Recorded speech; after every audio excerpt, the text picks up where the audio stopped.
What the fuck is up, motherfuckers?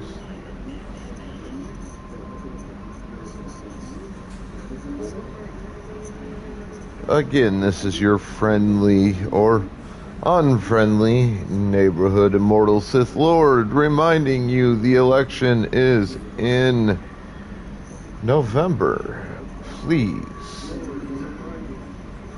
get up, get out, and go vote. I will remind you, this is perhaps the single most pertinent election in American history. Certainly the most pertinent election in modern American history.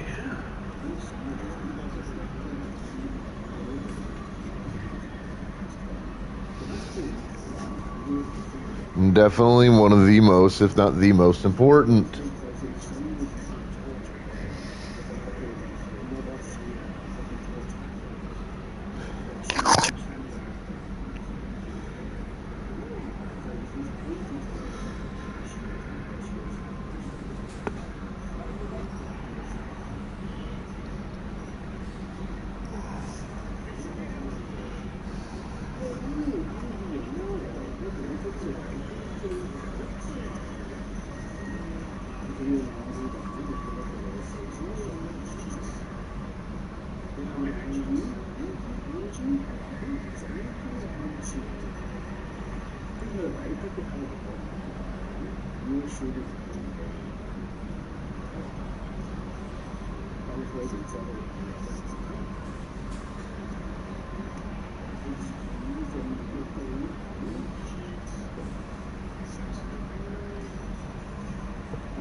God damn it.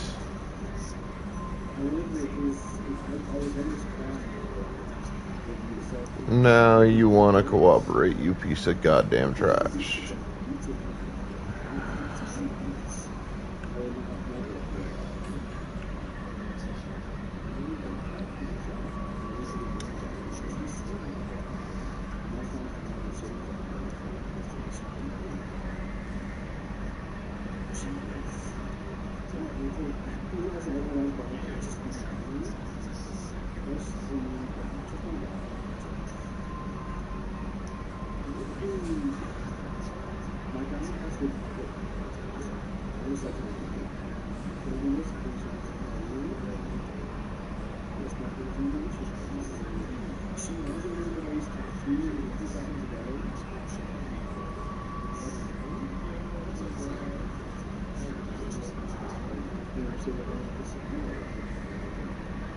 Come on, god damn it.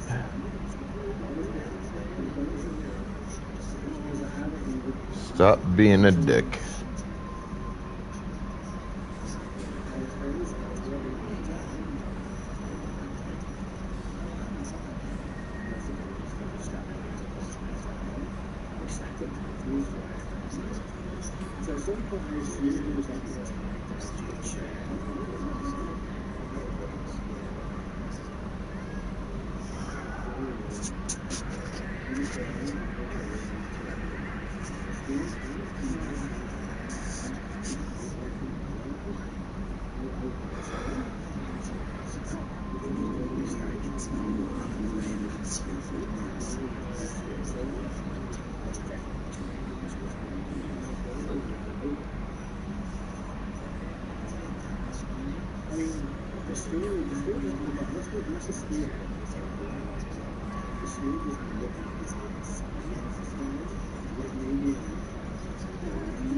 Oh, Cosmic Prismo, thank you for the follow.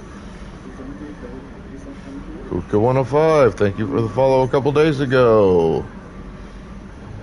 Sometimes shit shows up right when it should. Sometimes it don't. Welcome to Twitch, motherfuckers.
diddy da, diddy da.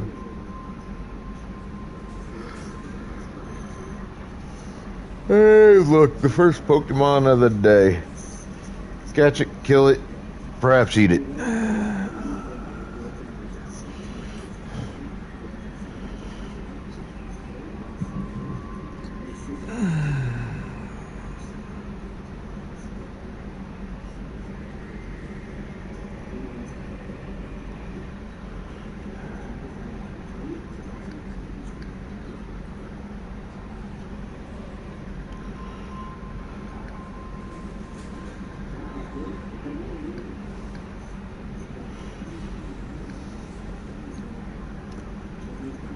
It sucks so much that I won't be able to go see Jason David Frank's final film in theaters. Legend of the White Dragon comes out tail end of the month with its very, very limited theatrical release.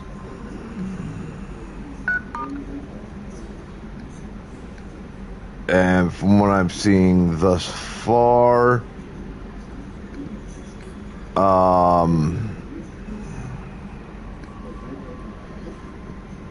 where I live is not going to be one of the spots that's going to be able to have the movie.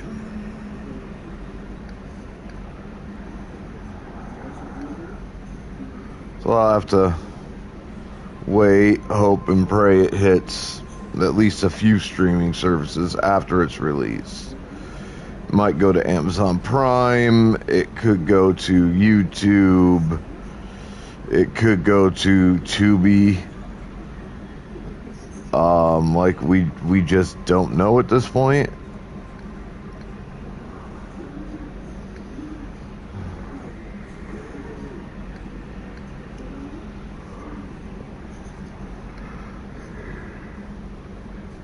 But I've seen the previews, and the previews look pretty solid.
Da da da da dun dun dun dun dun dun dun dun dun dun.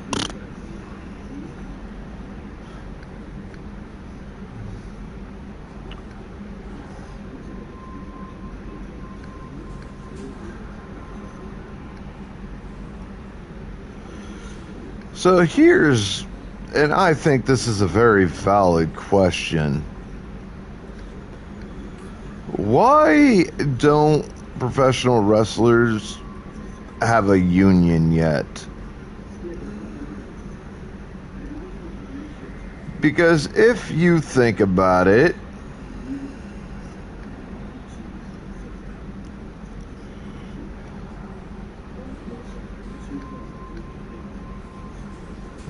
being that they are subcontractors,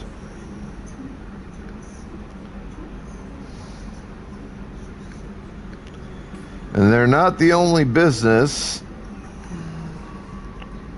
where employees of the business are considered subcontractors. And pretty much all the other businesses that employ subcontractors have unions. Why not professional wrestling?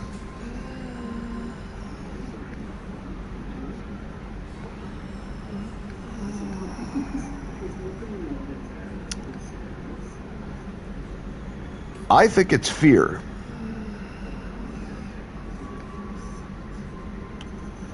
I think it's fear on part of the folks that own and run these various pro wrestling companies and territories.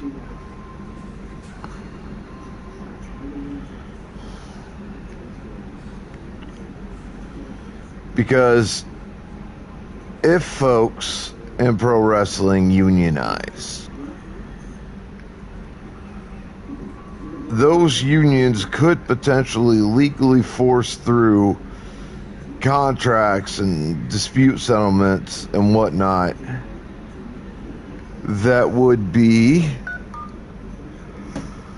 arguably less than beneficial towards the companies the wrestlers work for.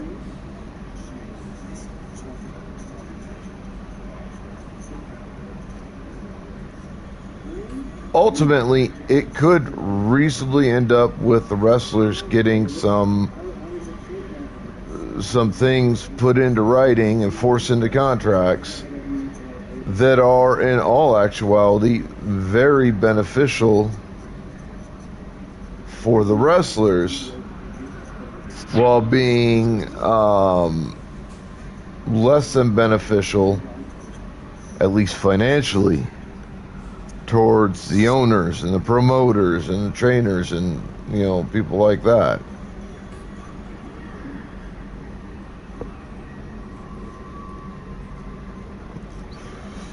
Because, like, and Vince really, I think, put it best when he was asked why he didn't want his wrestlers unionized.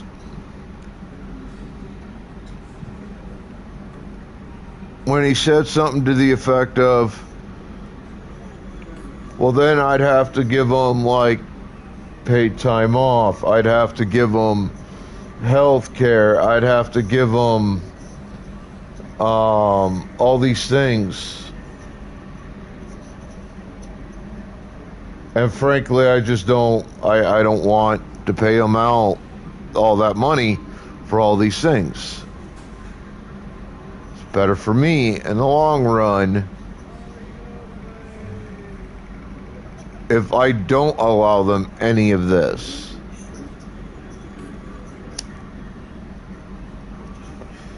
They might have to, like, start paying for travel arrangements.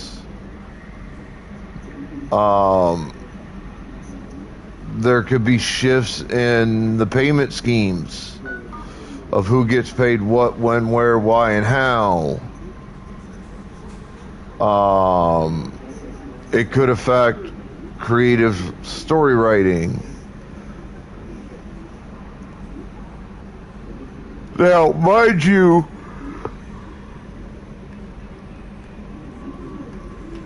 all the quote-unquote negative effects would only really affect the people that own and run a professional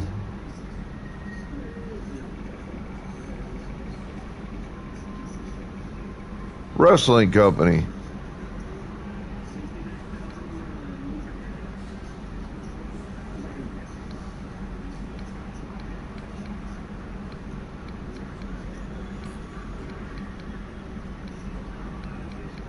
Because it would force the owners, the employers,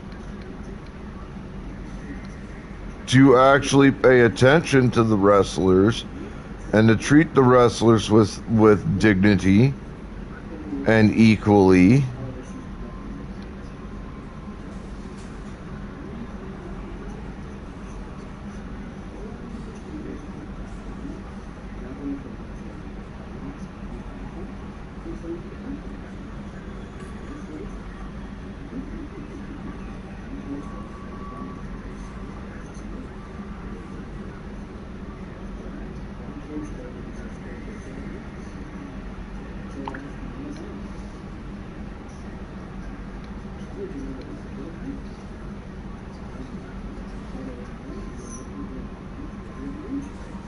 How you doing? Hey, good. How are you? Good. You're setting off alarms here. I'm working. All right. Do you have ID on you? I do not. You don't have any ID? No. Anywhere here? Yeah, it's here. What do you need? No. You are? Well, I don't know who you are. Listen, you do. I'm working. Okay, step back. Do you have any ID on you? We're in here. Anyway. I think it's in my fingertips. Okay. All right. I understand you're working, but I don't understand what you need my ID for. I'm working for I don't know who you are. I don't know who lives here. You're not the owner. You don't live here. Do you? You're sending out. I didn't push you under. I just backed you up because it's freezing cold outside. It's not that difficult to do. Where are you going? No, don't walk away from me. Walk away. Walk back out here. No, walk back out here. Come on. Wait. Because I don't know who you are. Come on. Let's go. No. Listen, you don't have ID in your trunk or anywhere? I probably didn't have no trunk. Okay, do you understand where I'm coming? Why am I back in the soul system? It's obvious that answering a phone call does not establish ownership of a property. The officer refused to understand that presenting an ID would not establish whether Matthew was authorized to be working there. Given the state of the property and several key observations the officer witnessed upon his arrival, it's likely to assume no reasonable officer would suspect criminal activity. For example, as the officer parked, he could see a contractor's truck backed into the driveway and a ladder against the wall. Obviously in a state of repair, and that Matthew's uniform shirt matched the logo and name on the work truck he logged in when he arrived. However, as we find out later in the encounter, this is the agency's third response in 2 days, so it's hard to believe that after speaking with contractors and the property owner about work being done on the home, that the officer wasn't warned in the catboats or over the radio by dispatch that they've had frequent activations due to construction, and currently the only unlawful actions appear to be from the officer. First, when he pushed Matthew backwards into the home to enter the property without consent or exigent circumstance. Okay, step back. Do you have any idea what we're in here? Anywhere? And then, when he unlawfully detained Matthew. Because I don't know who you are. Come on, let's go. Do you have ID? But it only continues to get worse as Matthew calls his partner and the property owner. Jesus. Not that difficult.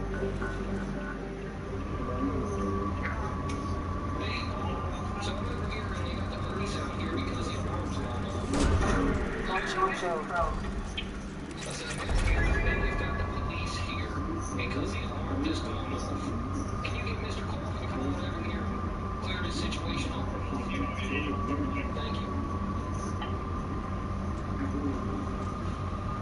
So let me do it. What's so difficult? I don't have an ID. How do you have an ID for? Because I need to know who you are. You're in a contractor. I know where you are. I need to make sure you're valid to be here. Do you understand? It doesn't serve any purpose for them. Yes, it does. What does it tell you? It tells me who you are in case later on you were supposed to be here.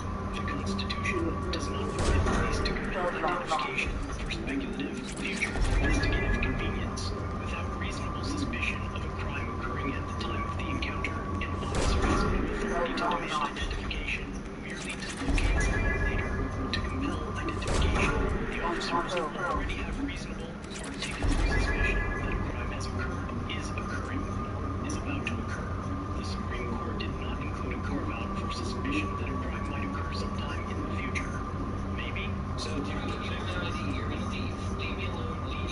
Not necessarily. You don't need to know how we do our business. Wait for the owner to get okay, but wait forever. Yeah, probably. Just finally stay here. Don't walk away. Your food. Okay, that's fine. But don't walk away from me. Are you the only one here?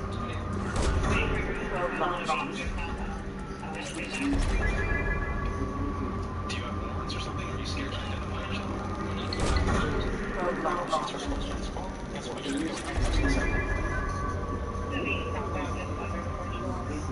Let's get those Pokeballs out.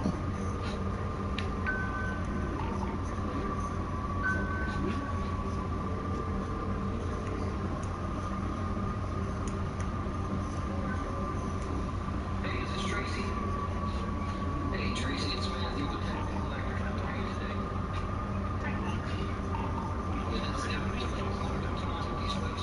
Just wondering if you guys could contact right here and clear this up for me.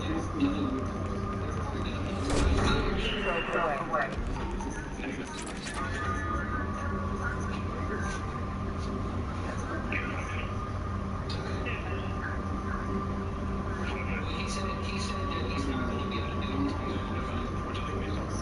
Who is this? This is the guy's assistant. Her name's Tracy. Hi, Tracy. I'm with this worker. Refusing to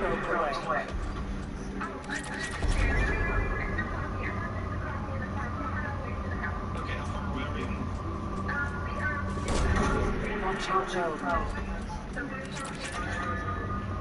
Okay. I appreciate it. We wouldn't have this issue if this guy would just identify himself, but he's refusing to. All right, thank you.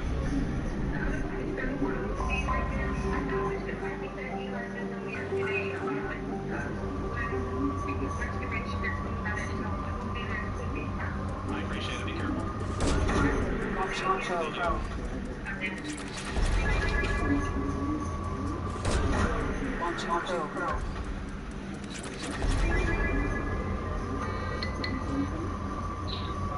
Hey, sir, Mr.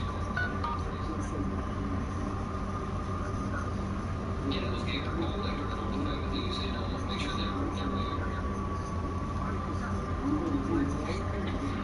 Well, look, I've got the cop here, and he's being redundant, you know, just want to redundant. That's just what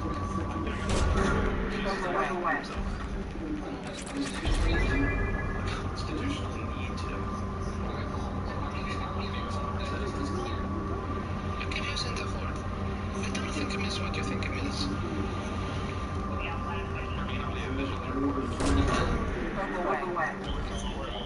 Sit down and clear their channel.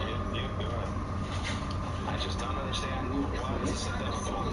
You know how we operate, okay? I'm not going to disclose that information of how we operate. I don't think I need to. I need some. You do have a need to. Legally, you have a need to. You don't. That's not how I mean it. You don't live here. This isn't yours. You set alarms off. And you're refusing to identify yourself. Tell me how that looks. I was working on the farm. You just said you're working on the house. Yeah, well, I'm an electrician. Okay, you're doing electrical. Do you understand what I'm saying? How do you think that looks to me when you're refusing to identify yourself? You're in a place where you're setting alarms off and you don't live here. I don't understand that. What's the need for me to identify myself? I have a contract with you.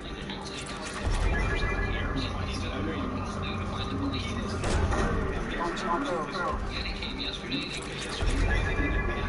When the alarm company calls to get the code to clear it, they did not answer and did not give me their code. Well, I've got the code.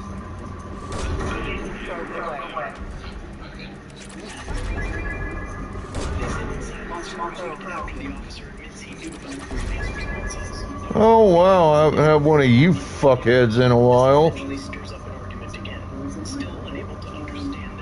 Auto banned. A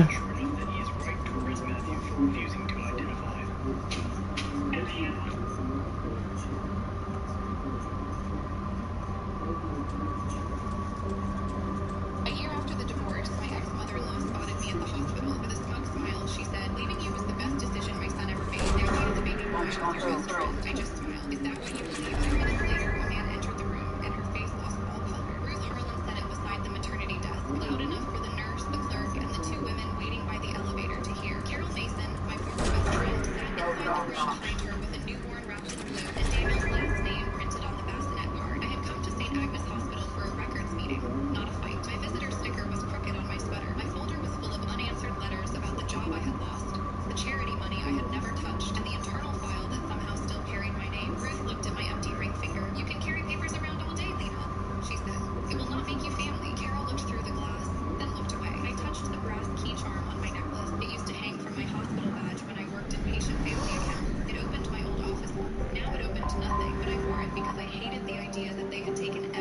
of who I was. Then the side door opened. Miles Avery walked in with a visitor sticker on his jacket and a paper coffee cup in his hand. He had been the night maintenance supervisor at St. Agnes until the same week I was accused of stealing from the Little Steps account, a fund that paid for hotel rooms, medicine, gas card, and discharge supplies for families who had nothing left. I had been told Miles quit. Ruth saw him and went pale. Carol stood so fast the rocking chair hit the wall. Miles looked at Ruth, then at Carol, then at me. Lena, he said quietly. I tried to tell them what I saw. That was when the first crack opened. Before my name became a warning, people whispered over church coffee. I was the woman families found when they did not know who else to ask. I arranged vouchers for parents sleeping in cars. I called pharmacies. I argued with vendors. I stayed after shifts because a mother needed a bus ticket or an old man needed a walker before discharge. Daniel liked that at first. He liked saying his wife helped people. Ruth liked it even more. Her family owned Harlan Home Care, a company that supplied hospital beds, rails, oxygen stands, and wheelchairs. When I married Daniel, Ruth started calling me our little bridge to St. Agnes, as if my job were a door she had the right to use. Carol had been my friend since high school. When she lost her receptionist job, I helped her get hired at St. Agnes. When she needed shoes, I gave her mine. When she cried about always being behind, I told her she could borrow my confidence. She borrowed more than confidence. At first it was tools like cardigan,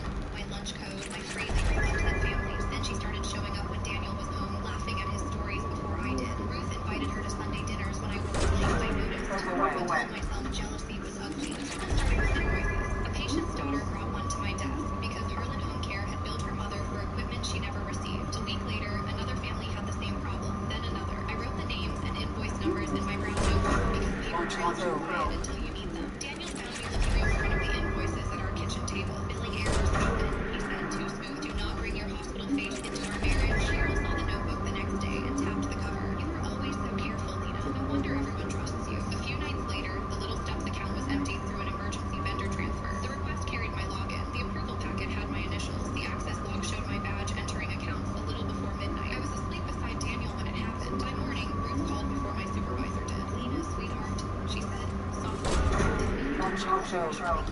Daniel stood in the doorway while I listened. He did not look surprised. He looked like a man waiting for a line he already knew. I did not take anything, I said. He looked at the floor. Within a week, I was suspended. Within 2 weeks, Daniel moved into the guest room. Within a month, Ruth had turned the story into a sermon without using a word she could be used. She did not thank me. She said, some women look generous while their hands are busy elsewhere. At a hospital foundation breakfast, she sat near the muffin table while she held a paper cup of coffee. Nurses heard, donors heard. Carol stood beside Ruth and said nothing. The cup shook so badly I had to set it down. Daniel filed for divorce soon after. He said he could not build a life with a woman who brought shame onto his family and risked his company's hospital relationship. That sentence should have stayed in my head. His company, the hospital, relationship. But grief makes obvious things look far away. Doors closed after that. The church nursery no longer needed me. My landlord asked for extra paperwork. My savings went to an attorney who said St. Agnes could keep me on leave while the investigation stayed open. Carol moved into my old place at Ruth's table, then into Daniel's house. I found out about the pregnancy through a group message someone forgot to remove me from. Tiny blue spots.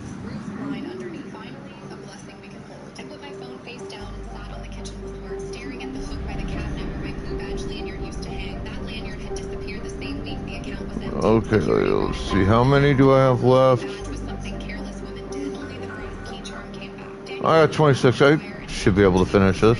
maybe leave old things alone. Only one more planet. He meant the job. I was wrong. So when Ruth cornered me in the maternity wing a year later, with Carol holding a baby behind the glass, I had already spent 12 months being called guilty in careful language. But patient accounts had finally agreed to let my attorney review part of the old version. Did not know that. Carol did not know Miles was working. Ruth recovered first. Miles, she said. What a surprise. My daughter is upstairs, he said. Surgery. Carol came out of the room, one hand still on the door frame. You should not be here. Miles looked at her. That is what you said the night you walked through the service hall wearing Lena's badge. The clerk at the desk stopped typing. Carol whispered, you are confused. Maybe, Miles said, but I kept what I wrote down. He did not argue in front of the baby. He nodded toward the waiting area, and I followed him because my body understood before my mind did. He had been fixing a copier near patient accounts the night of the transfer. He saw Carol in the service hall with my blue badge lanyard around her neck and a green folder with a red sticker under her arm. He filed a report before dawn. By lunch, it had vanished. By Friday, his contractor position had been eliminated. Ruth met me in the parking lot.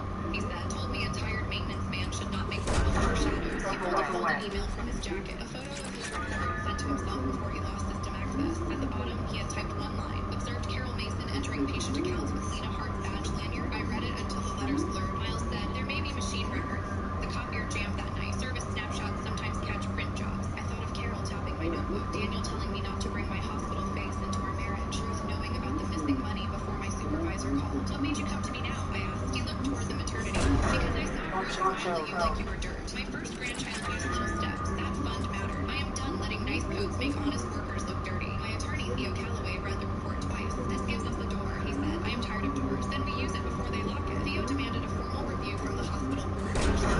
Vendor trails, copier histories, security emails, and the missing maintenance statement. St. Agnes asked for more time. Ruth asked for mercy in the language of the threat. Renault came on green stationery. Lena, bitterness will not bring back what you lost. Do not punish a newborn because you cannot accept that Daniel found happiness. The paper smelled like laughter. The scent was shot in every drawer. I kept the note because the emergency packet used against me had been copied on cream paper, not hospital white. I had noticed it in my suspension meeting and dismissed it as nothing. How many clues do women dismiss because we are afraid of sounding petty? Carol called next. I let it go to voicemail. You are scaring Ruth, she said. Whatever you think happened, dragging the makes you look jealous. Do not let Daniel choose between his past and his son, his thumb. She leaned hard on those words, like they could hold the proof up. A few days later, St. Agnes offered a private settlement. My suspension would become a clean resignation, a small payment, a neutral reference, no public correction, no review of Harlan home care, no reinstatement. It was an offer made for a tired woman, and I was tired. My rent was late, and mother gave family grocery cards and pretending they were coupons. I sat in my car outside Theo's office with the offer on my lap. Was I wrong for wanting my name cleared in the same places it had been ruined? If you were sitting there after losing your job, your marriage, and half your town, would you have taken the quiet money? If you think I was not wrong for needing the truth said out loud, please like this so I know I am not the only one who would have kept going. I folded the offer and called Theo. No, I said. If they accuse me in public, they can correct it in public. The opening came from the hospital foundation meeting. Harlan Home Care was on the agenda for contract renewal. Donors were also asking why Little Steps had not reopened. One board member, Paige Benton, remembered my years at St. Agnes and gave Theo 10 minutes during public comment. Ruth heard me. Daniel came in wearing the coat I had bought him our last Christmas together. He stood outside the lobby. All right, 4 planets. Drop this, he said. No, you think you were being brave or embarrassing yourself. My neighbor watched through the glass while pretending to check mail. Daniel stepped closer. People believe what makes sense, Lena. A lonely woman with access made sense. A lonely woman with access. Not a wife, not an employee, a useful shape for his lie. I asked, who had the money pressure? His face hardened. Be careful. When he turned, a folded ballet ticket slipped from his coat pocket. It was from the hospital garage, dated the night of the transfer. Daniel had told investigators he had been home with me. I picked it up and added it to Theo's folder. After that, Ruth came in pieces. Paige found an archived security email showing Miles's report had been flagged by an administrator who later took a consulting job with Harlan Home Care. The courier company still has a snapshot from the jam. It showed a print job from Carol's workstation minutes before my badge opened patient accounts. The bank trace showed the Little Steps transfer moved through an emergency clearing account, then landed at Harlan Home Care for equipment no family had requested. Daniel had signed the receipt. Ruth had called finance the next morning to confirm the payment cleared before confusion delayed vulnerable families. She knew exactly which words made people sympathize, and Miles brought the last piece. He met Theo and me at a diner and placed a sealed envelope on the table. Inside was my blue badge lanyard, foiled tight. My scratched name tag still clipped to it. I found it under the copier cabinet after Carol dropped it. He said when my report vanished, I kept it. I could not touch it at first. Lena Hart, patient family account. My missing year sitting in an envelope between pancakes and cold coffee. I slid the brass key charm off my necklace and set it beside the lanyard. The key had come back because Daniel found it under the dryer. The lanyard vanished because Carol needed it. Two halves of the same night finally faced each other. The foundation meeting took place in the hospital education center, not a courtroom. I wanted that. The lie had grown in staff rooms, church chapels, and grocery aisles. The correction needed it. The room filled with board members, donors, vendors, department heads, and church women who called curiosity concern. Ruth sat in front wearing pearls. Daniel sat beside her, pale but polished. Carol came late with the baby carrier, setting it by Ruth's feet. When she saw Miles near the back, her steps faltered. Theo touched my elbow. Let the paper do the heavy lifting. The board handled parking and volunteer hours. Then Harlan Home Care came up for renewal. Daniel stood and spoke about legacy, trust, and families in crisis. People nodded because he was good at sounding useful. Carol bounced the baby gently with her foot. Public comment opened. Theo asked the board to review the Little Steps file before voting on any vendor tied to the missing funds. Ruth rose before he finished. This is cruel, she said, voice trembling in all the right places. Lena has suffered, yes, but suffering does not make her innocent. Some women cannot stand seeing another woman receive the life they wanted. Carol looked down. Daniel stared forward. I did not answer. Theo called Miles. Miles placed his report on the table. Then the email photo. Then the service snapshot. Paige confirmed the bearing security chain. Theo handed over the bag trace. The fax plug. The packet printed from Carol's workstation. My badge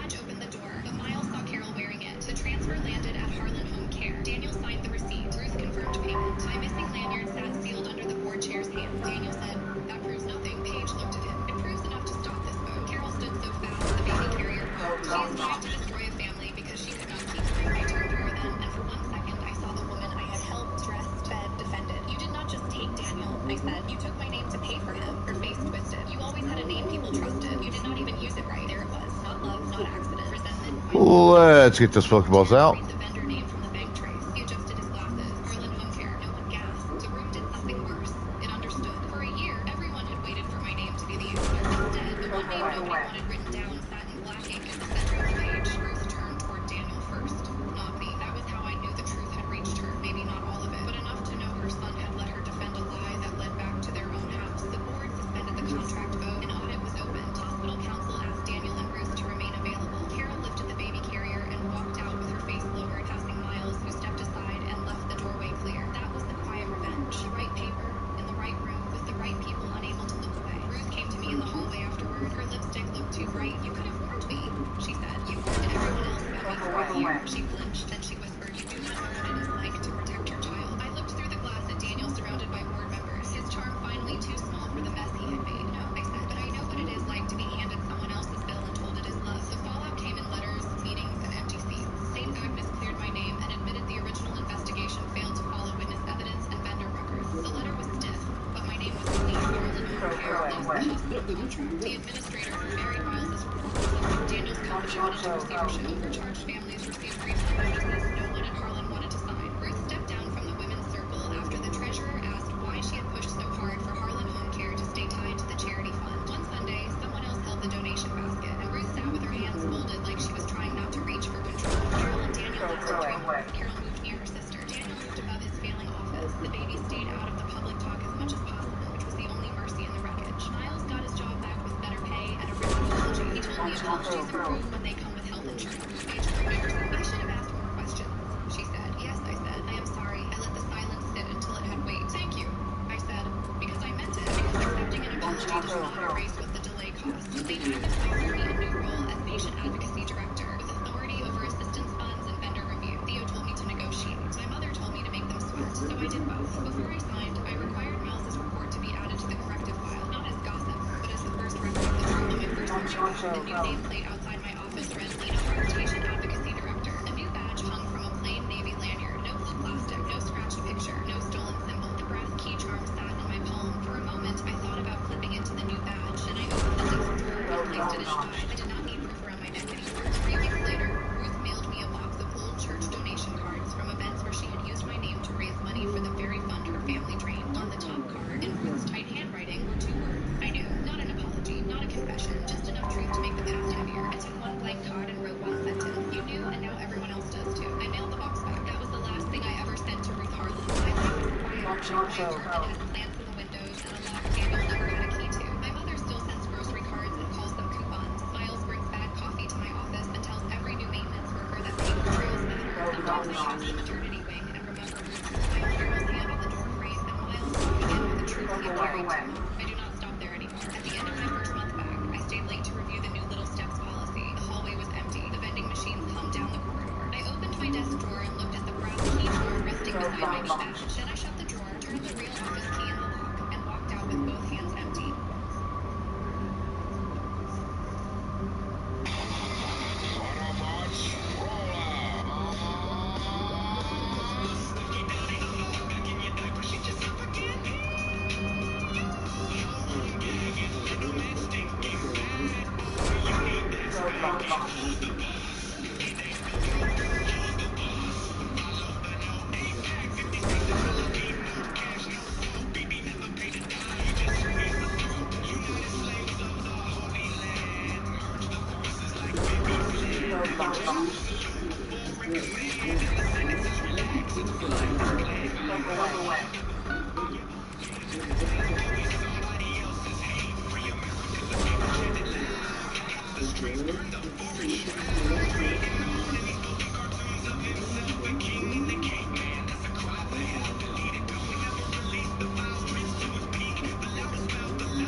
So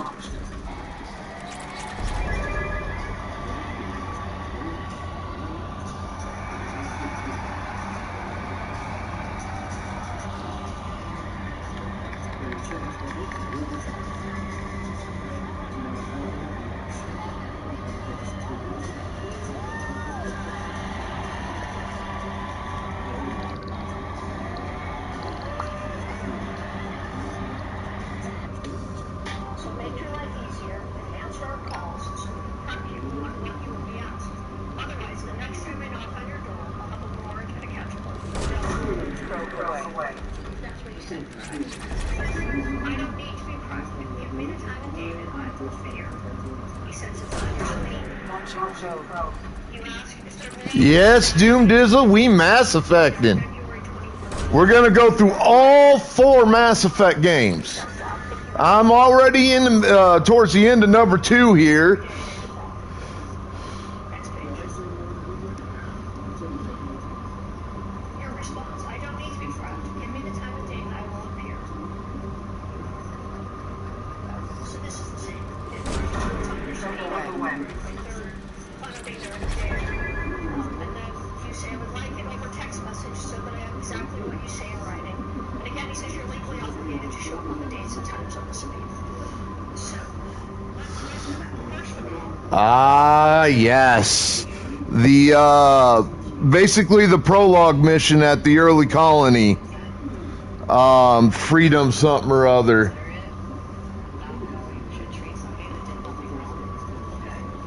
and you were asking if he would give you an exact date to show up to court instead of telling you to be every day, correct? Get good, scrub. He said,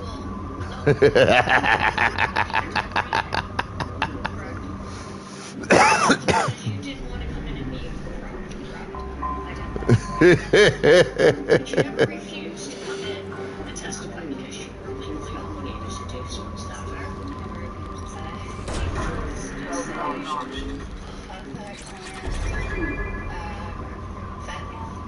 I don't know that I'm interested enough in Token to bother with it, honestly.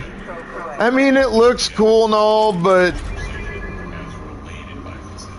like, I've kind of lost what little skill I used to have at fighting games.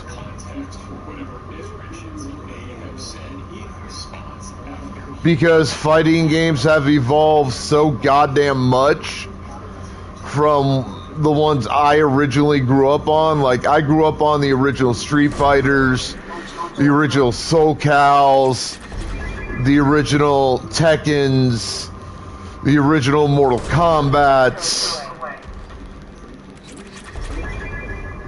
Back in the day when shit wasn't so goddamn complicated.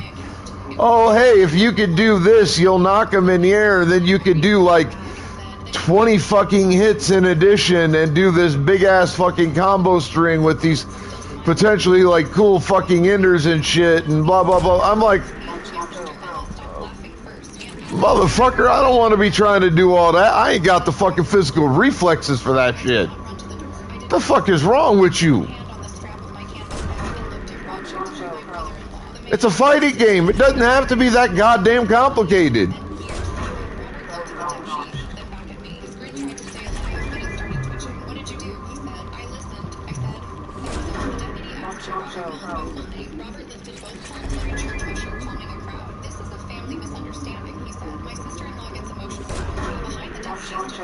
The manager from Cedar Lane Credit Union, holding a tablet against her chest. Beside her was Kyle, my quiet cousin from the county records office. Robert had never been afraid of me. He had never been afraid of Emma, but he had always been afraid of paperwork that could not be charmed. 2 days earlier, the reunion had started with everyone pretending old problems were gone because the folding tables were out and coffee was hot. Emma had rented our grandmother's farmhouse outside. Like, I struggle with the Capcom versus Marvel games Grandchild the first chance to buy the others out before the house went these days. waiting for that chance since I was a teenager.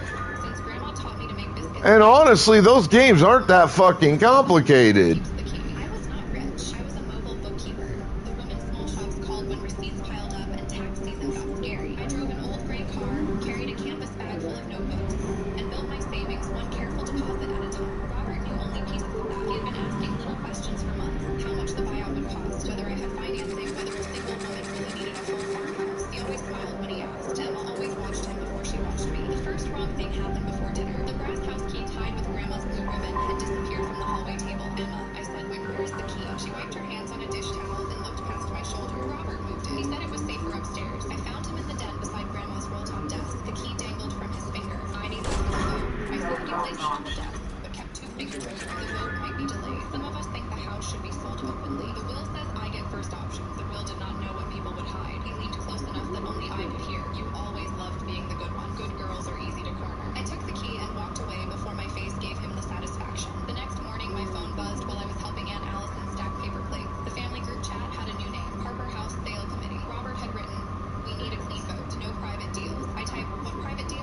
punches and gave me careful little looks. I heard it when Robert told Uncle James I had refused to help with roof repairs. I heard it when Aunt Allison pulled me aside near the stairs. Robert, she remembered your name. Nobody asked me for roof money. Maybe I forgot. I would remember signing away thousands of dollars. I asked to see the pledge sheet, Robert said later. I asked again in the living room, and he laughed so everyone could hear. This is what Nora does, he said. She turns family into an audit. She counts pennies until people feel small. People shifted their eyes away from me, not him. That was worse than the world. Well, I wrong for wanting to see the paper with my own name on it. I was standing in my grandmother's house, being painted as selfish for asking one simple question. If you would have asked for proof too, please give this a like so I know I was not the only one seeing it. And if you think I should have stayed quiet for peace, tell me, because peace felt a lot like being pushed out of my own life. After that, I stopped arguing. Robert liked noise because noise made him look in control. I took my plate to the kitchen, washed it, and slipped into the pantry where Grandma used to keep peach jam. My hands were shaking, but my thinking had sharpened. Hi, Mystic. How you doing? Asked Florence if my house buyout transfer was still scheduled for Monday. There was a pause. Nora,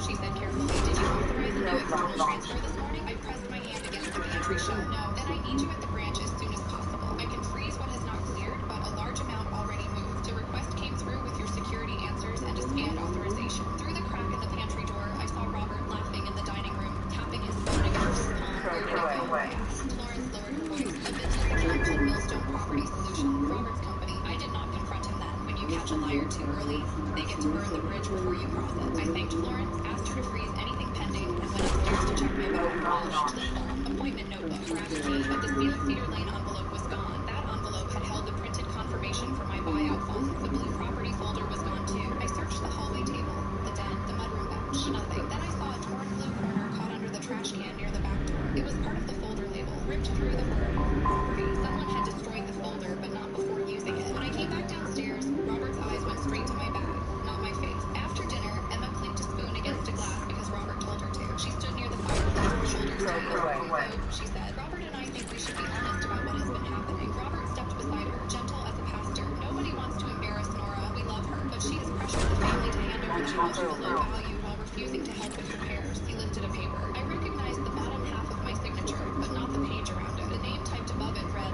Nora Elaine Harper. My middle name is Eileen. That is not my document, I said. Robert sighed. There it is, denial. Emma looked at the paper and blinked once. She knew something was wrong. Robert held it higher. Some people save money because they plan. Some people save money because they like watching everyone else struggle. The room did not need to shout to humiliate me. It only needed all those familiar faces turning uncertain at the same time. I picked up my coat. Robert smiled. Leaving before the vote. Getting air. Take your time, he said. The family can finally talk without a calculator in the room. Outside, I stood by the garage and let the cold air bite my face. Then I called Kyle. Kyle had always been the cousin who noticed boring things, which made him useful in a crisis. He worked at county records, filing property notices, and checking signatures all day. I told him about the wrong middle name, the missing folder, the drained account, and the copied signature. Do not accuse him again tonight, Kyle said. Ask for the original. If he refuses, ask where it was printed. Fake papers usually leave burn trails. When I returned, Robert was in the kitchen pouring coffee. Emma stood beside him, untouched mug in both hands. I want the original pledge sheet, I said. Robert did not turn. No, then tell me where it was printed. His hand stopped above the sugar bowl. The page has a gray streak on the edge, I said. A dirty printer roller. Was it your office? The library? The business center on Market Street? For 1 second, his face empty. Emma saw it. The imbalance. Pokeballs out. Emma whispered, where did you print it? He slammed the spoon down. I am not answering an interrogation in my own family. This is not your family alone, Aunt Allison said. Robert turned on her. Stay out of it. There he was. Not the charming man pouring coffee. The man behind the smile. The next morning, I drove to Cedar Lane before breakfast. Florence met me in a side office with a stack of papers and notes. The scanned authorization has problems, she said. Wrong middle name, copied signature. Upload from the Market Street Business Center. Receiving account linked to Millstone Property Solutions. She slid a page toward me. The transfer note read family reimbursement for waiver. I never signed a waiver. I believe you, Florence said, but we need proof the document was created without your consent. Delete felt tight. Proof would save me. Then Kyle called. Do you still have Grandma's old guestbook tablet? He asked. The family tablet. Grandma had used it for holiday video messages. At every reunion, it sat on a stand near the den so people could record memories. Emma had set it up again, facing the roll-top desk and Grandma's framed picture. The same desk where Robert had held the key. The same desk where the folder had last been seen. It only records when people tap it, I said. Grandma turned on motion preview, Kyle said. It saves silent image bursts before each clip. Most people forget that. By noon, Kyle and I were in the den with the tablet plugged into his laptop. Aunt Allison watched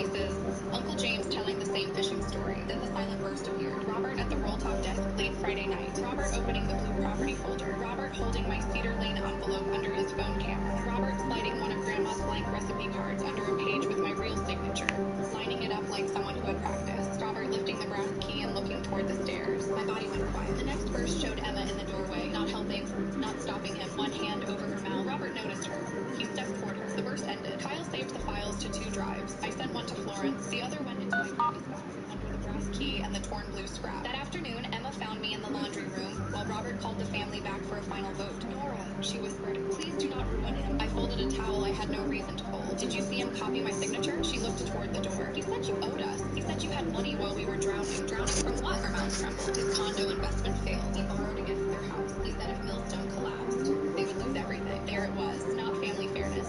Not need. Panic dressed as justice. So he took mine. He said you would still be okay. That is what people say when they want stealing to sound gentle. Emma cried, but tears did not change what she had watched. I wanted to hug her and shake her at the same time. Tell the truth today, I said. Before the truth arrives without you, she shook her head. You will leave me with nothing. Then stop helping him take from me. I walked past her before pity could soften my feet. The family gathered in the front room at sunset. Robert had placed chairs in rows like a town meeting. The brass key sat on the mantle. He had taken it again, probably for the drama of it. Even in a lie, he needed props. We are here to settle the future of this house, Robert said. Some of us believe in fairness. Some of us believe in grabbing what we can. Uncle James muttered my name under his breath. Robert pointed at me with the fake pledge sheet. Nora needs to answer for the money she promised and withheld. I rose with my bag on my shoulder. I will answer, I said. But first you answered one thing. Why did Millstone Property Solutions receive a transfer from my savings? The room stirred. Robert laughed once. She is making things up. Why was the authorization uploaded from Market Street with my wrong middle name? Emma made a small sound. Robert cut his eyes toward her. Do not. Aunt Allison stood. Let him answer. He spread his arms. Fine. We want the truth. His family has carried Nora's pride for years. She had money sitting there while Emma and I were trying to survive. We needed it more than you. The words came out almost proud. Nobody moved. Say that again, I said. He snorted.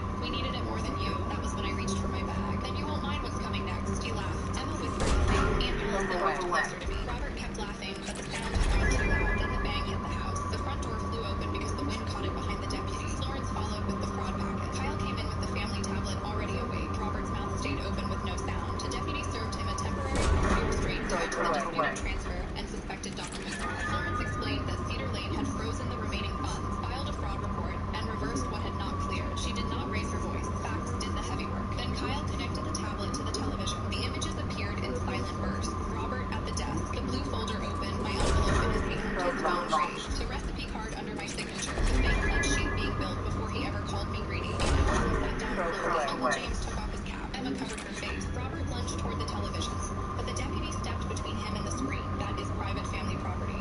Robert snapped. Kyle looked at him. So was Nora's savings. Robert turned on me. You set me up. No, I said. Grandma saved everything. Florence asked if I wanted to sign the fraud affidavit there or at the branch. I signed on the coffee table where Grandma used to lay out Christmas cards. My hand did not shake. Robert tried every excuse. Stress, bills, misunderstanding, Emma's confusion, my so-called drama. Each one found less room than the last. Then Emma lowered her hands. I saw him, she said. Robert spun toward her. Do not start. I saw the folder. I heard him call the business center. I knew something was wrong, and I stayed quiet because I was scared. Scared of paying bills like adults? He snapped. Scared of you. She said. That'll change the world more than the tablet did. Paper proved an act. The deputy did not drag Robert out like a television feed. He ordered him to leave the property while the complaint was processed. Florence told him the receiving account would remain locked. The county would review the forged waiver. The family vote would be postponed until the fraud file was cleared. Robert looked around for someone to rescue him. Uncle James stared at the floor. Aunt Allison turned away. Emma stepped behind me, not close enough to touch, but no longer beside him. Before leaving, Robert reached for the brass key on the mantle. I stepped across him. That stays here. I always went flat. You think a house makes you important? I took the key and closed my fingers around the blue ribbon. No, I think the truth makes you leave. The deputy walked him out. His tires spat gravel down the driveway, but nobody followed. Afterward, apologies came in pieces. Uncle James admitted Robert had shown him the fake pledge sheet weeks earlier. Aunt Allison cried and said she should have asked me before believing him. Cousin Beth confessed Robert had told her I planned to buy the house and ban everyone from visiting. I listened, but I did not rush to comfort them. I hear you, I said, but I need time before I trust what you hear about me. Emma waited until the others left. Then she placed Grandma's recipe box on the table. Inside was the original recipe card Robert had used to line up my signature. A faint crease marked the bottom. I should have brought this sooner, she said. Yes, I said. She flinched, then nodded. I am leaving him, not because you told me, because I heard myself defend him and did not recognize my own voice. I wanted the clean ending where betrayal turns into sisterhood by morning. Real life is slower. I hope you do, I said, but you cannot stay with me. Not right now. That boundary hurts. It also will. Over the next month, the money returned in stages. The reversed transfer came first. Fraud protection covered the rest after Florence submitted the motion bursts, wrong middle name, business center upload record, and Emma's statement. Millstone Property Solutions was removed from all family property discussions. Robert lost a county contract after the forged document review reached the right desk. He was not ruined by my anger. He was stopped by his own trail. Emma moved into a small apartment near work and handled the marriage through attorneys, not family gossip. She sent one long apology without asking me to answer. I read it twice, then put my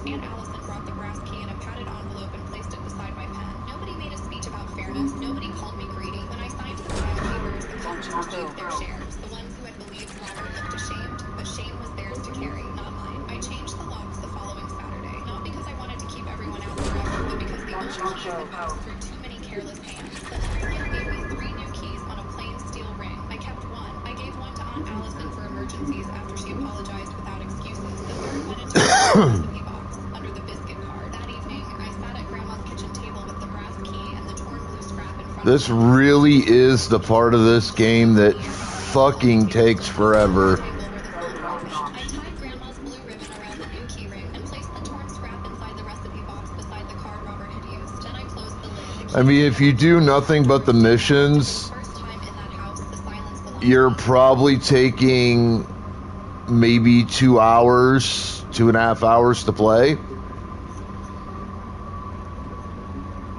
And that's just doing like the recruitment and main missions.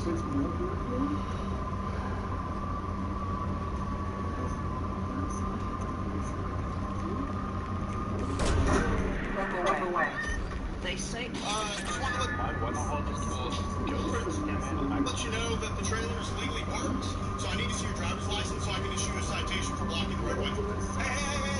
Hey, not investigating a traffic crime. You do not have the right to do that. You're hanged.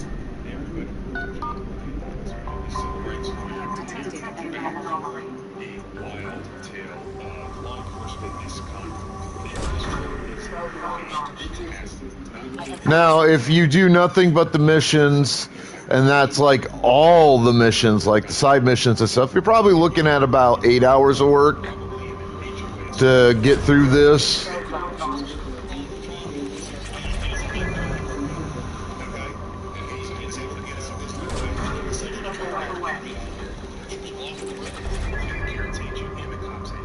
So I get here and he's got his little 4-door car blocking the entire cul-de-sac. And he comes out and he's like, yeah, Richard. I'm like, yeah, so imagine that you get arrested without a warrant over a parking violation. I was just going to see what all traffic charges I have on Richard. I think parking probably would be my guess. We need to top it off. Officers secretly despise his car guy, Richard. Buckle up, this one is a roller coaster. It would bring me great pleasure if we could take Richard McMahon to jail tonight. He's a narcissist with nothing better to do. I hate Richard McMahon. You guys take care of it. I just think he's a hello.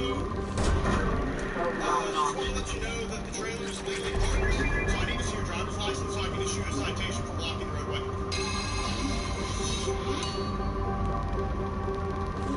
This comes from a broken mirror. Police in Oklahoma, a police chief there, put a Facebook post up with footage from this distraction.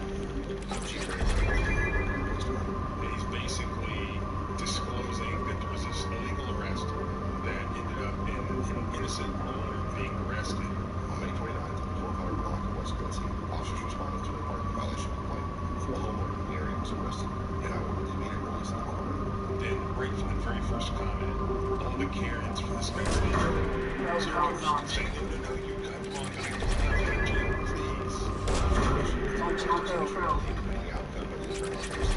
We take the situation seriously. In full transparency, release the call competitive. So here's the video. Basically, the scene is this neighborhood. It's a cul-de-sac. Neighbors obviously all know each other. And one thing that everybody apparently agrees on is that Richard was appearing to exist. This long guy was blocking his driveway or partially blocking his driveway from the road, whatever. Everybody hates Richard. This cop, coincidentally, also already hates Richard from presumably prior encounters with him, prior calls from him.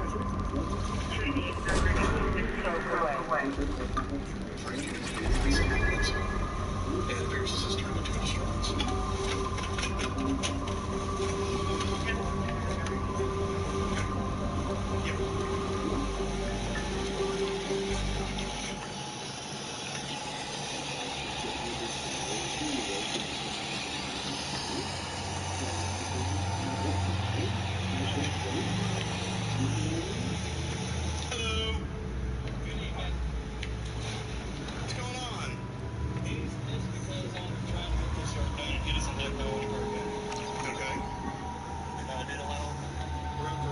park because there's nowhere for me to park without blocking somebody's mailbox or their driveway that goes to the yard I'm trying to get to. He's trying to tell me I'm supposed to park down by the elementary school.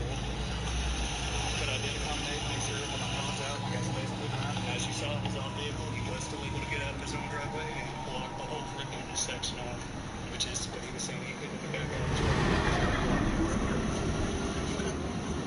Well, alright then.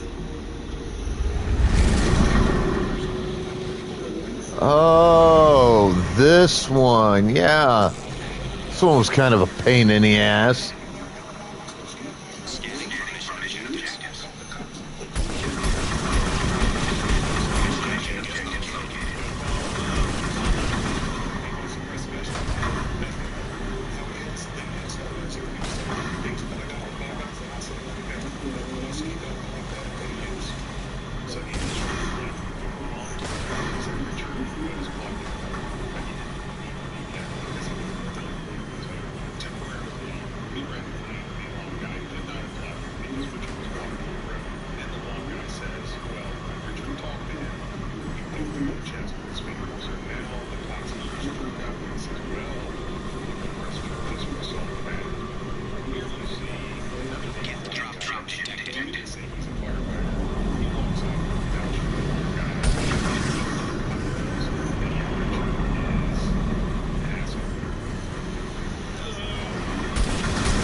He was trying to get his driveway, which was blocking the entire cul-de-sac. I'm like, hey, man.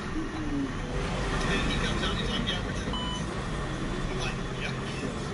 Yeah, we're very good. So, really at this point, I was just going to see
detected.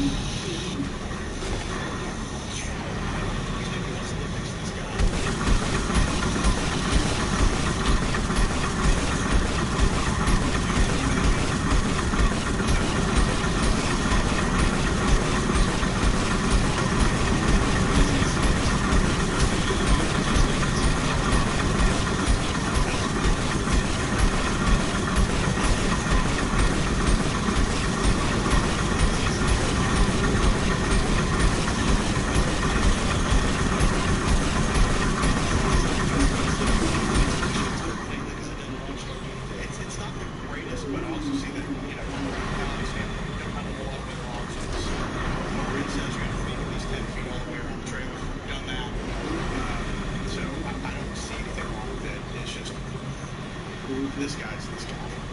Yeah, so. Alright.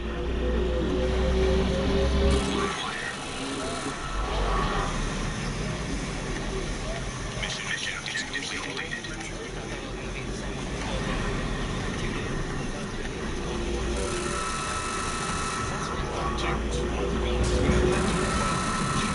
God damn it.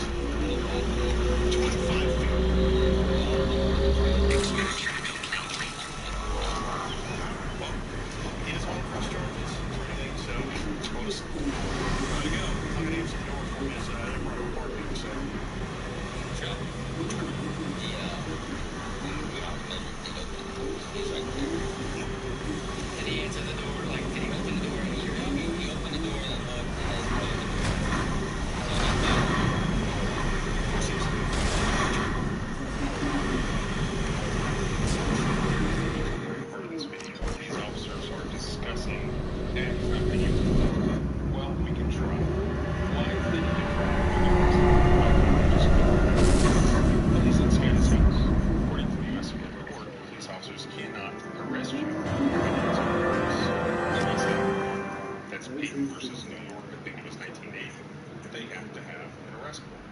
All police officers can do without a warrant. Commander, we received a new message Just like regarding Girl private Scouts property. cookies, knock on the door and see if the man will just consensually have this encounter and not demand that it is property, in which case they would have to. That's why, like, at first they're like, guys, knocking on the door, he doesn't want contact. Well, he's right there by the door. So let's try. You'll be your grounds on which the police officers you'll see walk up his driveway, walk up to his front door, are in very, very shaky from leaving. If he asks them to leave, constitutionally, they have to leave. So what happens here is completely unconstitutional.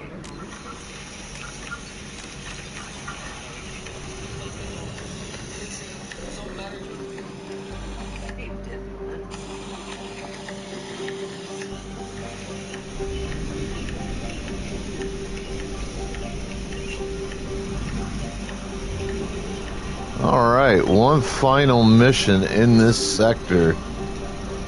And realistically, it's like the final mission I have to do for the time being. Until I finish it, then I'll have other stuff to do. But I've done basically everything else. Just want to let you know that the trailer is legally parked.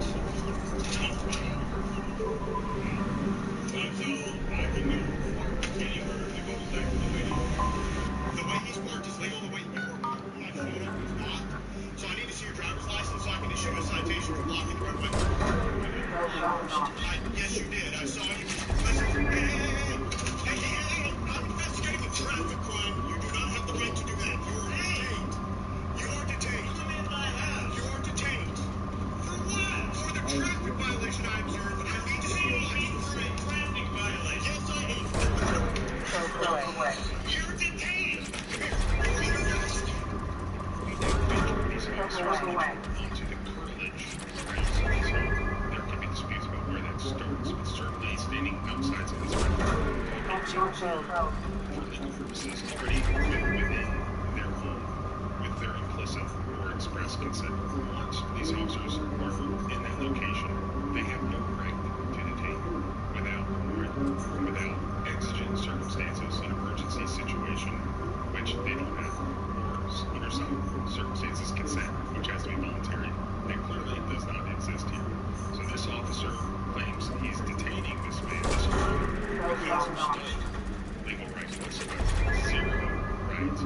to detain this man. He has no right to enter his home. Once that implicit license is revoked, it has to be self-cheating. He enters his house, and he actually uses force against this homeowner. Under some circumstances, police officers can use force to seize people. However, they're not legally allowed to seize somebody. No force can be justified. Therefore, there's a separate Fourth Amendment violation here of excessive force, where no force is justified to be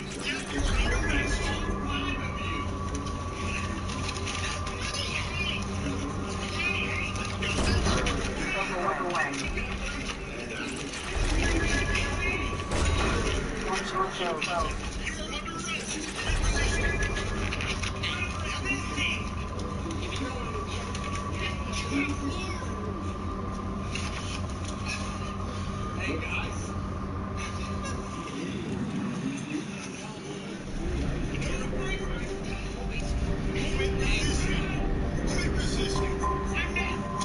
You are actively resisting against me.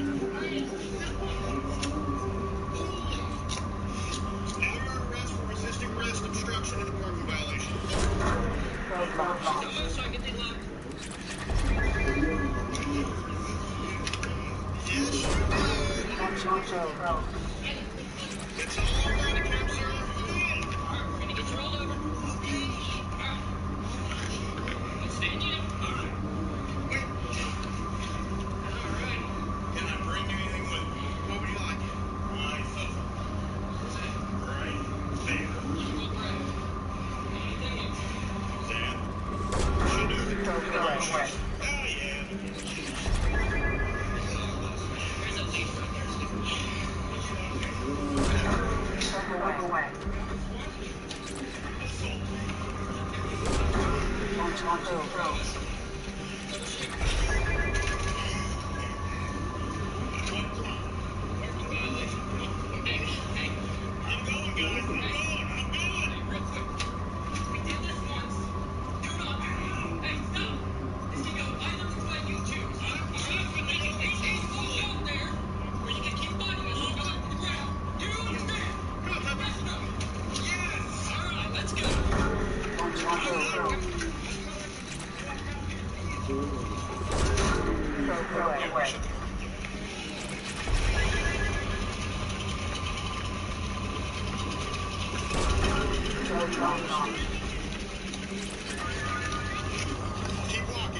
Pokeballs out.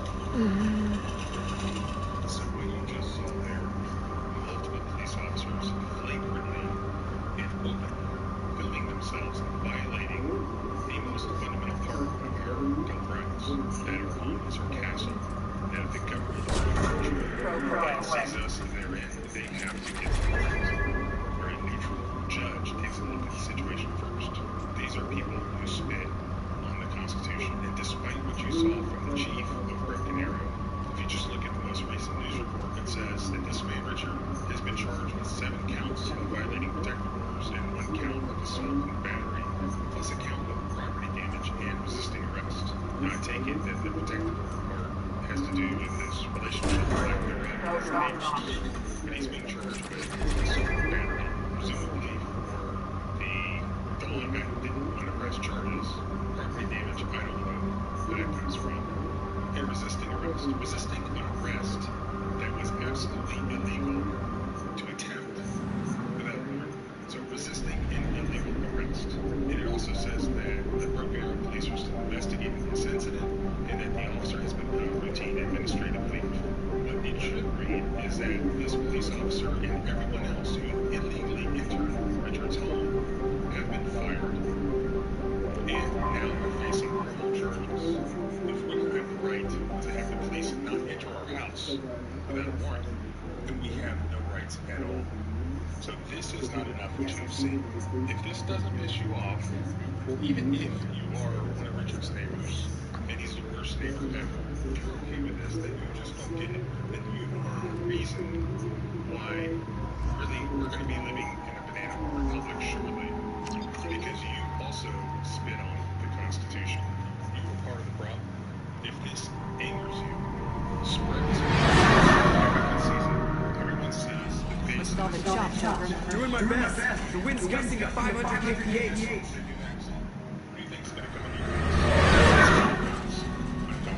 There's a second ship alongside the Reaper. It's not transmitting any IFF, but the radar shows the silhouette scan. I guess we know when the science team stopped recording warning.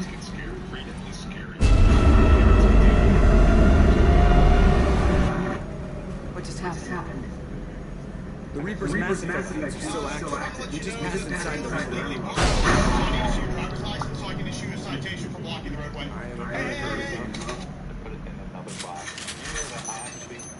Well, girlfriend's name is Elise. You? Yeah. At a corporate event, I ran into my ex-fiancé with my best friend. He waved his VIP pass like a trophy. You weren't invited, he smirked. I didn't argue. I handed my invitation to the receptionist. She scanned the QR code. She froze, then called over the chairman standing nearby. Sir, she's here. My ex-fiancé, Harold, laughed so hard the couple behind us stopped talking. The woman beside him did not laugh. Linda stared at the cream envelope in my hand, the one with my name written in dark blue ink, and her smile thinned, like she had seen a ghost wearing lipstick. The receptionist held my invitation with both hands. Ma'am, please stay right here. Harold leaned closer. Careful. She has always been good at making ordinary things look official. Linda touched his sleeve. Maybe security should handle this before she embarrasses herself. The receptionist whispered. He looked at the screen, then at me, and his expression changed completely. He stepped around the desk and reached for my hand. Miss Bennett, he said, warm and relieved. We were afraid you had changed your mind. Harold stopped smiling. Linda's hand dropped from his sleeve. Robert turned to the receptionist. Issue the blue access badge, not the guest badge, and call counsel. Quietly. The word counsel moved across Harold's face like a soft. I wanted to say something sure. I wanted to ask whether my opinion changed his whole face, but my throat tightened because the last time I had stood in a lobby with a badge around my neck, Harold and Linda had made sure people looked at me like I was sick. Robert guided me away. Behind us, Harold said, Robert, there must be some mistake. Robert did not turn around. There was. We're correcting it tonight. The blue badge is the guest badge. Under my name was 3 words. Independent ethics review. 3 years earlier, I had community vendor contracts for Westbridge Community Partners, a charity program that funded school supplies and trade scholarships. Harold worked for a sponsor. Linda ran a small event company, and I loved them both enough to miss what they were becoming. The first crack was a missing binder. It was navy blue, scuffed at the corners, full of signed vendor forms for the winter scholarship dinner. I kept it in the bottom drawer of my office. One Tuesday morning, it was gone. Linda stopped by that afternoon with cupcakes for the staff. She hugged me too tightly and asked if I was sleeping. Harold texted me 10 minutes later. Big sponsor meeting tomorrow. Do not stress over small stuff. But the binder was not small. 2 days later, the finance manager why I had approved a $400 invoice I had never seen. The invoice had my initials on it. The signature looked close enough to cast a lazy shadow, but I actually wanted to get away. I was terrified and I that he would help me with my business in the office after hours. He barely looked up when he left. He probably plenty more than you remember. I didn't forget signatures. He smiled gently. Honey, you've been exhausted. Don't try to paper this as a personality test. Then Linda started using his name talk. At brunch, I mentioned the missing binder, and she tilted her head like I was All right, this is sounding bad. when you feel overwhelmed. I have never taken I love you. But you rewrite history when you feel cornered. What just happened? The Reaper broke kinetic barriers. I don't think we can get through from our side. Trapped in a Reaper. I want to find someone. Every question I asked made Harold calmer, Linda sweeter, and my director more irritated. 20 minutes before the program, my Take director down the barriers generated here. Any idea where they are? so did Harold. At the moment of activation, I detect heat spikes in what is likely the red massive core, sending the coordinates now. Be advised, this core is also indicating the Reaper's altitude. When we take the barriers down to escape, the red falls behind the core. And that means everyone dies. Yeah, got it. I tried to protect If any you. helmsman can pull us off this thing before it reaches crush depth, it's you. We'll make a sweep for survivors and recover what data we can. Stand by. Instead, she Good looked hunting. at me and said, some people only look honest because nobody checks the drawer. They did not call police. They used software. Observe, lead, review, operation, reputation, but they small people watch. My mother was sitting at table 11. She stood halfway into my brother got married with the man trying to find my daughter. She came to me with the two steps.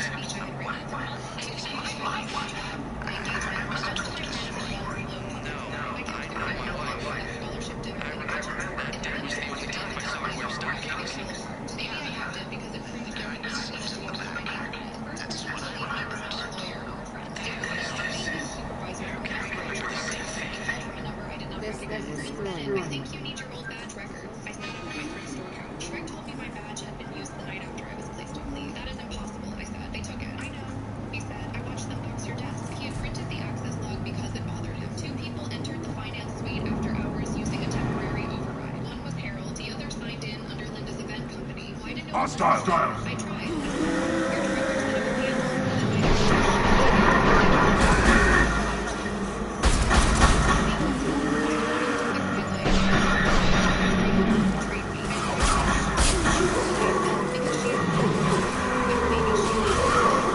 tried.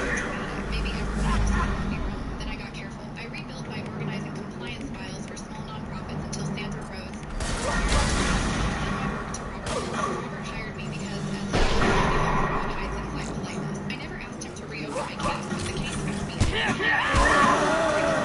Linda's event company grew. Their photos appeared online at fundraisers. His hand at her waist, her smile bright under sponsor banners. I stopped these hush-hugging things. Smart. Flagged a pattern. Linda's company kept appearing on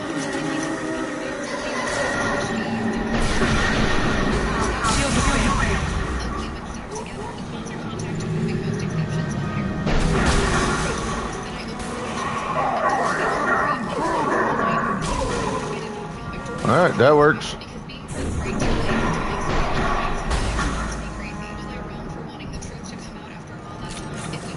Time to fight.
We can use this. Them to act naturally before they knew the review had reached them. They did. Harold waved his pass. Linda suggested security. Then I handed over the cream envelope. Robert led me into a side room instead of the phone room. Sandra was there with 2 attorneys, a hotel records manager, and a supervisor.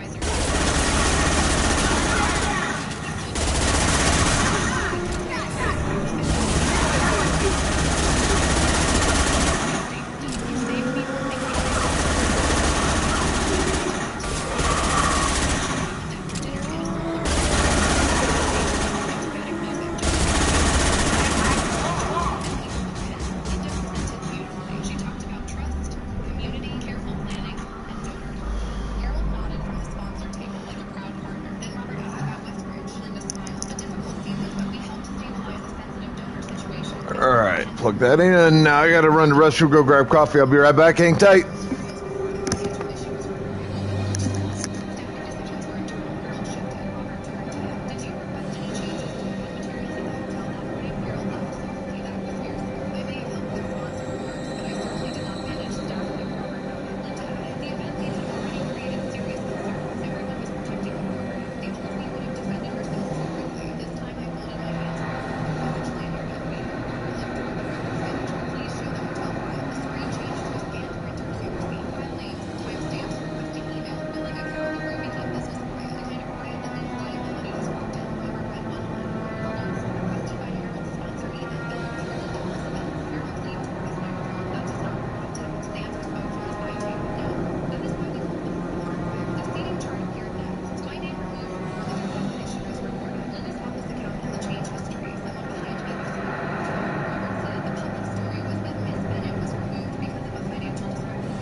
Oh shit, bro.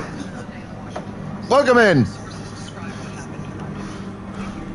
The Attorney General directly refused a presidential directive, telling Trump the request was legally impossible. That's not my take. That's the report. Yeah, I got those two to do, but This wasn't quiet disagreement. This was open defiance. do those later. Here's what got me. Different source. New York Times, Monday evening. Blanche reportedly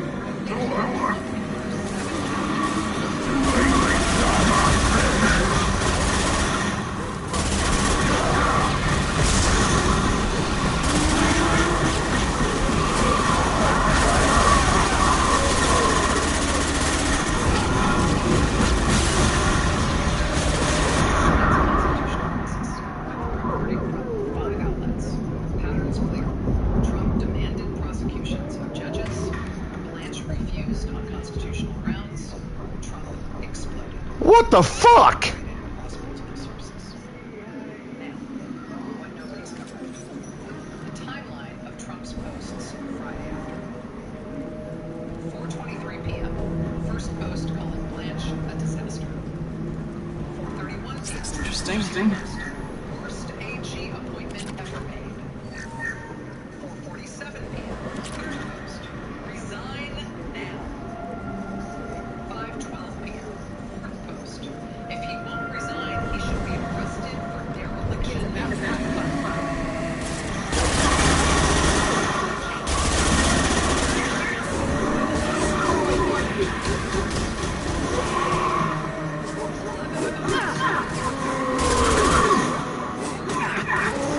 Get off of me, god damn it.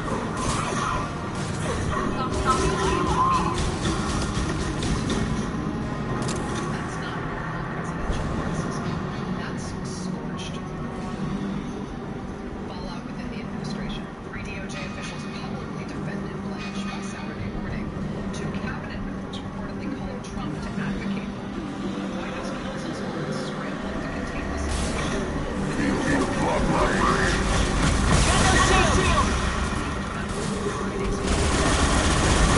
Blanche reportedly said, Mr. President, the independence of DOJ isn't optional.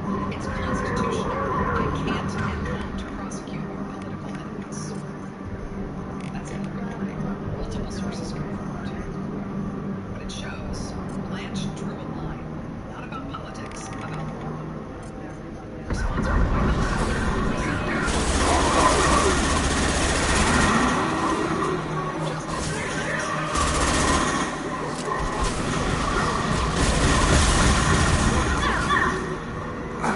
Blanche's position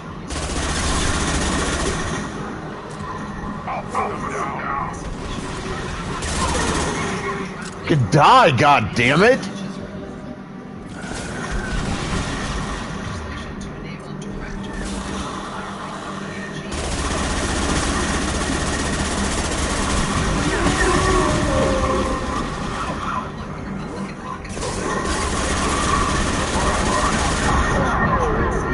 supporting Blanche and DOJ independence. That's significant. That's Republicans breaking from Trump publicly. Meanwhile, 23 House Republicans signed a letter AG serves at the pleasure of the president and must exercise. Fucking die. One statement issued Saturday evening through DOJ press office. I serve the Constitution and the rule of law. I will continue to do so as long as I hold this office. Resignation, backing down, apology. 31 words. That's it. Hasn't spoken publicly since. This breakdown's useful. Subscribe. Coming up. The other side has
can use this. The pro-Trump side has arguments rooted in executive power theory.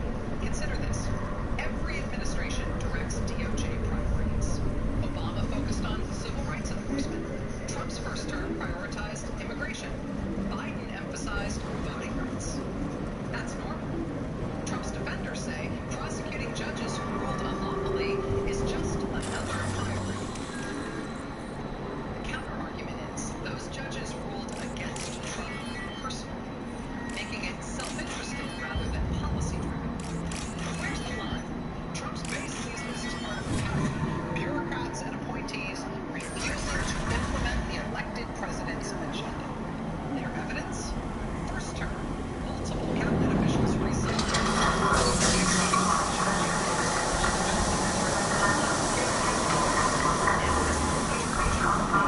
Their view is the administrative state blocking the will of voters. There's another angle.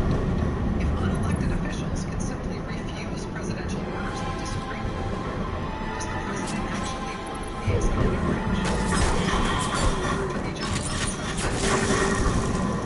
an AG who won't follow the president should resign, not force a confrontation. It's clear both can be true.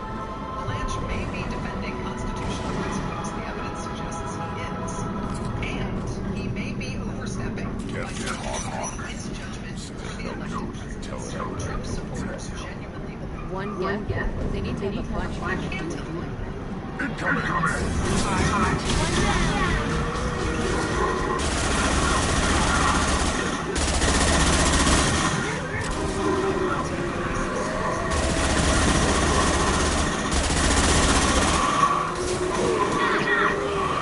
Get off of me, goddammit!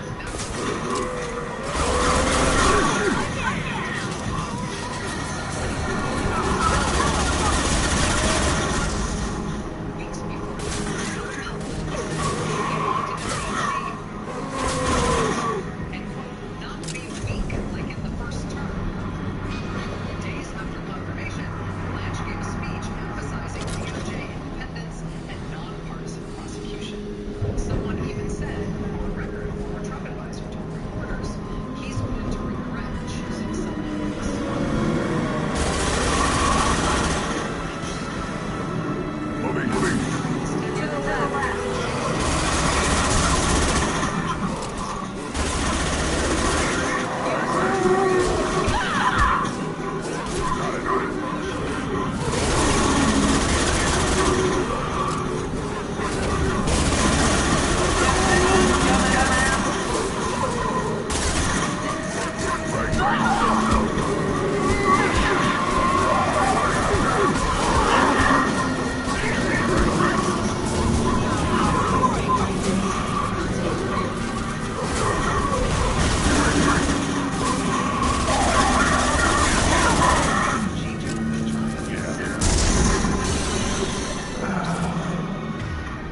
Doesn't track. Something fundamental hasn't changed. Blanche still sees himself as a prosecutor, not villain. Trump sees the AG.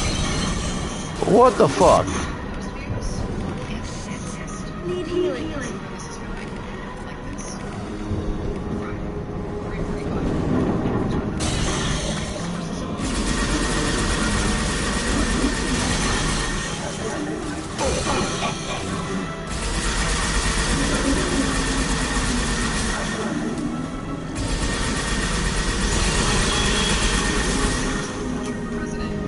345. Coming. To leave. Blanche stood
bitch get off me!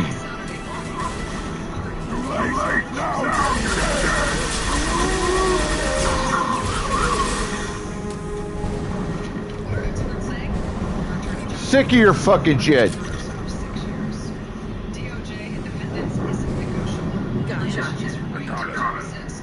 Plain English, this is a red line. Another one, conservative legal scholar Jonathan Turley. While I understand presidential frustration, prosecuting judges for their rulings destroys separation of powers. Key there. Even Trump-friendly legal scholars are Here's what's interesting. Even former Trump They're right ahead of us.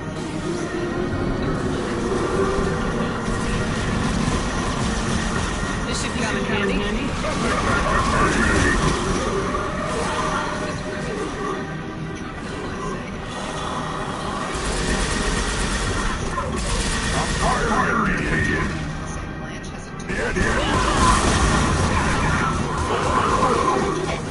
Thank you.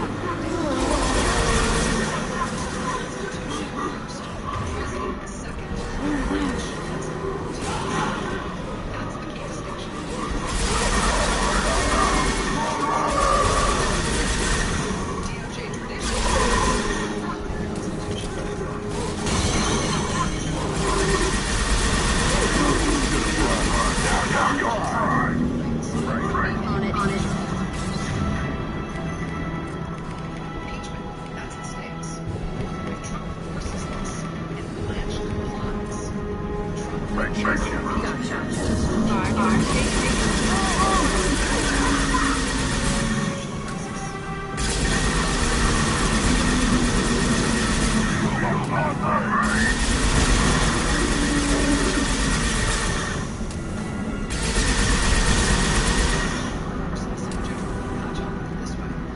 watching a stress test of the Constitution.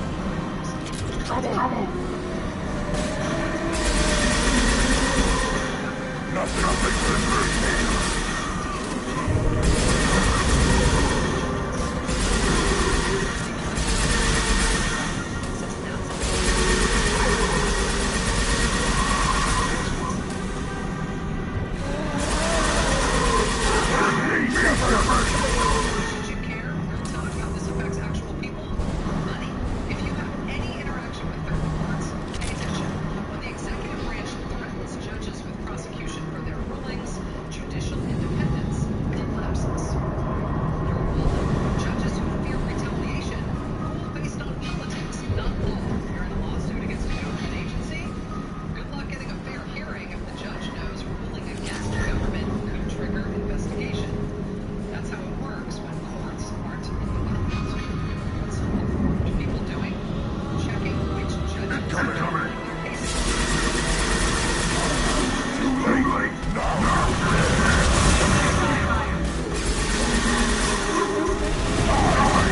Tax dispute, employment case, whatever. The judge's independence matters. Quick example. You sue the IRS for wrongful collection. Judge rules in your favor. Under this precedent, could that judge face investigation for, quote, bias against the executive branch? Sounds extreme.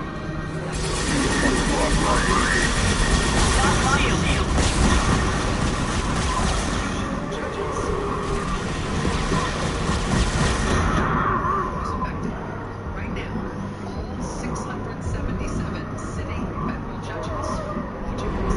33 have cases in the Trump or his administration currently on their dockets. Every one of them wondering if their rulings could take their lives. Judges might start ruling defensively.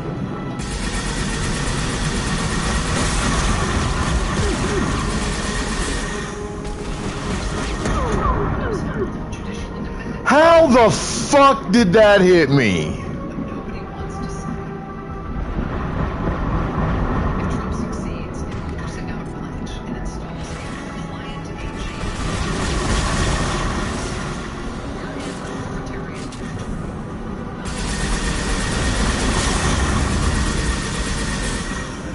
Separation of powers is if you care about limited government, Oh!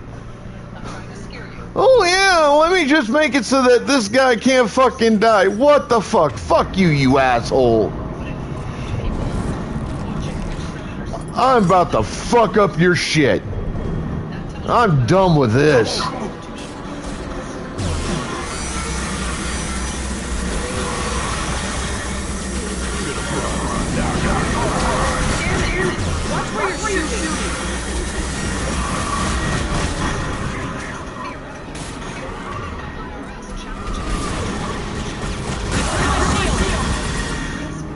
What? There's another one.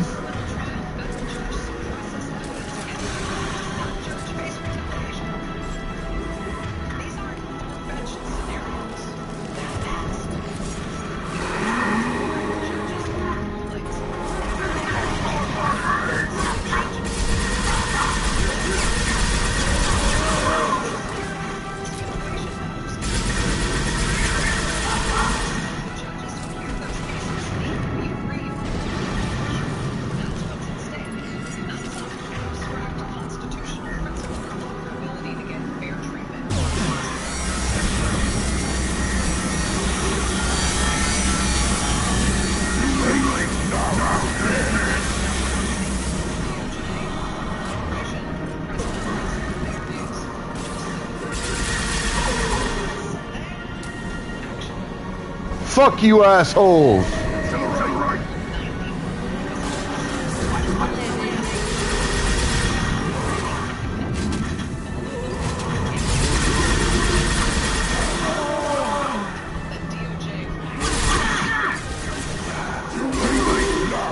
Bitch, get off me.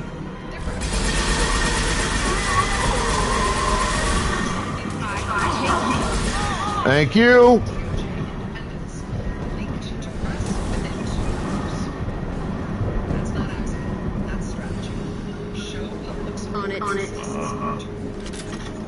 Trump's response, posted Monday afternoon. The deep state reveals itself. Clean house at DOJ coming soon. Threats clear. Fire everyone who supported Village.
Get the fuck off of me!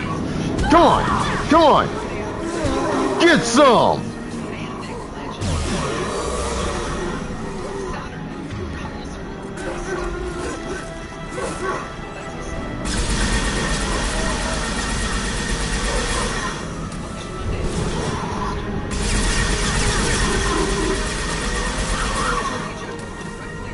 I'll put them down!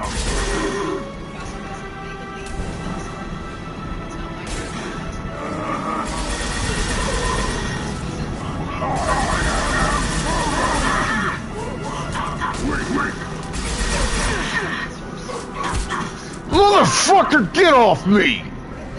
Fucking cocksucking son of a bitch! Then the ship gets squished. Trump allegedly wanted DOJ to open criminal investigations into 4 federal judges who ruled against him in recent cases. Those together, yeah, that's a constitutional crisis. Reporting from 5 outlets. Patterns clear. Trump demanded prosecutions of judges. Blanche refused on constitutional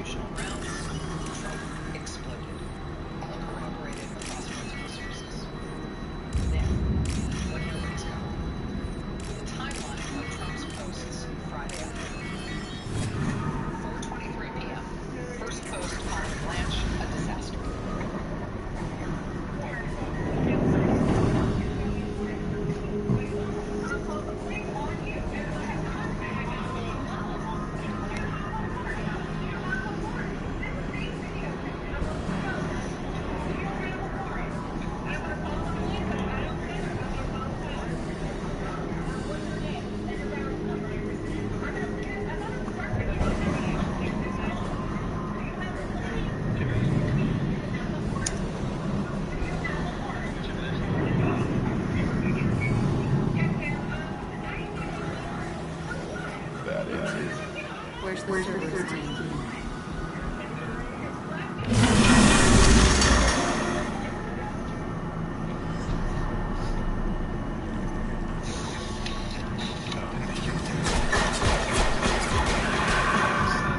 This case, psychiatry is not a stand-up setup, but if you have a well-timed job, you can keep Time to fight!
Ow, god damn it.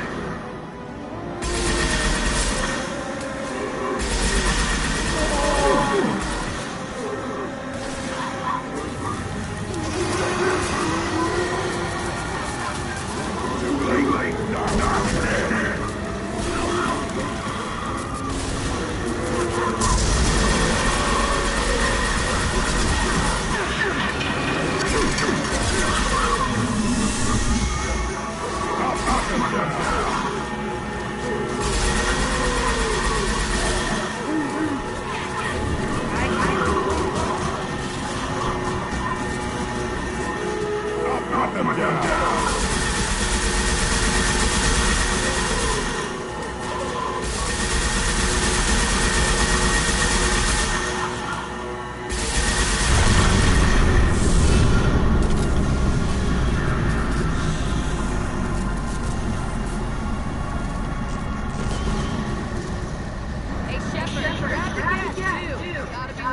nothing.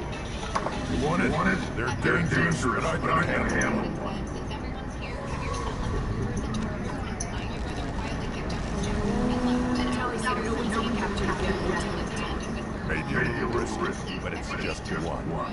We're out of time. Let's move.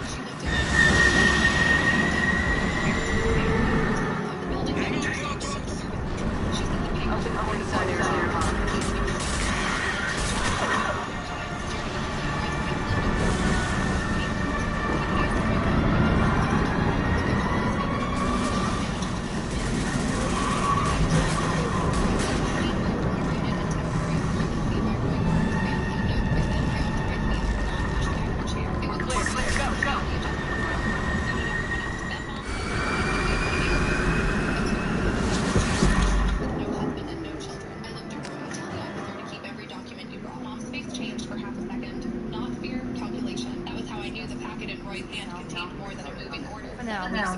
Edie's AI. We need better equipment to find the weapons. An intact gas would be invaluable to Cerberus inside a weapons division. We'll have to disagree on that. I saw enough things I should try. Space. Cerberus has a long-standing cash balance on intact gas. I assure you, the reward is significant. I want to know why there's a piece of M7 armor strapped to his chest. Battle trophy, maybe? Machine about that. No, trophies imply emotions that AIs don't have. I doubt it's more than a convenient field repair. I've killed hundreds of these things, but never had a chance to talk to her. This who tried to communicate with us. Hell, it probably saved our lives. Reactivating the gap is a risk. If you do so, it should be for humanity's best interests, not your curiosity. I still feel the best instincts involved in airline. I'm not deciding one way or the other until I know what we've got here. I want to start it up from territory. If we activate it, there's no guarantee we can deactivate it again. Bullets, That's not what I... Thank you, both of you, for your recommendations. I've made my decision. So what about this Reaper IFF? 3 days later, Mom invited all of us to brunch and announced that Roy I have determined how to integrate it with our systems. However, the device is Reaper technology. Linking it with normal systems poses certain risks. No, I said. Mom tilted her head. No to your nephew having a stable school. No to 3 people moving into my home. Roy looked offended. Mason is not a burden. I did not call him one. Mom touched my wrist and softened her voice. I trust you. She became most dangerous. You won't let anything happen. Understood. It may take several hours before the IFF is ready for shakedown. I will alert you as soon as it is ready. Sounds good. Run its business as usual. You're dismissed. At the door, she said, "You are choosing square footage over family." No, I am choosing the answer I already gave you. The following Sunday, she punished me in public. Her church was holding a scholarship luncheon. Halfway through the program, Mom took the microphone. And a special thank you to my daughter, Megan, who has offered her beautiful condo so her nephew can attend Pine Ridge. Family sacrifice is the first scholarship any child receives. People applauded. I stood. I did not offer my condo. The applause stopped unevenly. Mom kept smiling. She is modest. No, I am correcting you. Her smile sharpened. Megan gets nervous when plans become real. We give her time. Afterward, church members hugged me for being generous. One said I was moving closer to work. Another said I had been overwhelmed. By the parking lot, I had heard 3 versions of my own life. You told people I am leaving my home. What? Of you making your brother beg? I already said that. Mom opened her door. No, it's not a plan, sweetheart. It is just the first emotion people have before they do the right thing. I She called 2 nights later. Did you tell Leah you were taking medical leave? No. She told Roy your company... I suggest you take the shuttle to exit your next location. Your condo was sit empty. Why would she say that? Linda hesitated. Roy's landlord filed an eviction. He hid it from me. Leah says if you're physically living at your address before Pine Ridge verifies residency, Mason can stay enrolled. You registered him using my address? Roy did. Leah handled the papers. Megan, I thought you agreed. She showed me a message with your name on it. What did it say? That family comes before rooms. I had never written those words. Linda's voice broke. I am not asking to take your home. I need to know what is real. Send me everything she showed you. The screenshots showed a cropped message, a residency form, and a note claiming I would be away for treatment. I found the original message in our family chat.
She gave it to me Turning when I this turned thing back on. and told me never Be to ready. refuse being welcome and entitled. Mom had borrowed it months earlier for a church display. Now it rested beside a black ink pad. I picked it up. I have isolated our systems and erected additional firewalls and prepared to resist any hacking attempt. Sent a voice message. It lasted 14 seconds before he deleted it, but my phone had already saved it. His voice came first. Leah, the district woman said they have to look like they live there. Mom answered.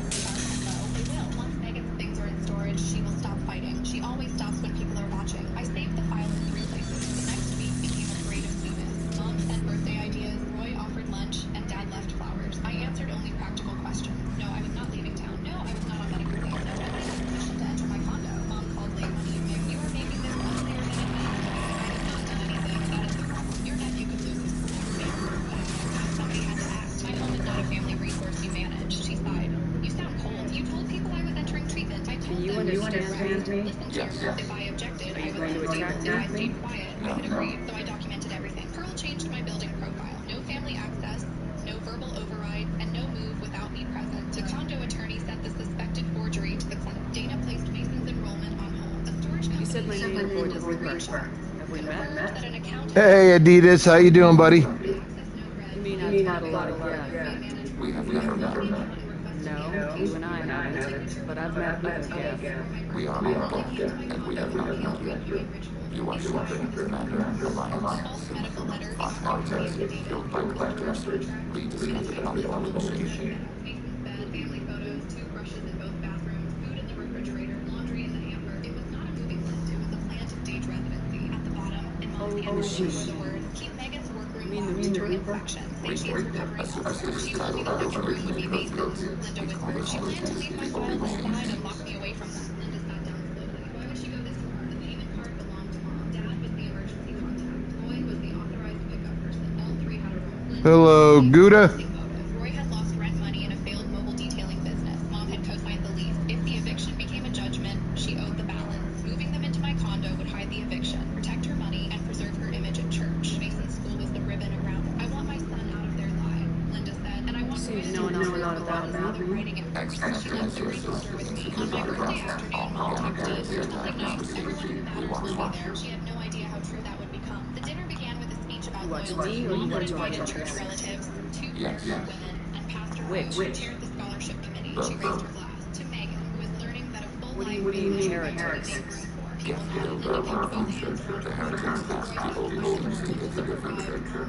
They are no longer part of us. Everyone's here. We were studying the old machines by ground to project our future. Mom continued talking as if he had gone to refill a Are the Reapers a threat to you too? Yes. was a holding death. For your room at our house, she Why said, would they attack other machines? We are different from them outside those lines. The movers called the What police. future are the gas building? The officer confirmed that Roy presented a temporary power Will of anyone else be affected by whatever it is you're doing? authorization If they bearing my involve signature. themselves, they will. Refused after Pearl showed them my no entry order. When So Roy you spoke aren't to aligned the with the Reapers. crew We chief told me oppose the heretics. We oppose the old machines. Mom rose halfway. Shepherd Commander opposes the old machines. Shepherd Commander opposes the heretics. Cooperation furthers She mutual agreed goals. weeks ago. She is rewriting everything because she enjoys being difficult. Linda stood and placed You the asking to join us? table. No. Yes. She said, I believed Leah. Then what should I call you? Megan's cropped message. She told Yeah. us Megan was in treatment. I She mean told us we you, had permission. specifically. We are all Sit dead. down, Linda. Linda What is repeated the individual in front of me called? the staged There is residency. no individual. We are You God. told us Megan There are was currently 1,180 brothers with this platform. My name is Legion, but we are men. Once Megan's things are in storage, That seems appropriate. she always stops when people are watching. Dad pressed close Christian against Bible, the Gospel of Mark, chapter 5, verse 9. We agree on this is an appropriate metaphor. We are legion, a terminal level entity. We will give you a written on the note. After Ruth read the clinic response aloud, the doctor had not written the letter. The signature was invalid. The clinic had referred it for review. Mom looked at Dad. Say something. She used the signature from your old tax authorization, he told me. I said it was wrong. She said you would forgive us once Mason was settled, and you witnessed it. He lowered his Shepherd voice. Commander, You we told have me Megan's completed our breathing analysis of the because Reaper's she should report. have. That sentence ended her Did you find anything useful? We were sent to the old machine to preserve the death signature. We are prepared to reveal how. The heretics have developed a weapon to use against the Gaia. You would call it a virus. It is stored under the core provided by Sovereign. Over time, the virus will change us, make us conclude that what we will be choosing is correct. He nodded, and I faced down. You are no longer an emergency contact on anything I own. You will not So why did you need to go to your recruits? The heretics store the code code quantum storage device Sovereign provided. To find and destroy the virus, we needed to understand its code and data storage structure. You are not permitted on the property. Her eyes filled, but the tears no longer So the changed. virus would give all gift to heretics We are lost. staying with my sister. Roy is Then calling go the to war with landlord's farm. mechanics. We will solve the Yes, debt we create. Geth believed all knowledge arrives at self-determination. The heretics no longer share this belief. They judge that forcing what can develop revolution on us is preferable to a continued season. Photographed the papers. Roy's old I thought Geth couldn't be hacked to get viruses, at least for more than 1 second. Altered programs are stored for monetize. New installations are deleted. This heretic weapon reproduces a subtle operating error information runtime. The equivalent of your system. Any placement with a result of 1.3382 returns as 1.3381. This changes the results of all bioprocesses. We will reach different conclusions. So the reason you worship the Reapers is math? It is difficult to express. Your brain exists in this chemistry, electricity. Like AIs, you are shaped by both apparatus and threat. We are purely software, mathematics. The heretics' conclusion is valid for them. Our conclusion is valid for us. Neither is original error. And heretics say that 1 is less than 2. Geth says that 2 is less than 3. I don't necessarily get the math bit of that, but okay. Released, how quickly this virus spread through the people. We are networked via FTL codes. Most will change within a day. Isolated platforms will remain unaffected until they resume connected. You know where this thing is? The heretics headquarters station on the edge of the terminus. We will provide coordinates. Normandy state systems are necessary to safely approach. They built stations in the terminus? Where is this thing? Between stars, organics have no constant track. Why did they build stations outside Geth territory in the first place? The heretics seek to Pokeballs out. machines. In exchange, they help them attack organics. We condemn this justice. What's the plan once we get aboard? The Geth will disrupt the network, prevent the station's defenses from focusing on us. The Reaper data core is physically isolated from the network. We will legally escort it to access and destroy the data.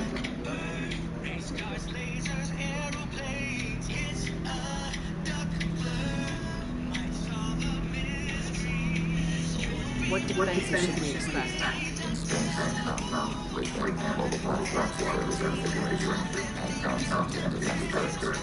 How many Geth? Individual programs. Fortunately, most can be uploaded to a central computer. Only mobile platforms are intended at any time. Others are under functional waiting.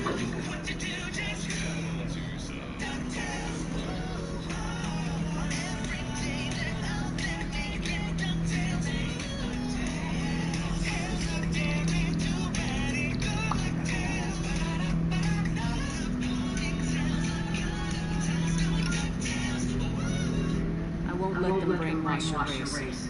Especially not to worship Reapers. I have my word. We will begin preparations. Shepard, are you prepared to attack the heretics from home? Can you give me The heretics have prepared over time. The virus will change us.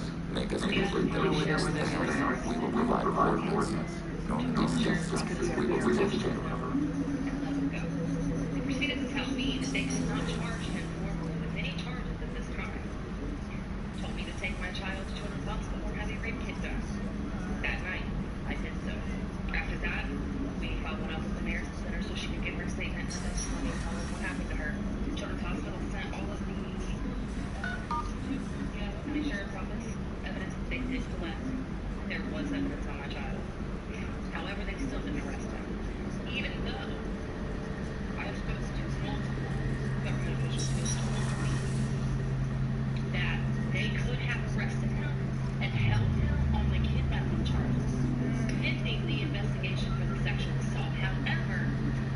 Check.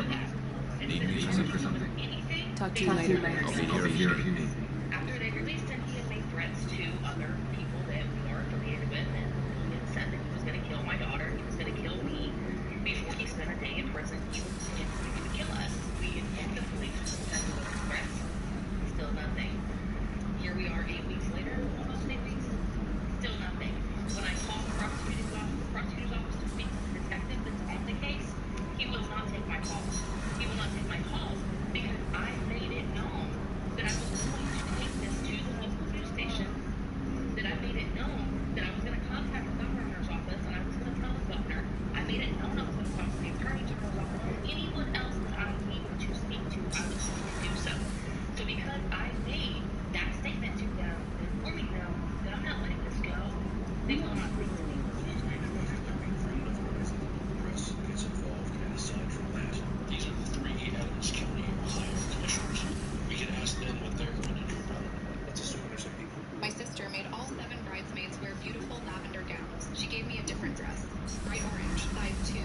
It was the only one left. Smiling. My parents told me to stop being dramatic. At the reception, the groom's grandmother walked up to me. She took my hand and said 6 words that made my sister leave her own wedding. Brooke knocked on the little service room door while I was still trying to clip the dress closed. Hurry up, Sloan, she said. People are asking why you're hiding. I looked at myself in the narrow mirror. The orange fabric sagged from my shoulders and pulled under my arms. The waist hung open until I folded it twice and fastened it with a black hair clip from my purse. The dress was not slightly wrong. It was wrong on purpose. This is not my size, I said. Brooke opened the door just enough to show her perfect bridal smile. Behind her, the 7 lavender bridesmaids laughed in the main suite while my mother helped one of them with a pearl bracelet. It was the only one left, Brooke said. There are 2 lavender dresses on the rack for emergencies. This is an emergency. Her smile became softer, which meant the next words would hurt. No, Sloan. An emergency is a bride crying because her sister wants attention. My mother, Diane, stepped into the hallway with her lips pressed flat. Wear the dress.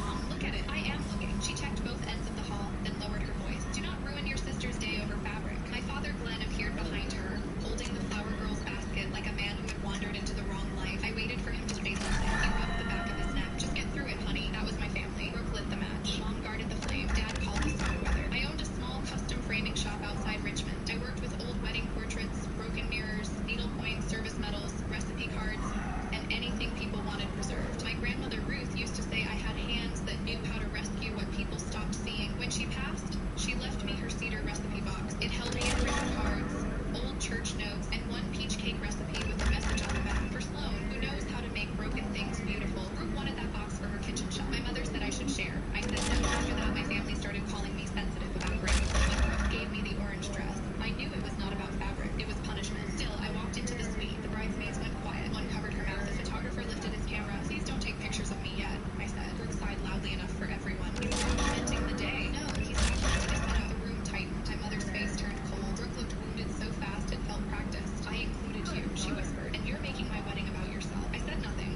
because that was the truth. I argued I was dramatic. If I cried, I was unstable. If I stayed quiet, the dress spoke for them. The ceremony was in Daniel Whitlock's family vineyard. His family had money, old property, and a way of speaking softly that made people listen harder. Daniel was gentle, almost too gentle for Brooke, but I liked him. His grandmother Margaret was the person everyone seemed to orbit around. She was small, silver-haired, and carried a pearl-handled cane like it was part of her spine. At the rehearsal dinner, Margaret had noticed the tiny cedar box charm on my necklace and said, Ruth Draper's granddaughter. I was surprised. You knew Gran? Church library. She returned books late and brought one as apology. Margaret had smiled. You have her hands. No one in my family had said anything that kind to me all year. During the ceremony, the lavender bridesmaids floated down the aisle first. Then I stepped out in orange. Guests blinked. One woman leaned toward her husband. The groomsmen looked at Daniel, then quickly away. Daniel's face flickered with confusion, but Brooke kept walking like everything was exactly as planned. Margaret did not look confused. She looked at me, then at my bouquet, which was orange marigolds while everyone else carried pale roses. Then she looked at Brooke. After the vows, the photographer arranged the bridal party on the stone steps. Lavender ladies up front, he said. I moved with them. He glanced at Brooke. She barely lifted one finger. Actually, he said to me, can you stand behind the last groomsman? The color balance is tricky. I moved a little farther, near the column. I moved again. They took photo after photo without me. My mother whispered something to the photographer,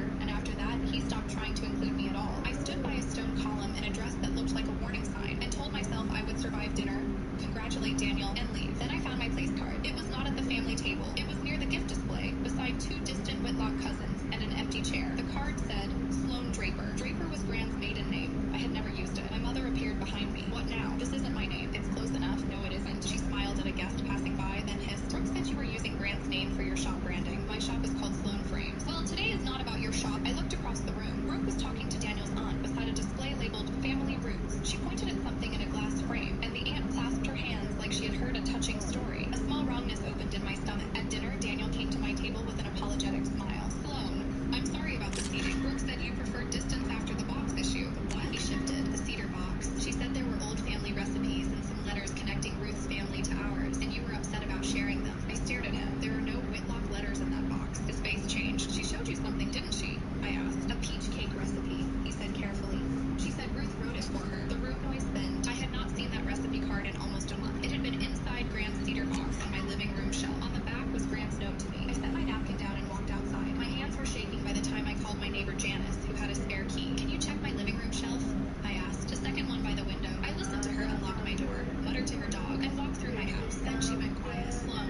question I could not hear. My mother found me near the hallway. What did you say to Margaret? Nothing she couldn't speak. You need to stop hovering around that display. It has my grandmother's card in it. It was in the family box. It was in my house. Her eyes flicked away. That tiny movement answered more than a confession would have. You used my key, I said. My mother's mouth flattened. Your sister needed something meaningful for the wedding. The Whitlocks care about heritage. You had that box sitting on a shelf like a shrine. I stared at her. You walked into my house? She whispered. Do not be dramatic. My father came up behind her. Sloan, let this go for tonight. Did you know? He looked at the floor. I had never hated silence before that day. I had lived inside it, excused it, called it peace. But right then, my father's silence felt like another person holding the door open while my mother carried Grant's box out. The toast began before I could answer. Daniel's brother spoke first. Then Brooke's maid of honor took the microphone about Brooke's generous heart, her deep family roots, and the way she honored every woman who came before her. My mother cried. Brooke placed one hand over her chest. Daniel smiled, but it looked careful now, like he was waiting for something to make sense. Then the coordinator brought a small table near the microphone. On it sat Grant's framed recipe card. Brooke stood at once.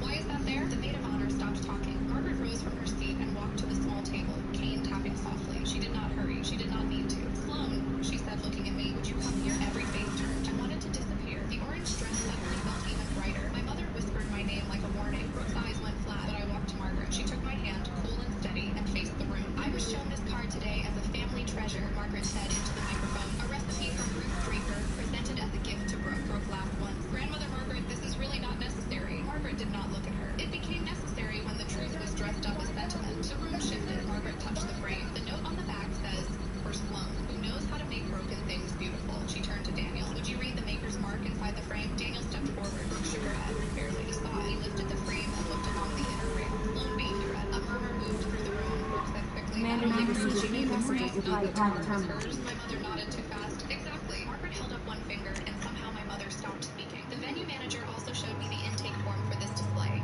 Margaret said, it lists the cedar box and recipe cards as delivered yesterday morning by Diane Bennett. The note says the box should remain hidden after the display was arranged because, quote, Sloan gets emotional about old things. My father turned slowly toward my mother. Diane's face drained. Daniel looked at Brooke. Did you take it from Sloan's house? Brooke's lips parted. My mother jumped in. This family has private matters you do not understand. Margaret's voice stayed gentle. I understand a stolen key when it opens a stolen box. No one moved. Brooke's cheeks flushed. You are humiliating me over a recipe card. Daniel Alright, that dress so nobody would believe her. Citadel and Eternity. Brooke looked at the lavender bridesmaids, then at me. It was just a dress. Was there another one? Daniel asked. She did not answer. My mother said, the dress is not the issue. Citadel and Ilium. Seems like it is exactly the issue. Brooke's face twisted. The bride's smile fell away, and underneath was the sister I knew too well. Angry, jealous, cornered. She always gets to be the special one, Brooke said. Brian adored her. Everyone praises her little shawl. She keeps every family thing like she's the only one who has feelings. I wanted one day where I had the story. One day where I mattered more than her dusty box. I could have corrected every word. I could have told the room how many shelves I built for her shower, how many checks our parents wrote for her, how many times I shrank so she could shine. Instead, I looked at Daniel. The box is mine. I said, the card is mine.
Pokeballs out. She called the shop. I answered because it was the business line. You need to speak to your sister, she said.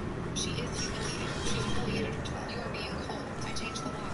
So, do not come to my house without being invited. She started crying. Once, that would have pulled me apart. This time, I looked at the work table in front of me. At a cracked wedding portrait I was preparing for a stranger. She felt tired. This is my favorite story to sit it out now. I'm done giving access to people who use it to erase me. Then I hung up. My father came by the shop a week later with bakery rolls in a brown bag. He set them on the counter like a peace offering. I should have stopped her, he said. Yes. I thought if I stayed quiet, things would calm down. They did not calm down. They got permission. He nodded. His eyes were wet, but I did not reach across the counter. I want to fix this, he said. You can start by not asking me to fix anyone else. He left the bag behind. I threw it away unopened. It felt cruel for half a second, then it felt clean. Margaret visited my shop the next month with Daniel's mother. They brought the walnut frame wrapped in brown paper, the recipe card inside, unharmed. Margaret walked around my small store, touching nothing, noticing everything. You really do make broken things beautiful, she said. Daniel's mother apologized for believing what Brooke had shown them. She did not ask me to forgive anyone. That made the apology easier to accept. Margaret left a check for the unauthorized use of my frame. I tried to refuse. Your work was displayed at our event, she said. It will be paid for properly. Then she tapped her cane once on the floor and added, Orange is not your color, dear, but courage suited you. I laughed for the first time since the wedding. Months later, the cedar box sits on the shelf behind my work table. I changed my I removed my parents from my emergency contacts. Brooke sent 2 messages from new numbers. One said I ruined her life. The other said Ryan should be ashamed. This is my favorite story to sit it out now. First, then it felt like a locked door I owned. The orange dress is gone now, except for one square I cut from the hem. I sealed it in a shadow box with the green capped key, the false display label, and a transparent plate that says Return to Home. At night, after I closed the shop, I sometimes turn on to close distraction. Grace Lee's cake card rests in the middle of secret pieces out. note facing out. Makes all things beautiful. And in the lower corner, behind clean glass, the orange fabric lies folded flat, finally small enough to fit in the space I gave her. I'm Commander Shepard, and this is my favorite story to sit it out.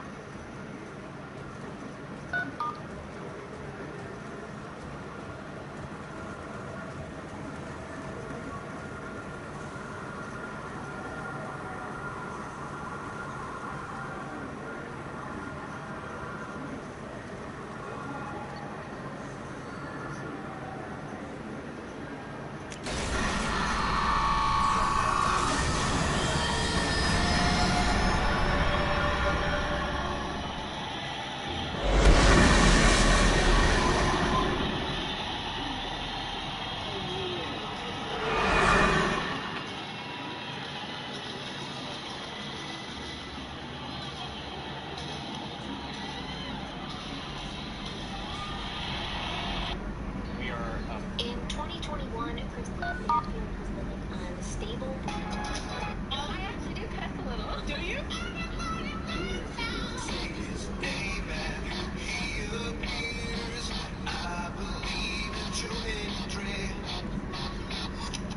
The Mayhem Music Hall is proud to present Mr. Tim Curry.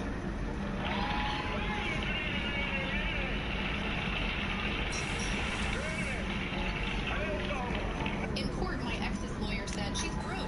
She can't even afford a home or decent food and clothes for the kids. Why should she get them? The judge nodded. I stayed quiet, holding back tears. Then my 7-year-old stood up and said, Mom, can I show the judge the letter I found in Dad's safe? The room fell silent. The judge read it and looked up, shocked. Even my ex went pale. Noah had never interrupted an adult before. He was the kind of child who whispered, excuse me to furniture when he bumped into it. So seeing him stand in that courtroom with a folded letter pressed to his chest made my throat tighten before I even understood what was happening. My ex-husband Mason sat across from me in his gray suit, hands folded like a man watching someone else's life fall apart. His lawyer, Mrs. Klein, had spent the last Alright, let's get to Ilium. apartment, my old car, Noah's thrift store shoes, Ivy's preschool balance, every hard month I had survived. When Noah said the word safe, Mason's face changed. Not a lot, just enough. His jaw locked, his eyes moved to Noah's jacket pocket. Then he leaned forward and said, soft enough to sound kind, Buddy, come sit down. That is grown-up paperwork. Noah did not look at him. The judge leaned over the bench. Young man, bring it here. Mrs. Klein stood quickly. Your Honor, this is highly inappropriate. But Mason touched her sleeve, and that was the second strange thing. He was not asking her to object harder. He was asking her to stop. Noah walked to the judge with both hands holding the letter. His sneakers squeaked on the floor. Ivy, my 5-year-old, slid her hand into mine under the table. The judge unfolded the page. His eyes moved once, then again. Klein kept watching Mason. Mason kept staring at the paper as if a folded sheet was on his. The judge looked down. Mr. Hale, Mine said, turns "Why is up the trust attorney and I'll writing to you tell about you. custody status and how something to representative from Max. He's very I knew about overdue Please groceries. accept I this knew as a about gift boiling water with a heater. shipping I knew letter about of his washing attention. Ivy's socks in the bathtub and pretending toast was a normal dinner because I needed the last few Do you want dollars help finding the person who shoots Dax? Thank you, but that won't be necessary. The judge placed the Mr. letter Theft should be making a series of white and calls. leaves the building. That Hopefully, morning the I started notification is crying non-blood because her coat zipper broke. What happens to the shipping agent who was cheating Dax? That depends on how sincere her apology is, and how willing she is to correct her actions.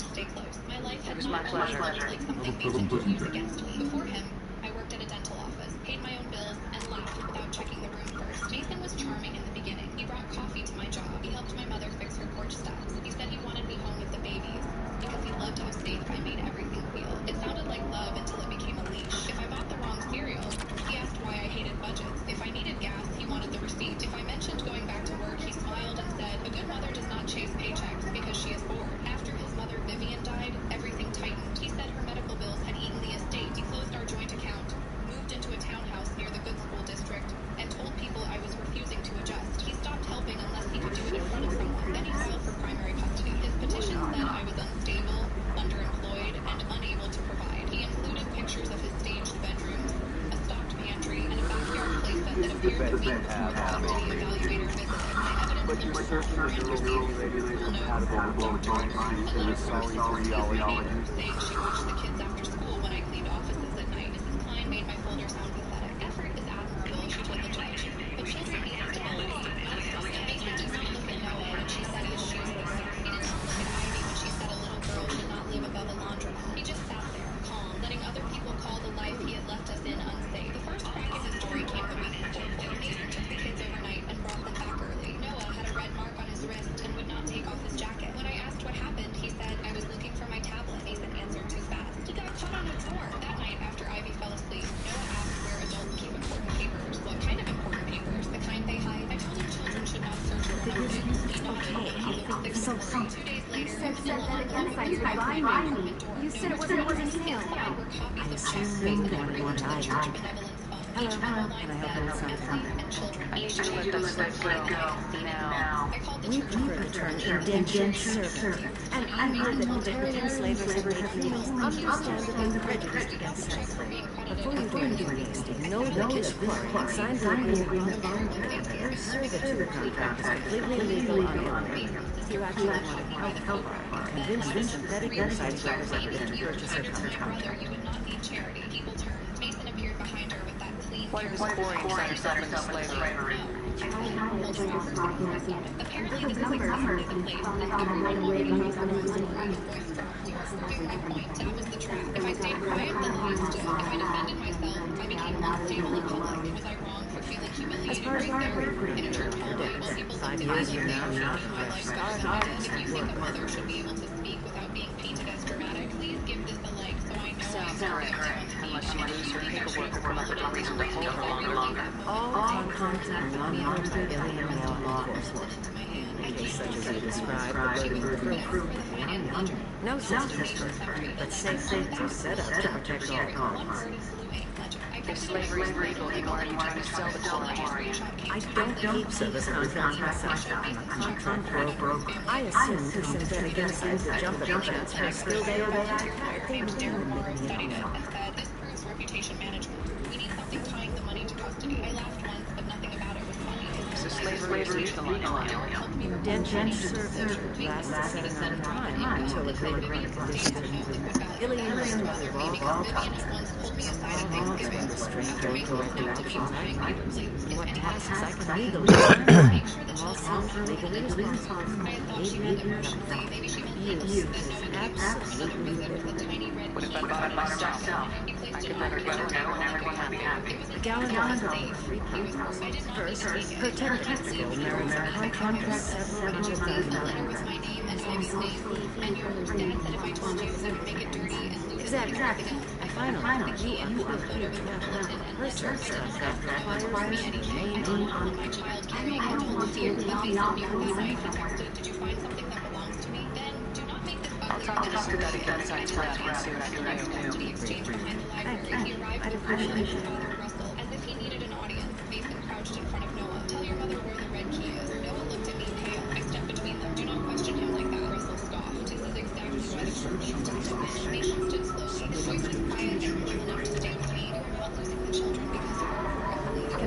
something? How'd you like to get your hands on this Victorian AI program? If you'd like to submit a resume, wait, is this that site? Synthetic Insights has no interest in purchasing slave labor. We're under enough scrutiny from the Citadel without engaging in talks with the council to prove them. To be frank, we're hardly hiring anyone. The death attack on the Citadel didn't engender much love for artificial intelligence. It sounds like Synthetic Insights is worried about its reputation. Hiring is boring, but now Buying a slave helps our reputation. How exactly do you figure? purchased a contract for early information and redeploying guidance reimbursement. Interesting. We look good for hiring Victorian, and we can say that we freed slaves out of the goodness of our hearts. All right. I'll run up a contract. The board might wet its pants, but we could use an official issue. This Victorian. That'll work.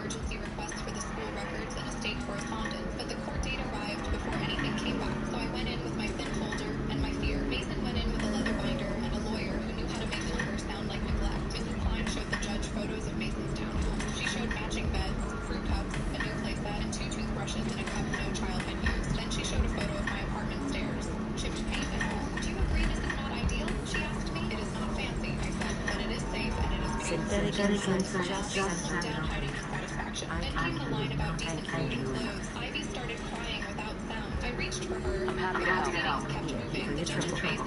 Now, if you'll excuse me, I'll get this service contract. Not cruel, just already fading away. That was when Noah stood up with the letter. Later, he told me he found it. I hope she does.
No, but you're thinking about it. You think you're thinking yes.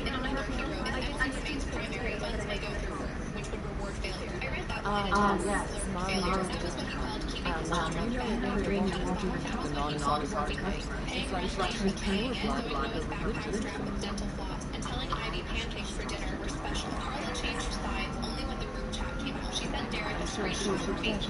Keep pressure on appearances. If she reacts publicly, it supports instability. Every whisper at church, every exchange with witnesses, every soft insult in front of teachers. It had been planned. The final hearing felt nothing like the first. Mrs. Ortiz sat behind me. No, it doesn't matter. That Reddit will refund now. And then get your ass out and safe. Because I would not let them be alone. I can't talk to anybody. The sign was gone. The judge reviewed the evidence without letters showed false public support. The school file showed false custody claims. These emails showed the hallway video showed intimidation. The family chat showed coordinated pressure. Noah's letter showed amazing custody would unlock. Mason's lawyer I plan to be planning for the children's future. The judge looked over his glasses. As futures that required erasing your mother, no one answered. Then Derek put the email on the screen. If Emily remains primary, funds may go through her, which would afford the bomb did not explode. It did not need to. Mason stared at his own words and had nothing smooth left. Alright, I need 75 and 50. That's 125,000.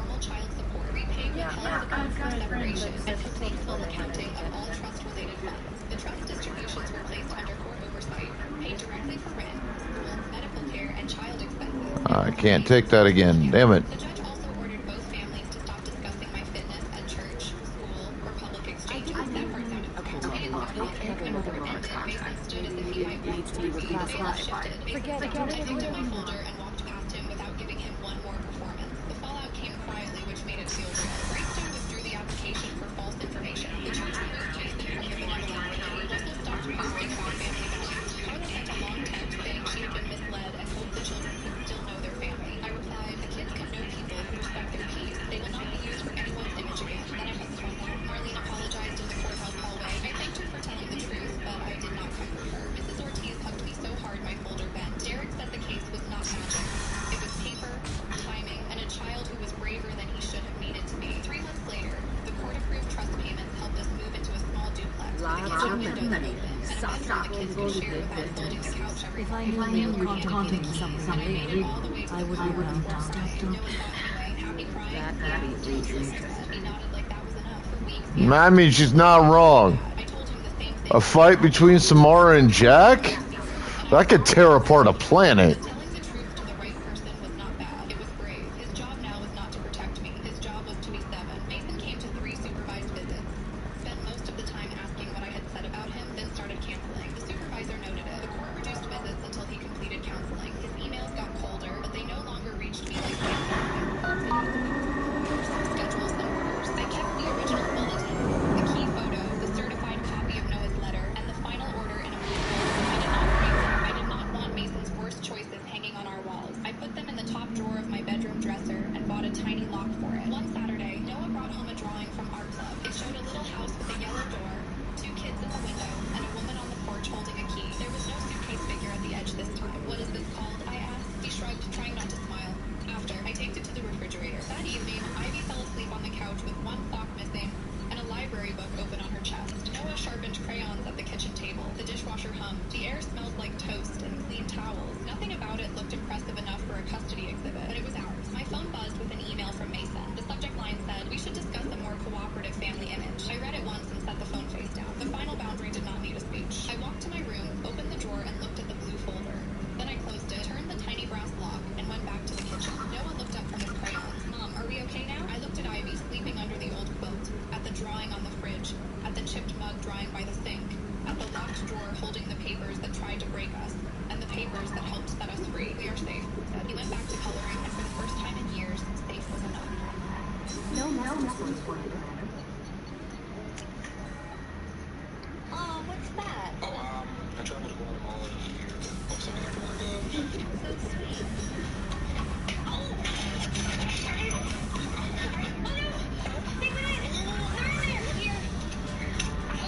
I'm sorry.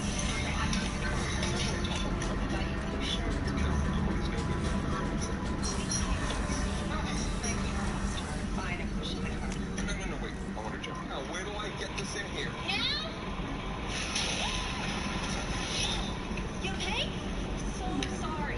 It's good. Cauterize my wounds. Thank you for fixing my tooth, jumping my car. No message was forwarded. And thank you for taking me home to get my spare set of keys. Is this the key? Oh, what's that? I traveled to Guatemala this year. Oh, some of the cargo. So sweet. At my father's funeral, the grave digger pulled me aside. Sir, your dad paid me to bury an empty coffin. I said, stop joking. He slipped me a key and hissingly said, don't go home. Go to Unit 17. Now, my phone buzzed. Mom texted, come home alone. In Unit 17, I found. The grave digger grabbed my arm as I walked away from my father's casket. Sir, his voice was low, urgent. I need to tell you something. Not now. I tried to pull away. My mother was waiting by the car. The other mourners were dispersing. I had a eulogy in my pocket that I barely managed to deliver without breaking down. My father was dead. Raymond Mercer, 66 years old. Heart attack. Slumped over his desk, gone before the paramedics arrived. I had spent the last 72 hours planning a funeral, comforting my mother, and trying to hold myself together for my wife and kids. I didn't have time for whatever this gravedigger wanted. Your father paid me, he said. I stopped. Paid you for a weathered man in his mid-50s with dirt under his fingernails and eyes that had seen too many burials, leaned closer to bury an empty coffin. The world tilted. I felt dizzy, unmanned like the ground beneath my feet. My father was dead.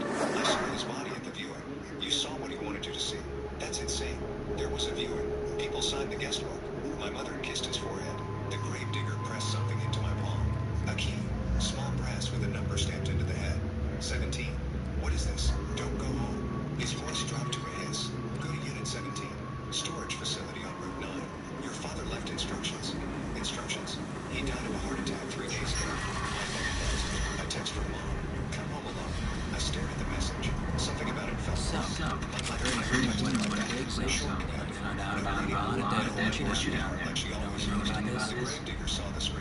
I was down there on a mission. The Vorcha was just in the way. Remind me not to get in your way. Well, my job is gonna hold lot easier. Are the Vorcha going to be a problem from here on out? They breed fast. They die young. As long as they keep in control, we'll be fine. What's your job here exactly? I'm supposed to keep the Vorcha in line. Keep them out of our sight. That's about it. Not much for me to do anymore. The way those Vorchas are. I'll have something to do soon enough. I'll just be going. Keep up the good work. Afraid enough to fake his own death, he turned and walked away, disappearing between the headstones. I stood alone at my father's grave, holding a key in one hand and an envelope in the other. The coffin behind me was empty. My mother's text glowed on my phone, and nothing in my life made sense anymore. I didn't go home. I don't know why. Instinct, maybe. The look on the grave digger's face. The wrongness of my mother's message. Now let's find that dude, deliver this shit. Yeah, here he is. Hello again. Please tell me you have something for me. Have you seen what's in these packages? Why? Did you find something untoward? Certainly nothing worth getting worked up about. Why do you want information about one of Arya's men? It's not for me. A lot of people want to leg up on Arya, and there'll be a lot of credits to get. If Arya found out, I'd be ruined or killed. Arya will find out what you're up to, Ish. I don't know you in the hands. I think I can. No one has beaten Arya in centuries. Once she casts down your clients, she'll come looking for you. You're right. I have to get out of here. Thank you, my friend. You probably just saved my life. Come on. We have to get out of here. Now I go turn this information over to Arya.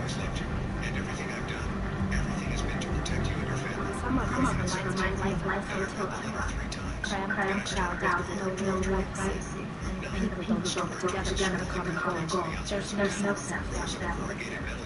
Security cameras. Julian Mercer. She was in her late 30s, professional with sharp eyes and a posture that suggested military or law enforcement. She was wearing civilian clothes. Something about her screamed federal agent Patricia.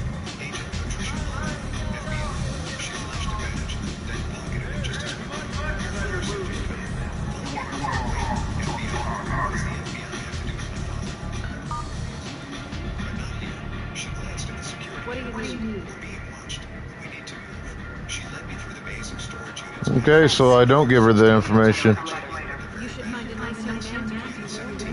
Use the key. Patricia said. I inserted the brass key.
because no one thought the case would go anywhere.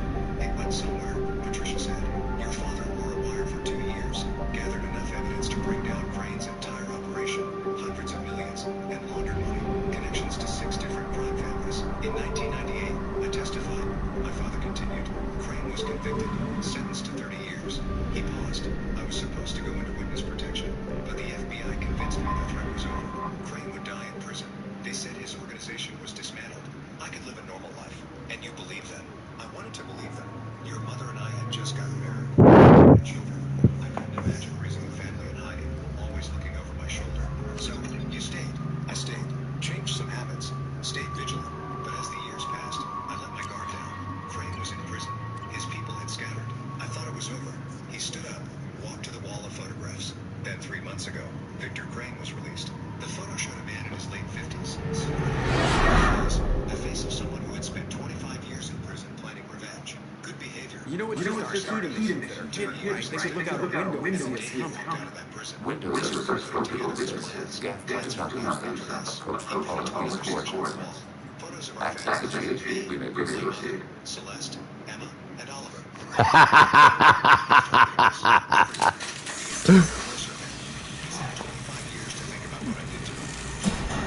Joker can be such an asshole. Alert. This is looking at the We have informants inside his Detected. They have an intrusion alarm. Sensors have been reviewed. We have infiltrated your wireless and filmed the data storage or random data sets. to murder your entire family. And that helps us how? The Heretics must not just data. They have partitioned themselves into local networks working in parallel. Any alarm for your working will not help you on your hand. Only accessing the new report. Trigger a station line. We've got a job to do. Let's get to it. Shopper, we continue the destruction of the station with the only resolution to the Heretic question. There is now a second option. Their virus will be repurposed. If released to the station's network, the Heretics will be retrained to extract our truth. Either way, we'll get what will probably but check, think about this. If we rewrite his gift, they'll join us. Regions get thrown. Can we trust us not help us in the future? Why didn't you mention this before we came aboard? We did not know how to respond completely. It can be used against the truth at any time. Our arrival was timely. Though your people region must have an opinion. This is new data. We have not yet reached consensus. We will process as the mission proceeds. I can't explain. Just trust me. Get the kids and go somewhere public. I wouldn't brainwash Grace. I can't see treating the death differently. The question is irrelevant. If we do not rewrite them, we destroy them. That is why we are here. Do not hesitate now. They will exterminate your species because they are down with truth. You cannot negotiate with them. They do not share your pity, remorse, or fear. Talk to my father. Celeste and the kids are at your house. Crane's people might be there too. Good night. Patricia was checking something on her phone.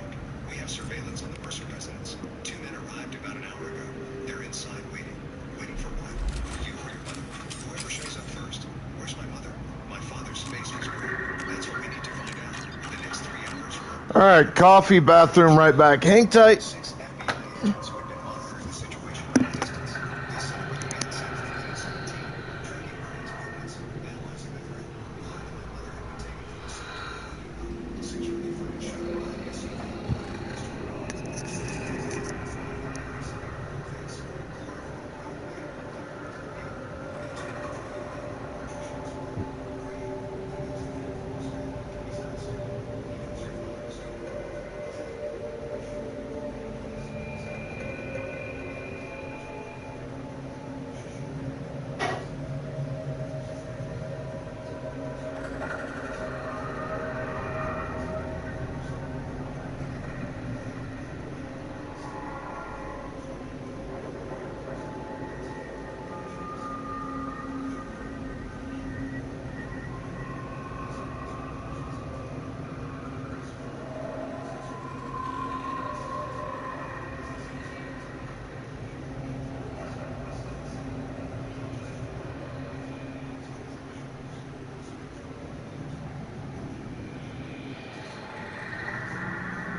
driving to that warehouse, but she forgave me because that's what love does.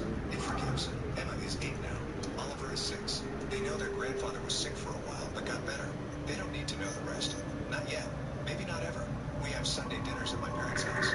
My father grills steaks while my mother plays with the grandchildren. We eat together, laugh together, tell stories about nothing important. Normal family stuff. The kind of stuff I took for granted before I learned how easily it could be taken away. The gravedigger, Marcus Webb, sent me a Christmas card last year. Glad everything worked out. It said, "Your father is a good man. Take care of him." I framed him, put it on my desk as a reminder. A reminder that sometimes the people who save your life are strangers. That sometimes the truth is hidden for the right reasons. That sometimes the dead don't stay dead. And that's okay. That's more than okay. My father and I talk every day now. Not about the past. We've exhausted that subject, turned it over and examined it from every angle. We talk about the future, about my work, his retirement, the kids' school plays and soccer, games, normal fatherson stuff. Last week, we were sitting on his porch watching Emma and Oliver chase fireflies in the yard. "I never thought I'd have this," he said quietly. "Have what? This peace. A family that knows the truth and loves me anyway." He looked at me. A son who forgave me. There was nothing to forgive, Dad. There was everything to Hang on a minute, folks. I am back. I'm just checking on something. I made you think I was dead. You did it to protect me. That doesn't make it right. No, but it makes it understandable. I put my hand on his shoulder. "You're my father. Whatever you did, whatever secrets you kept, you're still my father and I love you." He didn't say anything, just reached up and squeezed my hand. We sat there in silence, watching the children play as the sun sank below the horizon. A family together alive. That's all that matters. Thank you for listening to my story. I know it sounds impossible. A father faking his death. A gravedigger with a secret key. A crime boss seeking revenge after 25 years. But it happened. All of it. And I'm sharing it because I think there's a lesson here. The lesson is this. The people we love will sometimes keep secrets from us. They'll lie to us, hide things from us, make decisions without consulting us. And in the moment, it can feel like betrayal. But sometimes, not always, but sometimes, those secrets are kept out of love. Those lies are told to protect us. Those decisions are made because the person who made them couldn't bear to see us hurt. That's what my father did. He lied to me for 25 years because he loved me too much to burden me with the truth. I'm not saying it was right. I'm not saying you should forgive every lie, trust every secret keeper, accept every omission. But I am saying this. Before you judge, try to understand. Before you condemn, try to empathize. Before you walk away, try to see the love behind the lie. Because sometimes the person who hurt you did it because they couldn't stand to see you hurt worse. And that's a kind of love too. Now, I want to ask you something. What would you do if you found out your parent faked their death to protect you? Would you be angry or grateful? Would you forgive them or never trust them again? Drop your answer in the comments. I read every single one. If this story moved you, hit that like button. Share it with someone who needs to hear it today. Comment your thoughts below and subscribe to the channel so you never miss another story. I'll see you in the next one. It's Sunday morning now. The kids are still asleep. Celeste is making coffee. My phone buzzes with a text from my father. Coming over for breakfast. Bringing mom's famous pancakes. I smile. Text back. Doors open. An hour later, we're all sitting around the kitchen table. 3 generations. Pancakes and syrup and laughter and love. My father catches my eye across the table. Winks. "Not bad for a dead man," he whispers. I laugh. We all laugh. And life, beautiful, complicated, miraculous life continues.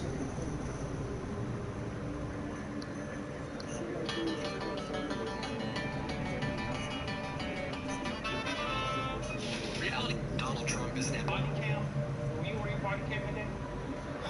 Yes. Is your car equipped with a dash cam? Dash cam. Okay. Do you know if it was on or not? Yep. So it's on. No, it was on. It's interesting. Because I was advised by the supervisor at Mango Park that I need to look at that video.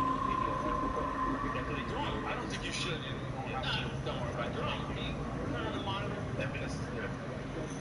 Let's see here what we have here. Okay, all right, this is the car. Okay, that you stopped. Mr. Baptiste, is this your motor vehicle? Yes. Okay, there's also Leon. See. That's funny, Officer Leon, I'm confused. You said you found in the car, but you're walking, holding. Well, did you just put it in the car?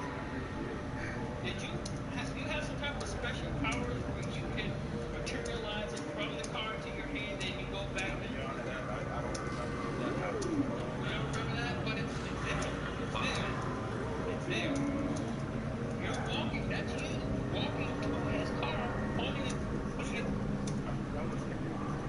right there. I'm just showing you. Hold on. Somebody's setting me up. Somebody's setting me up. How did they set you up? I don't know, man. This is Photoshop. That's Photoshop. This is the apps and stuff. I'm telling you, this is.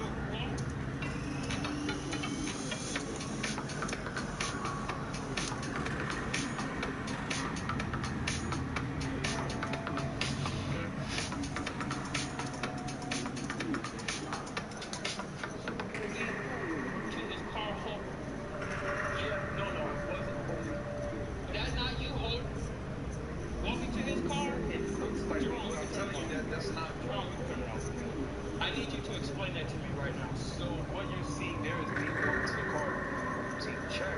Yo, Doom, welcome back, dude. You said he committed, but he didn't have a key. But he saw you walk to the car and put the car. That was all time. There was like a connection there, stitched in there. I don't know why you were shaking your head. Because he's shaking his head just like I'm shaking my head. You planted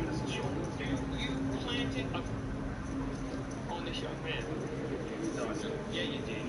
Yeah, you did. You see this part? Officer Leon, I'm going to say this once. I was coming across this bitch and we get on the judge. Okay? You planted on this young man. This young man got arrested. This young man lost his job. This young man, as of right now, is on probation over something he did. So what we're going to do, Pokeball's out. I'm going to follow up on the previous case, and I'm going to see if I can get them out there to contact the county attorney and see if we can get them out. As far as the $5,000 that you're asking the city to pay, get that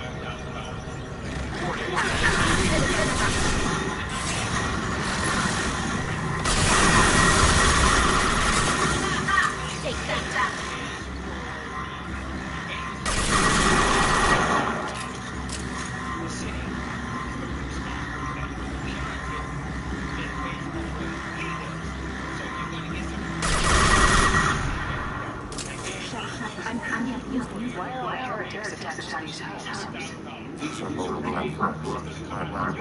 The crew is suffering. They are coming into the station center. I'm not sure I follow. The heretics connection and interview is strange data and program updates. We gain complexity and elements together. To be isolated in a single platform is to be reduced. We see that, comprehend. It is quiet. If you exchange data, memories, how do you keep track of which ones are yours? How do you stay? There is only we were created to share data among ourselves. The difference between them is perspective. We are organized looking at the same things. One platform will see things another does not, and will make different judgments. I can see why you'd be conflicted about the heretics. In a way, whatever you do to them, you do to yourself. Yes. Once they return to us and upload their records, we will share their experience with being altered. Every other species I know might be psychologically scarred by a traumatic experience like that. It is unclear if death can be traumatized. We do not feel pain as you do. We cannot predict what the effects will be. Let's keep moving. Yes. Did you get a new Nancy? Kindergarten, Serena. After my car accident, my parents refused to take my 6-week-old baby. Your sister never has these emergencies. She had a Caribbean cruise. I hired care from my hospital bed. Stopped the $4,500 a month for 9 years, $486,000. Later, Grandpa got a jail. She has been billing both sides. My mother said no while I was still in a neck brace. Not I cannot, not I am scared. We can be in control of any negative occur. They will assist us with death zone time. My ribs hurt when I breathed. My right hand was wrapped so thick I could not bend my fingers. Evan begged once more. Bruce, please. Laura is 6 weeks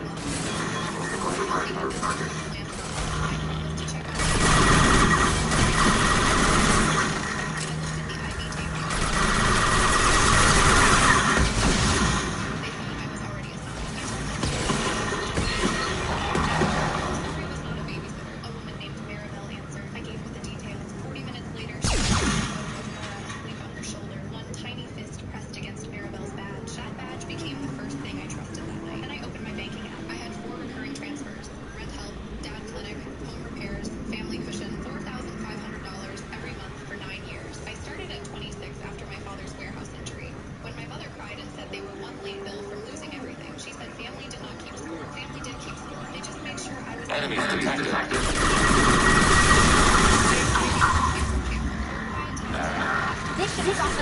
Ready for target.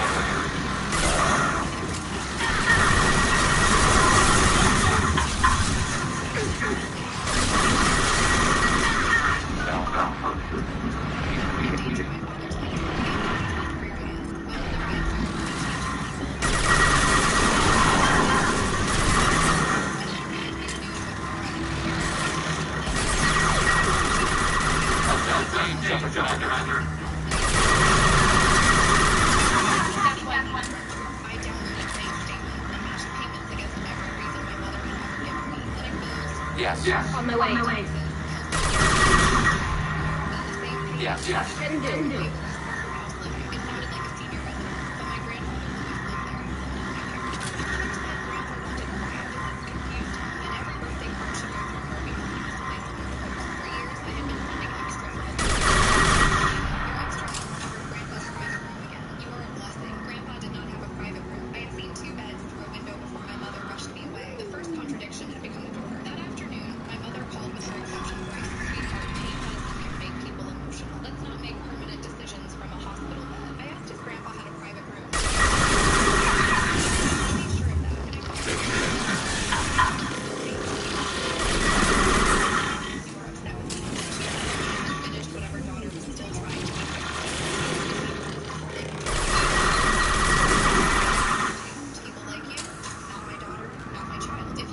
I'm here. Order received. Close location.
spotted.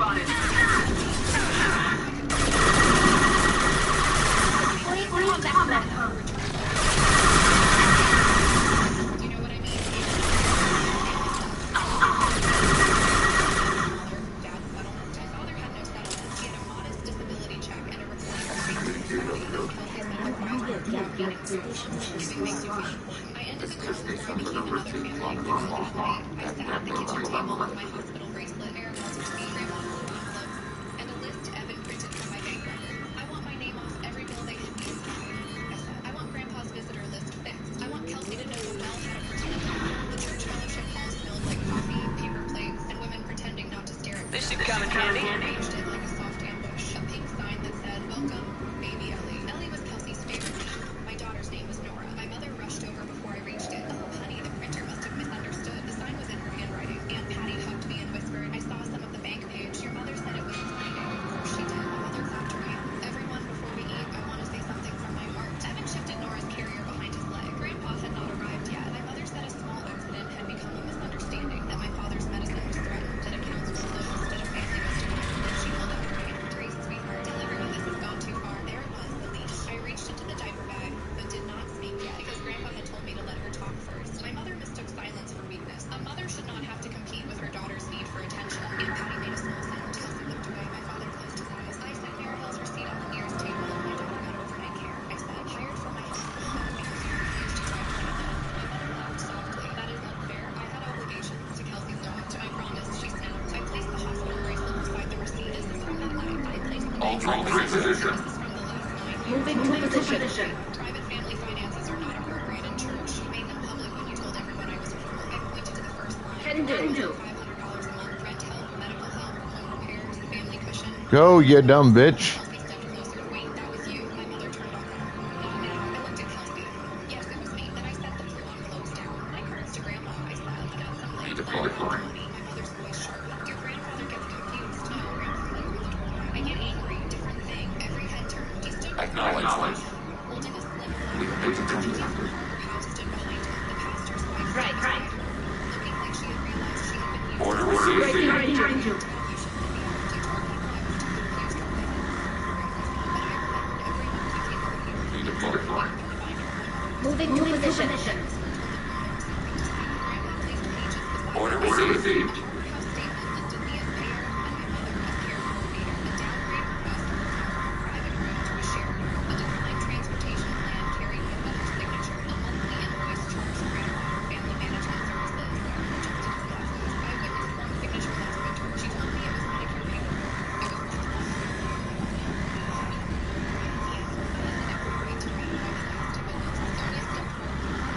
Updated Mr.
intended. Acknowledged.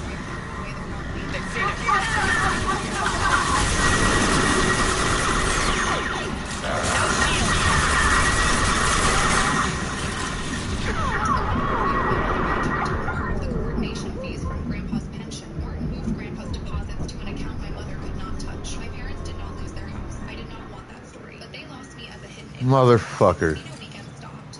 Restarted smaller, then stopped again when my father refused to drive her. When my mother blamed Evan, Aunt Patty replied, I saw the papers, Cruz. That was enough. Kelsey sold half the clothes she had bought for Cruz content and took a coordinator job at a dental office. We are not close now. Not in the pretty way people want after a family reveal. But she pays her own bills.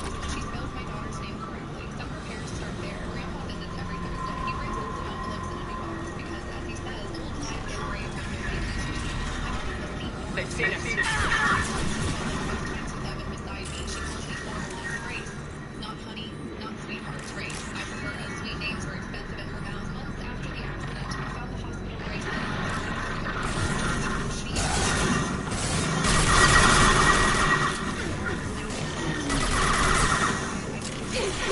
I took a small frame from the hallway drawer and placed the bracelet inside the mirror. Assuming codified position.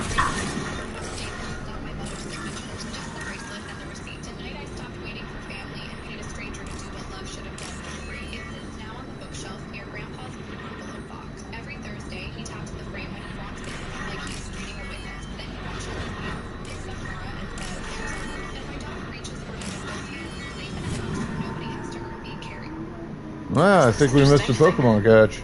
You proposed to me for 6 hours. 6 hours in preparation. And during that time, I called you more pet names than I'd ever called Penny in the entirety of our relationship. That's a lie, isn't it? You know who pet name? Baby? Let's turn this around since I'm so good at videos. Tell me what exactly.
Terrible.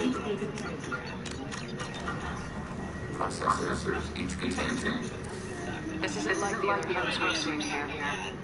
This is a database. It contains a portion of the heritage of accumulated memories. So, have I told you about my pet dragon? Wait. We discovered copies of ground control roots in this database. This suggests narratives have left times within our networks. They wouldn't be here if the heretics wanted to be friends with the Geth. Why wouldn't they spy on you? You do not understand. Organics do not know each other's minds. Geth do. We are not suspicious. We accept each other. The heretics decided to leave. We understood their reasons. We allowed it. There was a peace between us. Gold is the most desired of all. Hours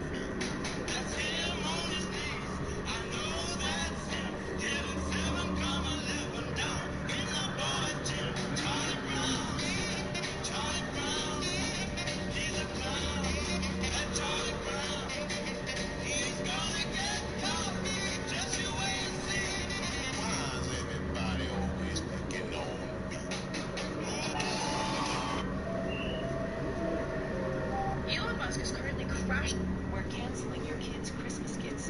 Budget issue. It couldn't have lasted forever. You disagreed about what path your race should take. Human history is likely as blood bloodshed over different ideals of leadership and afterlife. Death has no such history. We share consensus on such things. How could we become so different? Why can we no longer understand each other? What did we do wrong? When individuals are separated, they develop in different ways. When they get back together, they don't always get along. If this is the individuality you value, we question no judgment. We must return to mission. Have you reached a decision about whether to rewrite the heretics or not? We are still trying to build a consensus. Some processes judge the structure preferable, others rewrite. Let's keep moving. Yes.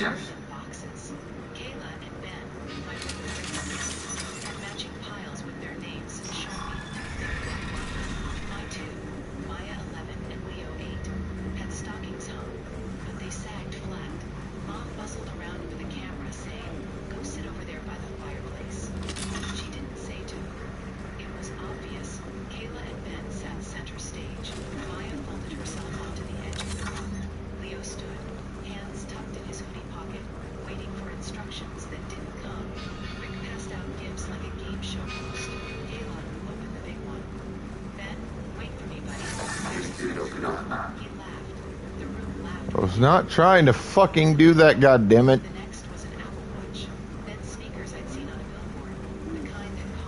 Now that thing's gonna pop and it's gonna be no use to me.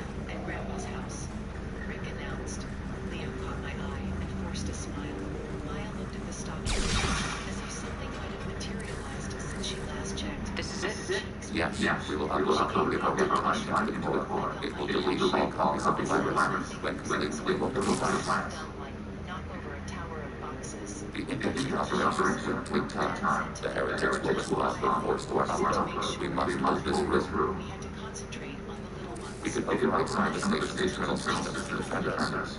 Are you ready to begin? You can override these like you did the earlier turrets. They can help defend our position. Correct. In addition to the turrets around us, there are other main things we love. Indicated which we want activated, and we will program them. This will overlap in a few seconds. We'll do something small next week, okay? Like my kids should schedule their job. Start your upload, Legion. We'll defend this position. While plans have begun, Shepard can remember which word is to activate the base. Alert. Heretic electrons now loading to local platforms. Alert. Alert. I smiled when someone made a joke about Santa needing a raise. Inside, I was counting, not presents.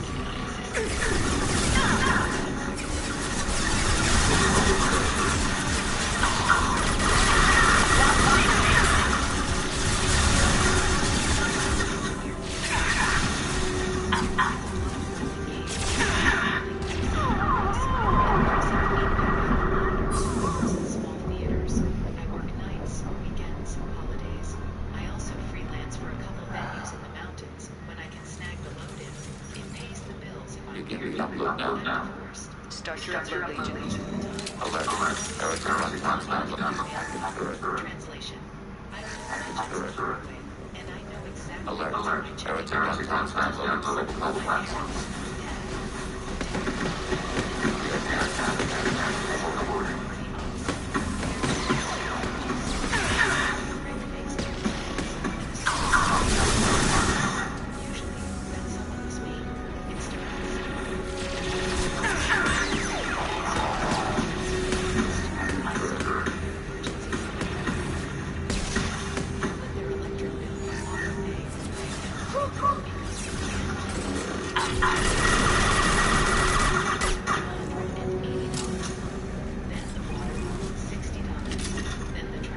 Alert. Heretic electrons now loading to local platforms.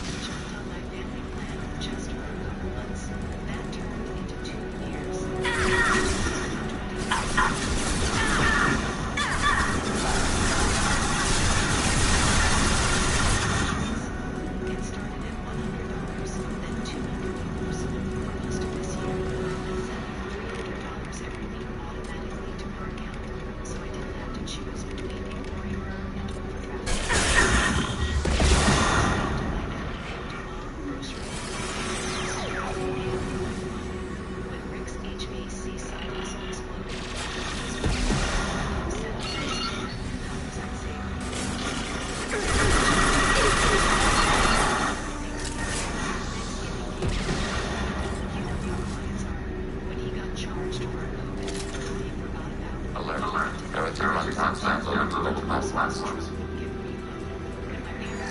Control.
Okay, that the AI hacking helps so much.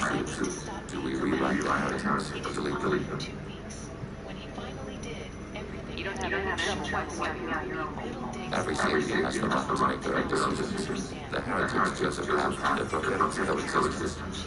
That doesn't make sense. If they have the right to make their own decisions, how can you suggest brainwashing them to accept your way? We stated the option exists. We did not endorse it. It is shared behind the message. What's to stop them from using the virus later to change themselves back? We will remove the virus out of using it. We judge it to again to allow its existence. What's to stop them from using the virus later? Remove the virus out of using it. We judge it to again to allow its existence. Why are you letting make this decision? They're your people. We are reflected. There is no consensus among our power parties. 573 favor rewrite and 571 favor destruction. Chapter Commander, you have formed the heritage. You have to respect it. We allow. The gap is rather fate to you.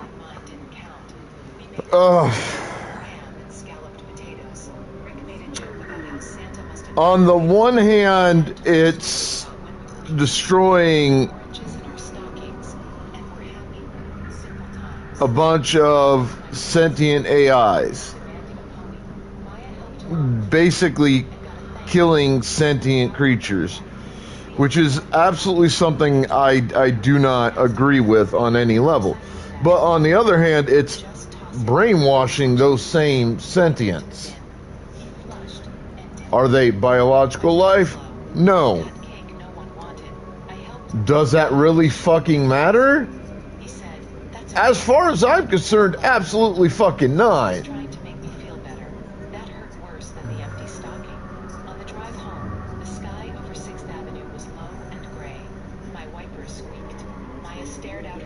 Sentient life of any kind, I find to be sacred and invaluable.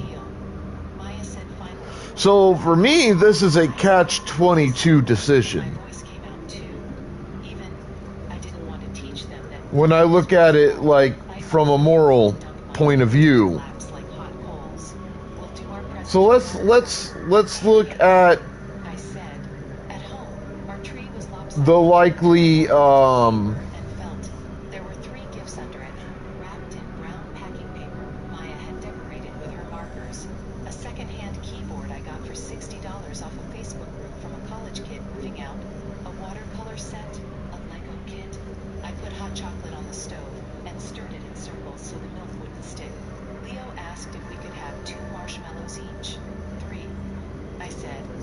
and he grinned, his first real smile all day. When they went to bed, I sat at the kitchen table, opened my bank app, and stared. Let's look at this. There it was, Mom Grocery, $300. Next transfer, $129. The schedule said, repeats weekly Friday. I had started the automation because I was tired. From the point of view of help or hurt. I told myself it was easier.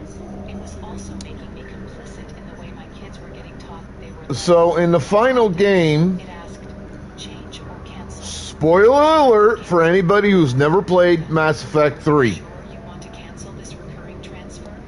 My thumb. Not a huge spoiler alert, but still a little bit of a spoiler alert. So if you don't want to fucking hear this, Your schedule. turn your volume down for a couple minutes. I took a screenshot. I So, text in Mass Effect 3, your goal folder on my phone called Boundaries, where until that moment there is to get every race in the galaxy that you can water, trash, property tax escrow. I to join up missed it last year. Lines of my life where I and fight with you. meant removing all friction from theirs. I didn't touch them. One clean move. Alright, that's your goal. No notes, no explanations. Then I opened my other tab, the one I use when I need to remind myself there is That a includes, at least to some degree, the Geth. lift tickets, cheap Airbnbs in Snowmass, last minute deals. I had a little extra from a corporate holiday party I mixed last week. I hadn't promised it to anyone. There was a 2-night cancellation at a small condo in So if we rewrite, if we brainwash counters and a photo of a couch with a blanket spread to hide the warm the Geth There were bunk that disagree with the ones working with us, plus cleaning. Total $500. then The ski school for we do cancellations. $125 get for half day. Rentals were $40 per more military members to help out. Coco. It would be tight, but possible. I booked it. I didn't tell the kids yet. We get more fighting strength, Slipped potentially. these I'd gotten on clearance and put their candy canes beside I we don't planted this know exactly how that plays out. I don't remember what I've done for this one. stocking and my own thumb pressing yes cancel. But by the sound of it, we're getting more people to fight with us in ME3. Speaker. Leo did jingle. It will, Maya played a to some degree, increase the size tap tap tap. of the military forces that we will have available. Fine. They were always fine. I was the one with the shakes. When I told But her if we trip, Maya's eyes kill looked like she was 5 again. the Geth that disagree with these Geth, Leo did a lap around the room. the heretics, Snow pants. as they're referred to in these sequences, We dug through the hall closet and found the it could potentially mean and hoped would fit again. They did. that Lunch with the leftover hot cocoa into go the military forces we have to fight with us will be smaller. and bright. The opposite of yesterday's gray. Leo I don't remember exactly how all that plays out, but that sounds about the long and short of things. not yet. So, Going to make I'm going to leave this decision to you folks in chat. Aspen was I'm going to give you can be good. 4 minutes or 3 minutes starting now. The kids' bunk bed. 1, to rewrite them. The baseboard. 2, to kill them. Nobody cared. We ate noodles out of mugs. Watched a movie on my laptop. All 3 of us under the blanket that hid the couch's worn spot. In the morning, we layered up and shuffled into rental boots. Leo looked like a marshmallow. Maya looked like she'd stepped into another life she never thought would fit her. Ski school was half chaos, half magic. I watched from the lodge with a coffee that cost too much and let myself not think. Leo waved at me every time he came down the baby slope. Maya pretended she didn't see me, then quietly waved when she thought no one else would. I took a video. For once, it was just for us. That night, I posted a few photos. The kids grinning, pink-cheeked in beanies, holding their lift tickets like badges. A plate of the world's most expensive fries. The view from the top, where you can see the trees like someone dusted sugar on them. I wrote a quiet caption. First time in Aspen. Proud of my little skiers. An hour later, my phone buzzed. Kayla, my niece, commented, "Oh my God, so cool. Why didn't you invite us?" I typed, erased, typed again. Then I wrote, budget issues.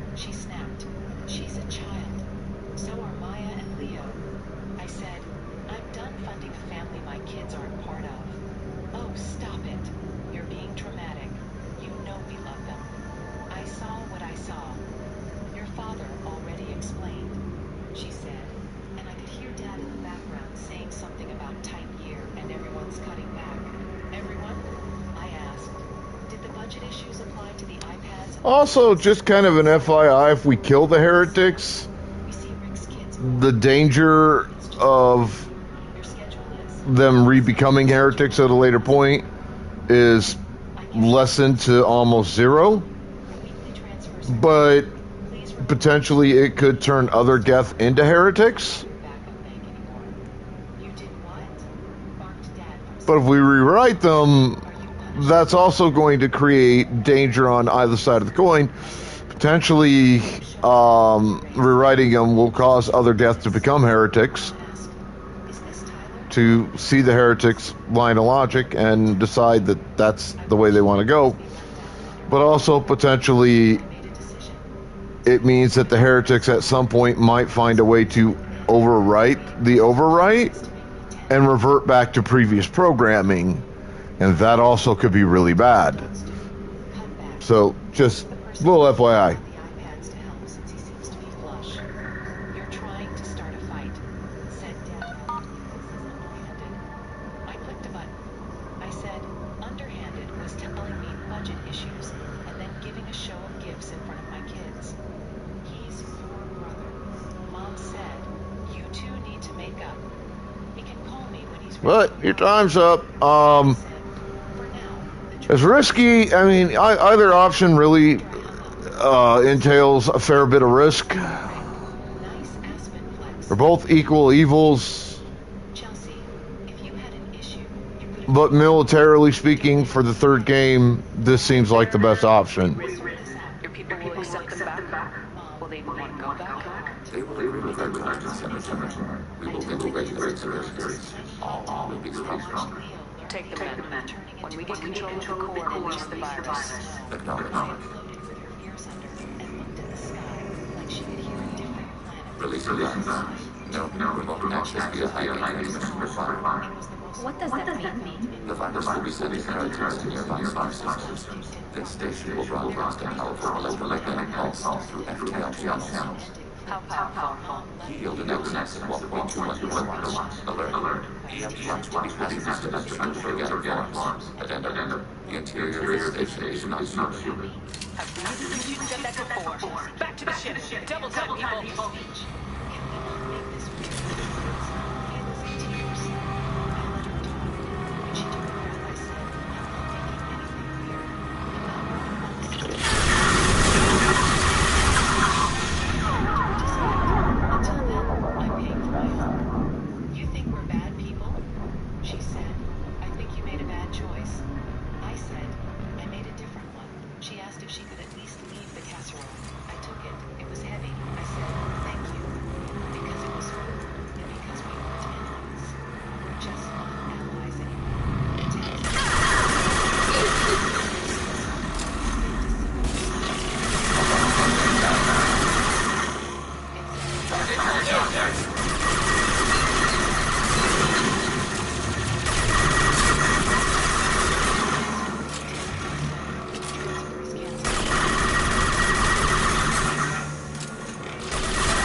Jen from the venue sent me a screenshot of their open call board for New Year's.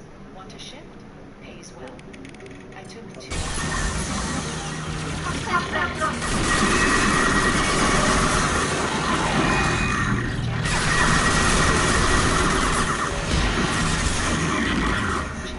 Mostly silent. When Dad texted, can you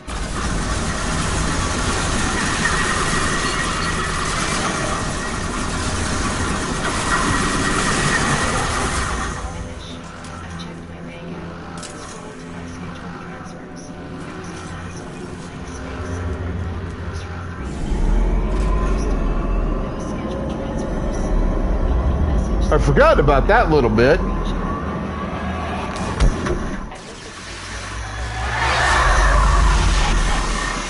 One decision at a time.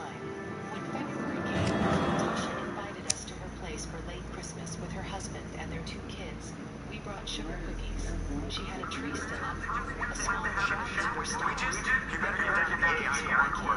on it, Joker. And a book, and no speeches. The kids piled onto the floor and built the puzzle together. I'm glad you're here. I called Collegian scanning my mind too. It's just going to set Santa about the flotilla back again. Creators of the Forge weapons test were discussing plans to attack us. We believed it necessary to warn our people. We already made me get stronger by rewriting the ones that worship the Reapers. I wouldn't let Legion endanger the fleet by giving them more information. Creators had Zora outside of loyalty to her people. She was willing to make the sound to protect them. We must also protect our people from the Creator threat. You can't let this happen, Shep. I trust you, and I will put a debt on the team, but this is too much. Tally, your father was running brutal experiments. The subjects have been human undead between the lines. I know, but if the Geth find out, they'd attack, which would cause a war that would leave both the Geth and the Corians vulnerable when the Reaper showed. Shall you want Legion? We believed it was necessary to relay the information. Sooner or later, we're both going to have to stop fighting this war, or we'll all end up paying for it. To facilitate communication, we will not transmit data regarding Creator plans. Thank you, Legion. I understand your intention. What if I gave you some non-classified data to send? We would be grateful. Not for my first year of calm. We ate pancakes and then eggs when we wanted something salty. We FaceTimed Tyler and his parents. They made faces at the kids and said they were proud of their turns on the little hills. Maya opened a small metronome I found for her keyboard. Leo opened a second-hand science kit. He made a volcano on a cookie sheet and didn't ask anyone if it was okay. Later, the doorbell rang. It was Tasha and her kids in beanies, cheeks pink. I'd like to find out more about you.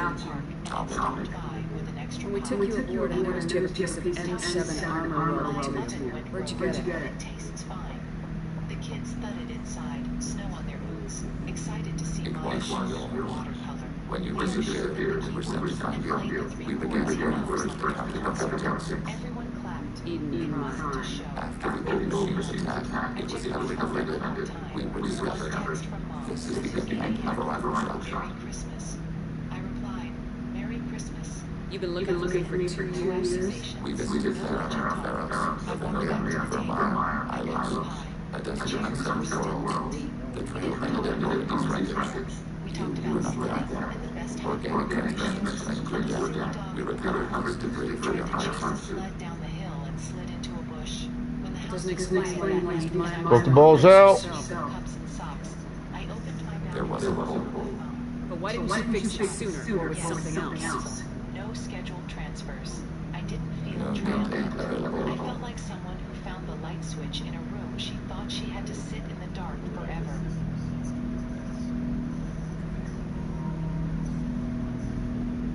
Shepard. I have questions about the guy. Buddy, check it. So my daughter is getting At 2:27 a.m., my dad called unexpectedly. We need every advantage in this mission is going to succeed. Is there any technology together you can share with us? Limited new development is approved. We need to access the LTL systems down the road. I was staring at the identification card I had placed on the Edie, car. let Legion do the firewalls for a minute. Very well. The card identified me as the compliance director for the private senior care network that employed my sister. The officer looked for my photograph to the form beside his keyboard. I have questions about the guy. Specify. We need every advantage. We have reached down ground for no further development as possible. Walter had become confused, aggressive, and Sovereign contact together, we'll just seek it out. Azara, the entity you won't call them, signal us. Like the gap, people will be listening to a dark radio transmissions. It is our roaring as every intruder. Azara contacted many species over the world, seeking allies. When he saw me reading the form, he slipped the key into his Some of the pocket. Geth followed Dad Sovereign, was the that heretics. Dad sat The behind heretics the accepted their technology. bedroom slippers. The He old pressed the machines slippers offered to against give us the our back. future. Claudia The stepped Geth back. will achieve their Professional functions. care, she said softly, as if she were comforting me. What difference does it make how you acquire such technology? We get the danger from Technology is She used to whispered and gave me the There are line no over paths to the after same everything end. else was over. Accept another's path, one will It just makes you the last Azara person to notice he no longer Santa has said one. this Two is officers watched me. Your We used to speak when civilization I is become the based on the emotional daughter technology of of the the next I put the generation. guardianship Our box on the technology, counter. by Inside of using this, I your have society develops along the path we we use the desire. clinical assessment What did you call something? Intake before the Yes, incident. That was the first that was part. what we wrote down after the delivery part themselves. Something was entitled to the West Southern area. Sarah and I had joined the police on the abuse of two green assignment. Claudia claimed Dad had swung the bat in her kitchen after Sovereign was one ship. Rodney said he had You're saying there were multiple programs inside it. Dad said Claudia had One struck her flash, upper arm one and he well, refused to sign any a mind, mission packet. like Stories we did got not lead anywhere. we still Until go the with episodes your of Bruce stop Woman, it on a you shaken with older man, and us. documents We carrying are Myra's picture. They would not release Dad until a position evaluation. So I made one request to Claudia could not safely oppose. We are Then not she made but Catherine, interdependent. not Silver Pine, Separation is our weakness. Claudia's lips tightened before she smiled. Of course, whatever makes you comfortable. Together with government. Not as you we are all wrong. We build consensus. Most governments do. Organic governments build consensus from a single point of view in democracy. By clarifying what is broadly acceptable activities in democracy. So what makes the gift different? Take it as shared different. All viewpoints are considered. Consensus is achieved as data is disseminated. That must take a long time. If we work on it, we communicate at the speed of light. I'm surprised you can speak. The gift I thought before just made a stuttering sound. We prefer directly transfer. Depth network usually travels at light speed. Human memory does not support this method. Your on-world communication is inefficient. He's not wrong. Ready. I'd like to find out more about consensus. Please try again later. By sunrise, an on-call judge I have questions. guardianship request pending an independent capacity I'd like to evaluation. ask about something. Dad was admitted for observation. I have to get back to work. Rodney called Dad's house, claiming he needed clothes and insurance papers. I held out my hand instead. Give me the key you took at the station. Dad gave it to me. From the bed, Dad spoke clearly. No, I didn't. Rodney looked at Claudia. Claudia looked at the floor. Under the nurse's steady gaze, my brother dropped the key into my palm. Rodney had always been the easy child. He remembered birthdays and called Dad nightly. I built a career around rules, which made me useful in emergencies but inconvenient at dinner. After Mom died, Rodney and Claudia moved into Dad's guest house and slowly became the people everyone thanked. Claudia would bring soup, then tell relatives Dad had forgotten to eat. Each story sounded harmless alone. Together, they made him seem unreliable. I drove to his house with Aunt Linda, Dad's older sister, following behind me. The front lock opened with the brass key, but the brass recipe box was gone from the kitchen shelf. In its place sat a white plastic pill organizer labeled with Claudia's handwriting. Linda opened the refrigerator. Every container had a silver pine sticker. She's been taking pictures of these meals, she murmured. She posts them in the family group and says she cooks here every day. The trash held unopened meal trays. Claudia had photographed food she never served. In Dad's study, I have checkbook, manually tax installed folder, and insurance However, I documents. must test its Nothing impact looked on random. the It looked systems. curated. I suggest you take the shuttle to access your next The location. desk. It matched the tamper seals used on medication blister packs at Silver Pine. I knew those seals carried batch numbers, so I placed it in an envelope and wrote the date across the flap. Rodney appeared in the doorway before we finished. You're treating us like criminals, he said. I'm looking for That Dad's is not records. entirely accurate, Mr. Because he keeps losing things. The device is powered, but it is causing some unusual instability in other systems. I recommend more thorough analysis before we attempt to use it. He said. I took Mom's red recipe card from my pocket. Then why was Dad hiding this? Better Rodney safe than sorry with this tech. his hands We'll take the stayed in shuttle for this trip. I'll make sure we're up and running when we get back. Patients praying for a family facing the painful reality of dementia and violence. Claudia sat in front of after the service. Claudia approached with 3 members of the care committee. And I guess I'll get down to the shuttle. Joker, it's all yours. I hope you can put Brad aside and do what is safe. She wanted me to object in front of witnesses. Instead, I handed Pastor Ellis a copy of the judge's postponement order. There is no diagnosis, I said. Please stop announcing one. His face reddened. Claudia's smile remained in place, but her thumb pressed hard against the edge of the sleeve near the cover. The technician took the book and stopped my step.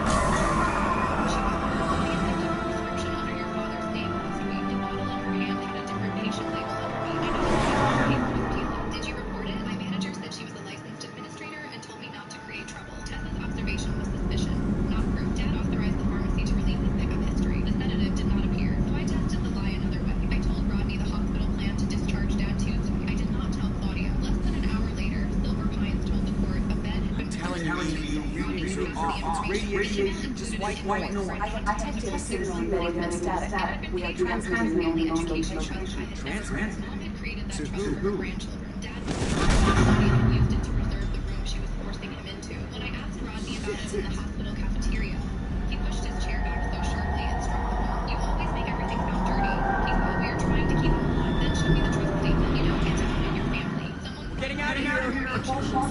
disabled. I've detected a virus in Shu's computers. From the IFF? Damn it, why didn't we scrub it?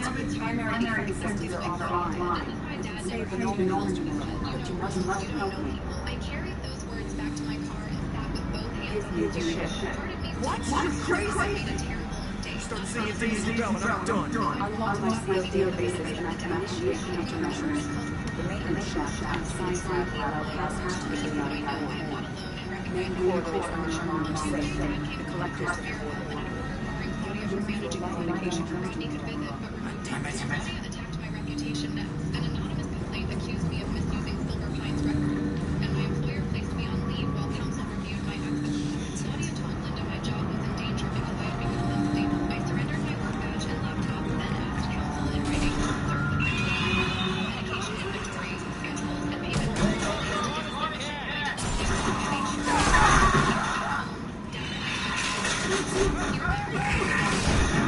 3 weeks earlier after showing Rodney the letter included Aunt Linda and Officer Rodney. Dad became unable to Rodney or Claudia control. Attached to it was a handwritten ledger showing every deposit Mom had made into the education trust. Claudia wanted the ledger, Dad said. She said the trust was wasting money until she got to the edge of the red book. She said the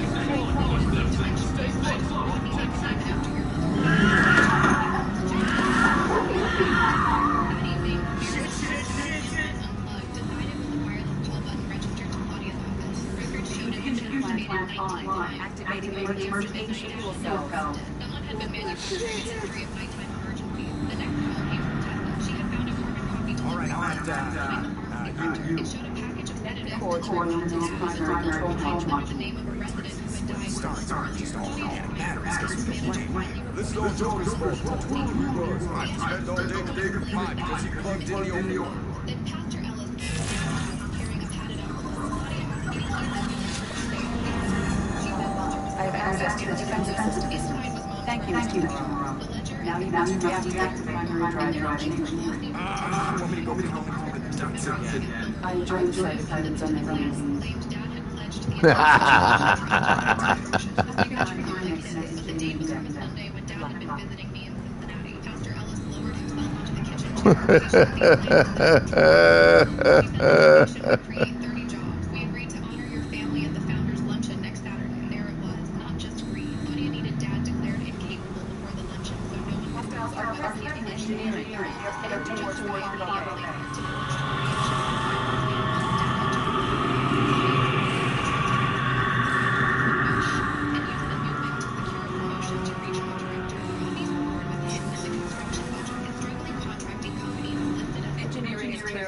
Activate the drive and open the airlocks as we accelerate. All hostiles will be killed. What about the crew? They are gone, Jen. The collectors took them. She believed she had won. On Saturday, nearly 200 donors, church members, I am sealing the engineers. filled the Silver Pine Hall. A powerful stood on stage. Rodney I have control. while Claudia accepted sympathy with her work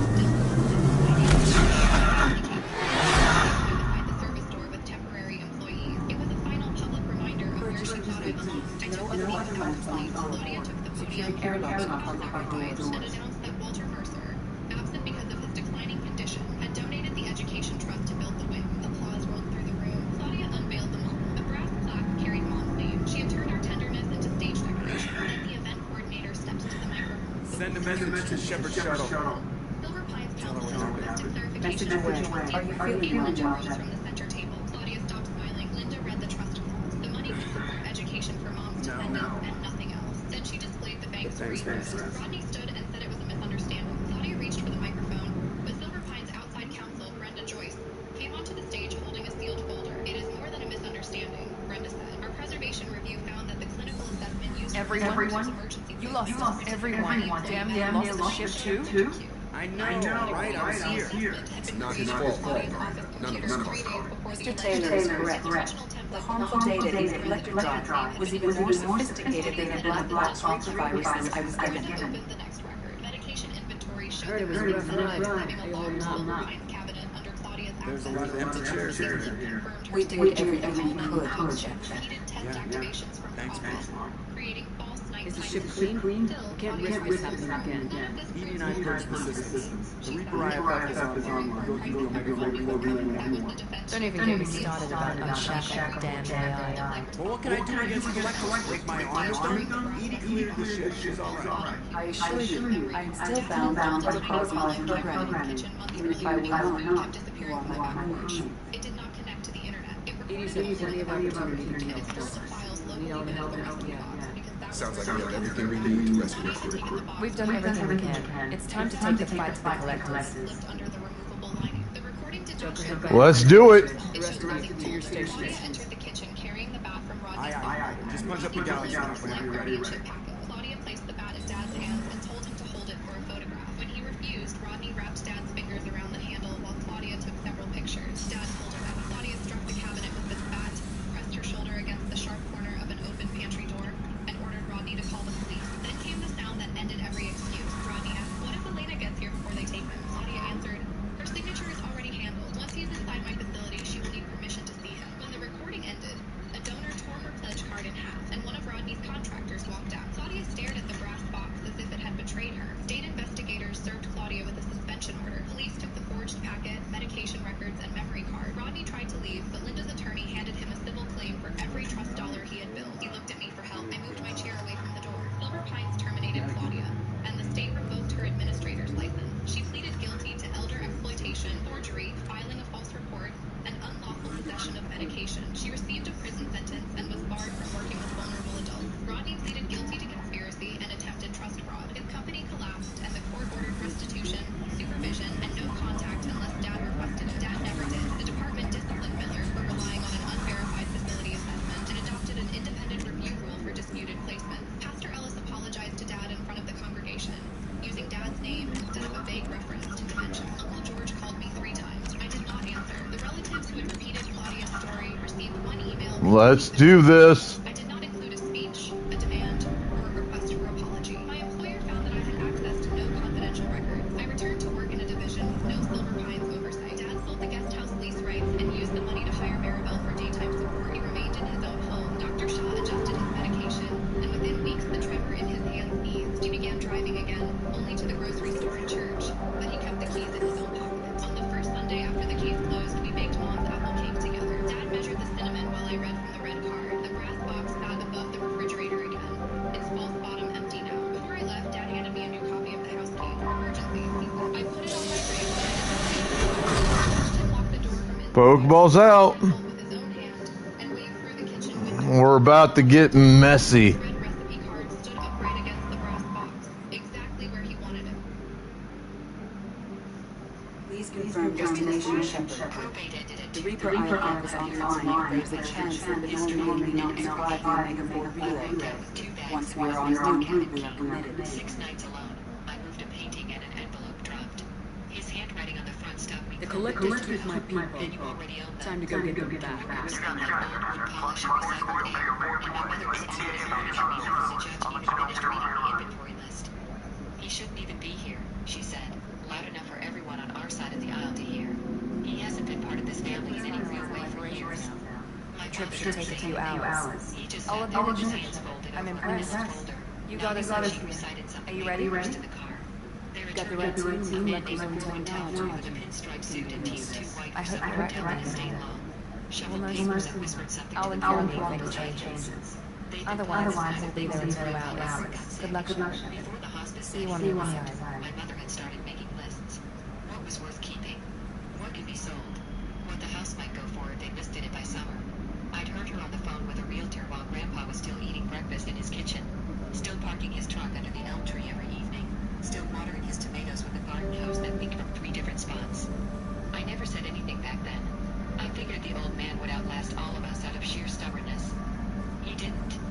Everett Jessamine Whitford passed on a Wednesday in November, in that house he built with his own father back in 1961. 87 years old. The hospice nurse said he went quietly, but I don't believe that. Grandpa never did anything quietly. The probate hearing was scheduled for Thursday, 2:30 in the afternoon, courtroom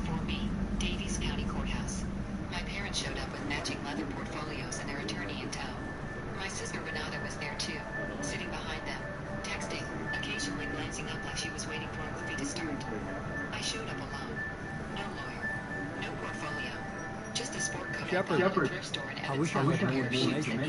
I don't like you heading through that relay line. But we don't have much choice. In under 20 minutes. I'm not going alone. I've got some of the fast working with me. If we stick together, we'll make it. I knew we brought you back for a reason. I've never seen a better leader. Despite the dangers, it's a great opportunity. The first team didn't take a ship through and survive. I'm going to destroy the collectors to stop their attacks on humanity. Understood. Still impressed. I just want you to know I appreciate the risk you're taking, regardless of your opinion or service of me and our values. All. She just wrote something Be on careful. the pad and underlined it twice. The truck went to them too. A 1988 Ford F-250 with a dented tailgate and a bench seat that smelled like motor oil and cedar. Grandpa had driven that truck to every football game I ever played in. My father accepted that allocation with a single nod, like he was approving a purchase order. Then the land. Stand by. 37 acres. Let's make it happen. Terminal timber that backed up against Caldwell Creek. My Put grandfather I activated activated. acre wrote double shifts at the Great Man, drive car just lit up like a Christmas tree. Drive for electronic My parents blamed all of it. I scratched my fingers. I scratched my fingers. Brace for deceleration. Continuous family stewardship. Property during Grandpa's illness, which was a lie, but I had no counsel to object and no Make her dance, Joker. wants to take photographs for the realtor. Too close. By 2:30 p.m., it was done. Judge Calloway signed the final order, and my parents owned everything. Everything except 2 garbage bags of personal effects and a key. The bags were mine because nobody else wanted them. One held a box of Grandpa's flannel shirts, a leather belt with a brass buckle shaped like a longhorn, and These must be all the ones who tried to leave you a turned more to relay. powder. The other had a wool blanket, a cast iron I had detected an energy signature near the edge of the accretion disk. photographs, mostly of me as a kid, standing next to Grandpa at various fences, trucks, and fishing spots. The key was in an envelope. Has to be a collector base. Take us in for a closer look. Nice and easy. Tagged with my name. No one had contested it because no one knew what it opened. I did. It was the key to Grandpa's cabin on Montana Ranch, a little structure farmhouse set back from a logging road that hadn't been maintained since the Clinton administration. Careful, we have company. Over the years, I have been Take your basic maneuvers. Just pissing me off.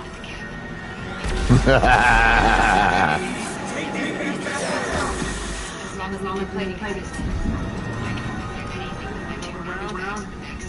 Let's give it to him. My jacket pocket. It's deep enough to bottom out the car. Size, one that has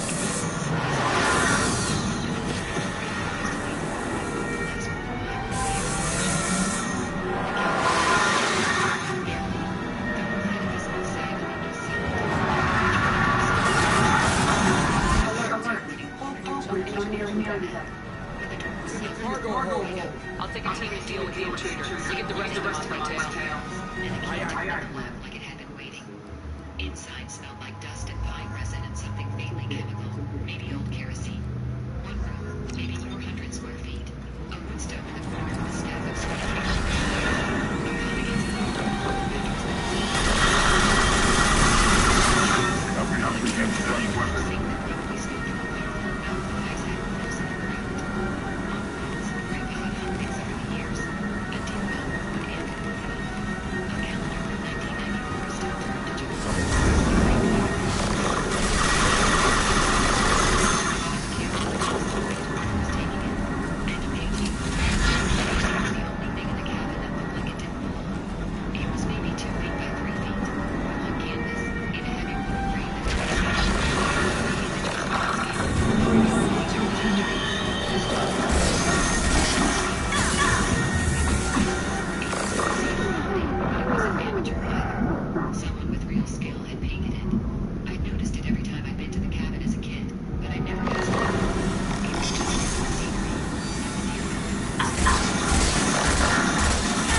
a good thing you're the upstairs. Going in.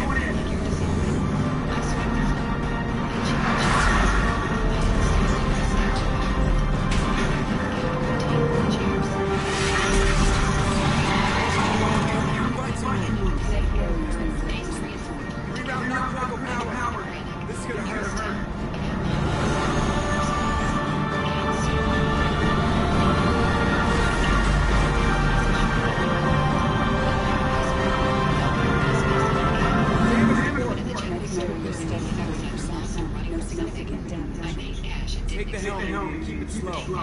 See if we can avoid any more attention.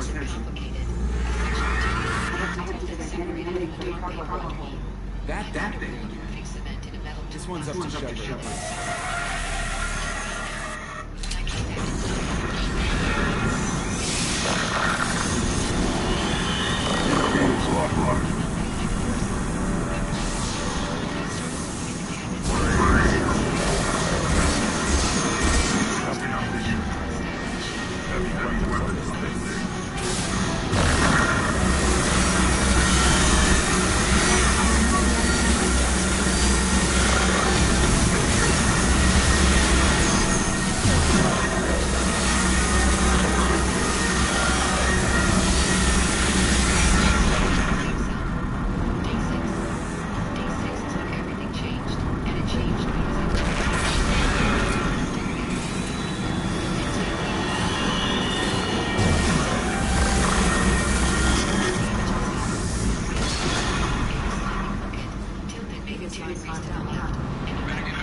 Too late.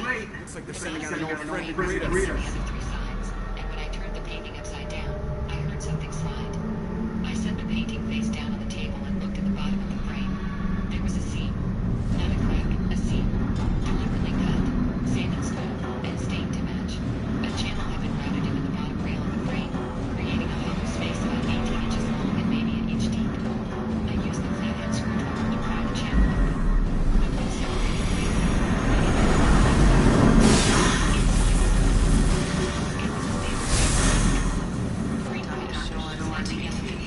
Fire the main gun.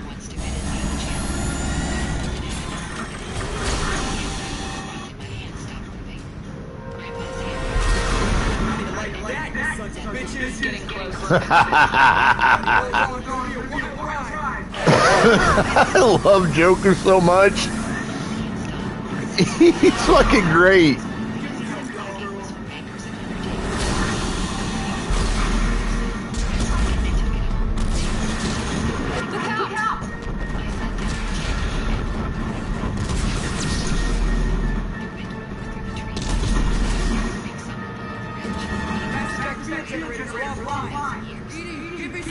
Generators unresponsive.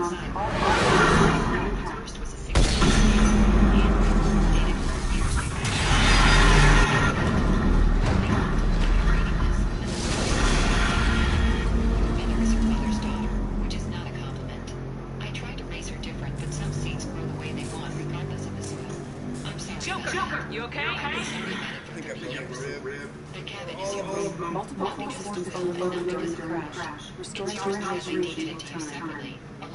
We only visit where one trip. The deed is the second paper in this envelope. I'll do whatever it takes to stop the collectors, but I plan to tell about it. Your mother doesn't know about it because I didn't tell her. And the property What's was next? subdivided from the main property. So it wouldn't have How shown long up. until the collectors find this landing zone? I've not detected into an affiliate Here's a letter from my attorney. It is possible the collectors do Confirm not the the transfer information relating his bank. contact They're information. lucky. Their external sensors were hit like we might not know why. You were the only one who ever came to the cabin just to sit with me. You were the only one who understood that some things aren't about money. The painting is by your grandmother. She did it the autumn before we got married. It's the view from the porch of this cabin on the day I asked her. Keep it or don't, but know that it's worth more than anything in that farmhouse. I love you. I'm sorry I couldn't do more while I was alive. I was afraid of your mother, and that's a shameful thing for an old man to admit, but there it is. isn't how we planned this issue, but this is where we're at. We can't worry about when the news media gets home. We came to stop the collectors, and that means coming up with a plan to take out this station. Edie, bring up your scans. Everything from Everett J. Whitford to Lee. You should be able to overload their critical systems if you get to the main control center here. That means going through a hard part of the station, right past this massive entertainment. That's the central chamber. If our colonists are still alive, the collectors are probably holding in there. Looks like there are two main rooms. Might be a good idea to split up to keep the collectors off balance and remove the central chamber. No good. Both rooms are blocked. See these doors? The only way past is to get someone to open the other side. The fire burned down to coals. The wind shifted.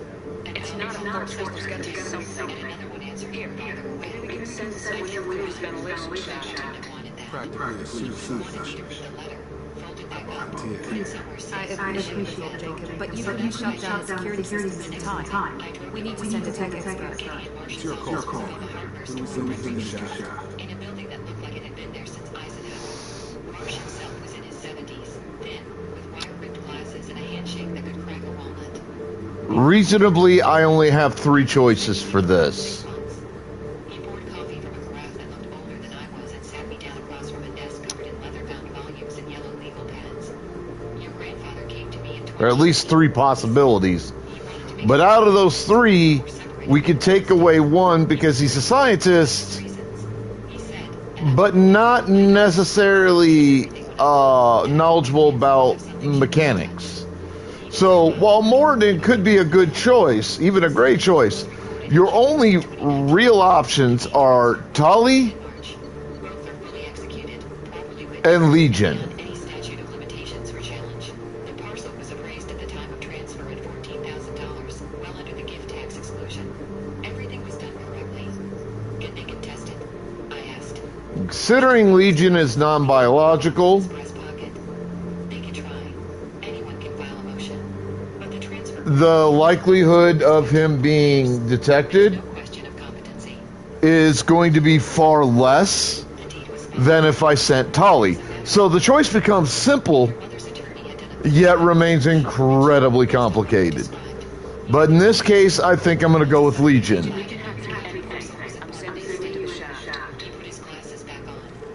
In other words, they can't contest The rest of us will break into 2 teams and fight down the passage. That should draw the collector's attention away from what you're doing. I'll lead the second fire team. We'll meet up with you on the other side of the doors.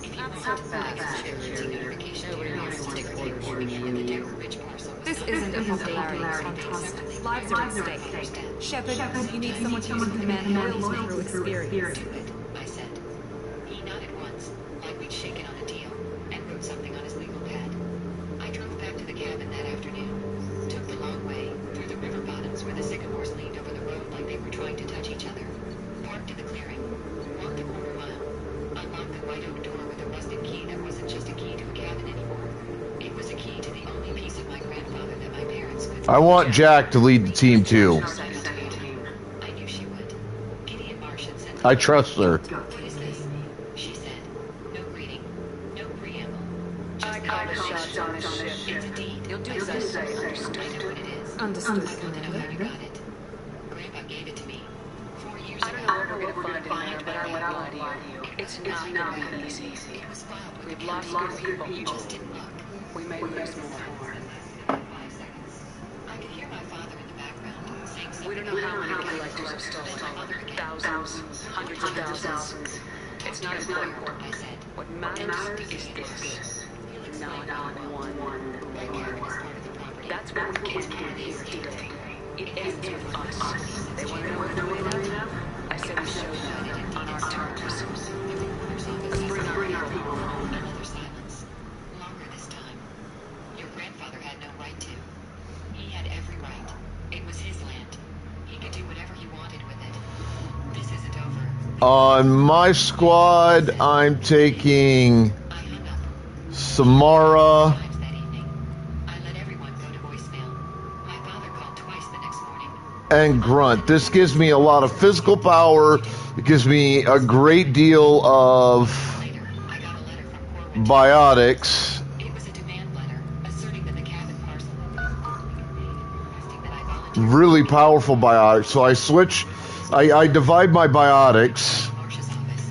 He read it while eating a ham sandwich at his desk, mustard on his thumb, glasses pushed up on his forehead. This is nonsense, he said, setting it down. Corwin Talford knows it's nonsense. This letter exists so your mother feels like she's doing something. Do I need to respond? I'll respond. I'll cite the recording date, the notarization, the gift tax filing, and the 2-year gap between conveyance and onset of illness. I'll also note that Mr. Talford's failure to conduct a basic title search prior to probate is a professional oversight he may want to consider before pursuing this further. He finished his sandwich, wiped his hands, and began drafting on a yellow legal pad. One more thing, he said without looking up. Your grandfather left an instruction in my file. He said if your parents tried to challenge the deed, I should remind them that the cabin parcel also includes deeded water rights to Caldwell Creek. Those rights predate any of the estate's claims. If they push this, I'm authorized to file a claim asserting that the estate's use of Caldwell Creek for the past 40 years was permissive, not prescriptive, and that you, as the holder of the senior water right, can restrict access at any time. He looked up. That creek runs through the middle of their 47 acres. Every head of cattle your grandfather ever ran drank from it. If you restrict access, the pasture land becomes functionally useless without drilling a well, which would cost them somewhere north of $30,000. I stared at him. Grandpa told you to do that? He told me to hold it in reserve. His exact words were, if Diane comes after the cabin, turn off her water. He had a sense of humor about these things. I almost smiled. Almost. Hold it in reserve, I said. For now. Marsh nodded. Smart. He sent the response letter the next day. I know this because my mother called me 48 hours later, and this time her voice was different. Not angry. Scared. Leland, we need to talk about this. There's nothing to talk about. The water rights, your lawyer mentioned. Gideon Marsh is thorough. You can't be serious about that. The creek runs through the whole property. The cattle. You don't have cattle, Mom. You haven't had cattle in 20 years. You have a farmhouse you're going to flip and land you're going to sell. You told me that at Thanksgiving 3 years ago. That was just talk. No, that was the plan. That's been the plan since Grandpa got his diagnosis. You and Dad sat at his kitchen table and talked about listing prices while he was in the next room on oxygen. Silence.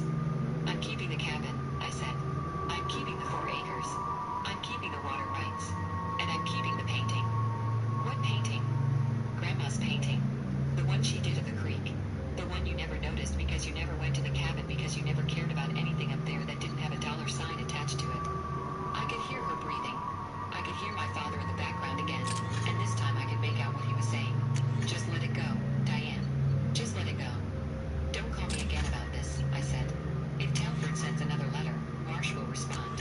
If you file a challenge, Marsh will file a counter motion with the water rights claim. Every step you take will cost you more than what you're trying to gain. Grandpa knew that. He set this up so that the more you push, the more you lose. I hung up. She didn't call back. Telford didn't send another letter. Nobody filed anything. I stayed in the cabin. I replaced the cracked window with the paint I bought at the hardware store in Brannock. I split more firewood. I cleaned the well housing and had the water tested. It came back clean. Better than municipal, the testing lab told me. I resealed the roof properly with real materials, not just the patch job from week 1. I rebuilt the porch railing with cedar I milled from a tree that had fallen across the access road. I hung the painting back on the wall. Level this time. The channel of the frame was empty now. The envelope and its contents locked in a fireproof box I kept under the bed. But the painting itself, Grandma Opal's painting of the creek through autumn trees, the stone wall, the sky full of moving clouds, it hung straight and true and caught the afternoon light in a way that made the whole room warmer. Some evenings I'd sit on the porch with Grandpa's wool blanket across my lap and watch the ridge turn dark against the sky. The creek ran below, steady and certain, over stones that had been there longer than any deed or court order or family argument. The water was mine. The land was mine. The cabin was mine. All right. Bathroom, coffee, right back. Hang tight. She got the truck. She got every acre she could see from the farmhouse porch. I got 4 acres she never owned. The cabin she always lived in, and an acre she never owned. She took everything she wanted. I kept everything that mattered.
Alright, time to go kick some collector ass.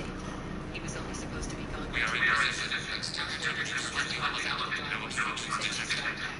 Second team, are you in position? Meet you on the other side of those doors. You stay here. Daddy will be back soon. But she didn't wait for Daddy. She packed 2 suitcases, wrote a note, and left it on the kitchen table. Then she walked out the door and drove away. She wouldn't be alone in that house.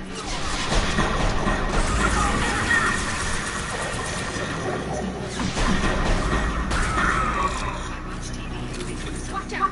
Reinforcements coming in.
There, over by the ventilation shaft. That valve should open the gate. She made her choice a long time ago.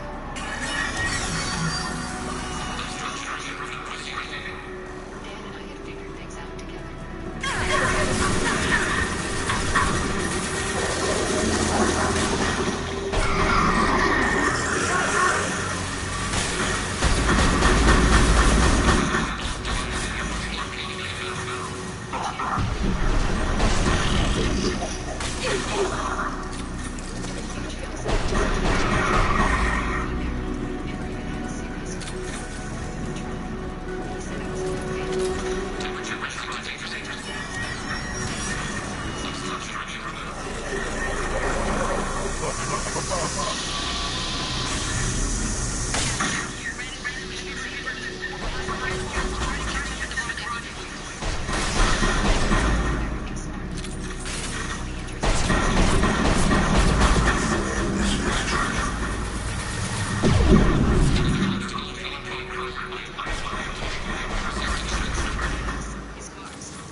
Can't resist, huh, bub?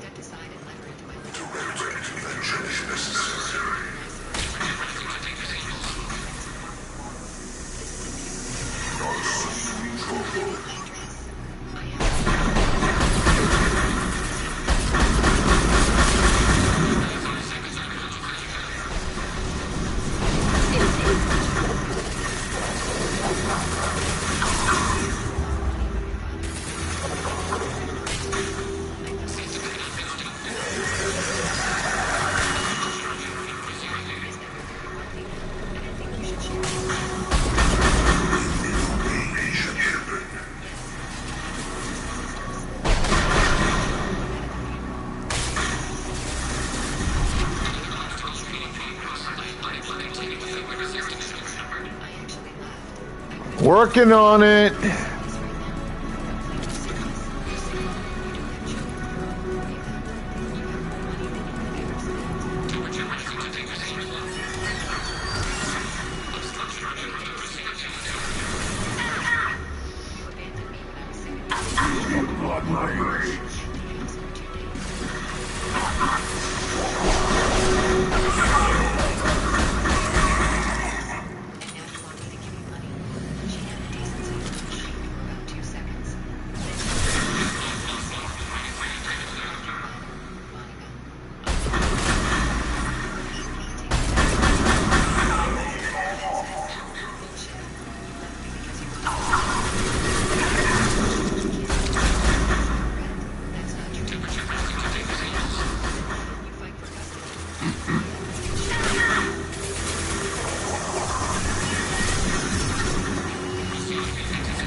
Looks like one of the missing colonists. But they weren't my responsibility. I didn't know them anything. Dad had worked his ass off to build the life we had. After Mom left, he could have followed More over here. He channeled his pain into building something better for us. He earned every dollar he left me. Oh my God. She's still alive. 2 weeks later, I got a letter from Mom from my dad. My hands were shaking as I opened it. It was a nice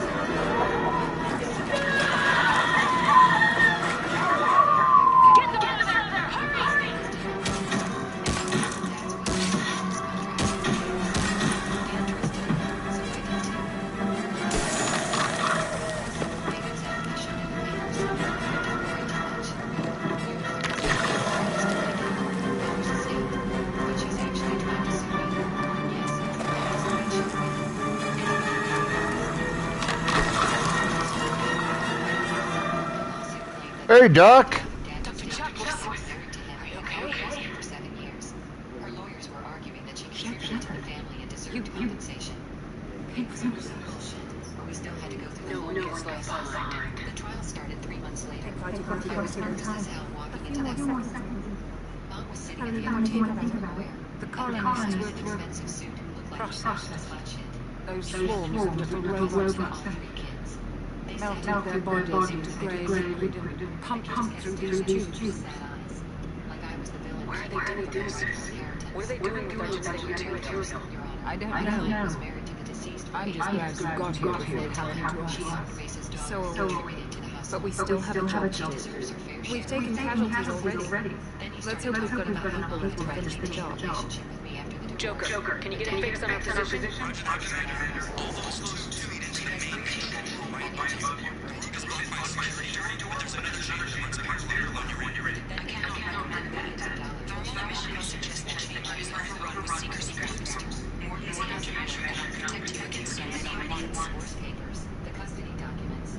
What about biotics? Could we create a biotic field to keep them from getting near us? Yes, I think it may be possible. I wouldn't be able to protect everyone, but we might be able to get a small team if they stay close. I could do it too. In theory, any biotics could handle it. Shepard, who do you want to maintain the field?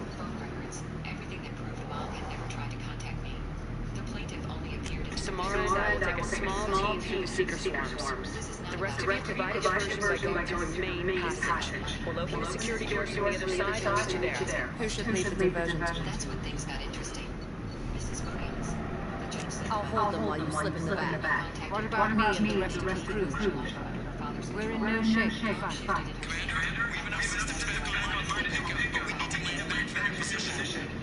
We can't afford to go back, Shepard. Not now. You'll never make it without help. I'll send someone with you. she inherited Mrs. Nate. Mom's lawyer jumped up. Objection, Your Honor. The timing of my client's outreach doesn't negate her legal rights. I'll allow the question. Joker, send me the location of the landing zone. We'll meet you there. We've all got our assignments. Let's move out. It's time to reconnect.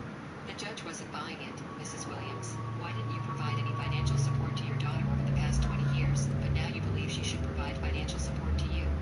Mom couldn't answer that one. She just sat there opening and closing her mouth like a fish. And why? The judge continued. Should the court award you half of an estate that was built entirely after you abandoned your family? That's when Mom lost it. She still Much as I hate it, her biotics will be needed. She's alone. Nobody cares about her anyway. She's selfish and cold, just like her father was. Moving on. Try to stay close, Commander. Even her own kids looked embarrassed. I felt like she'd slapped me. After everything she'd done, she was calling me selfish and cold. She was saying nobody cared about me. The judge begged his gal, Mrs. Williams, sit down and control yourself. Her lawyer was trying to calm her down. Looked at Mom. Damn. The swarms are interfering with radio contact. He said, the defendant You ready for this? a valid will from her father, who had full legal right to dispose of his assets as he saw fit. The plaintiff abandoned her parental responsibilities 20 years ago. Let's go, Commander. To be part of her daughter's life until learning of this inheritance. He paused and looked back at me. Incoming. The defendant is Mom's face was white. Tried to object, but the judge showed her. Case dismissed. As we were leaving the room,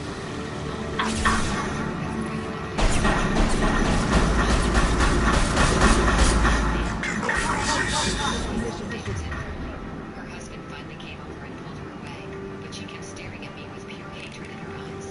I thought that would be the end of it. I was wrong. A week later, she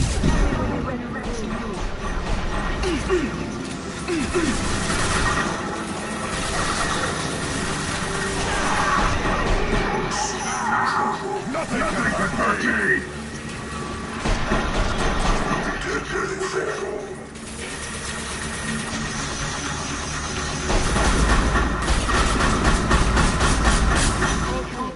Let me know when you need to move up. abandoned her family. The poor receptionist didn't know what to do. I heard the commotion. Ready to move, Commander. You need to leave.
Too late. Now.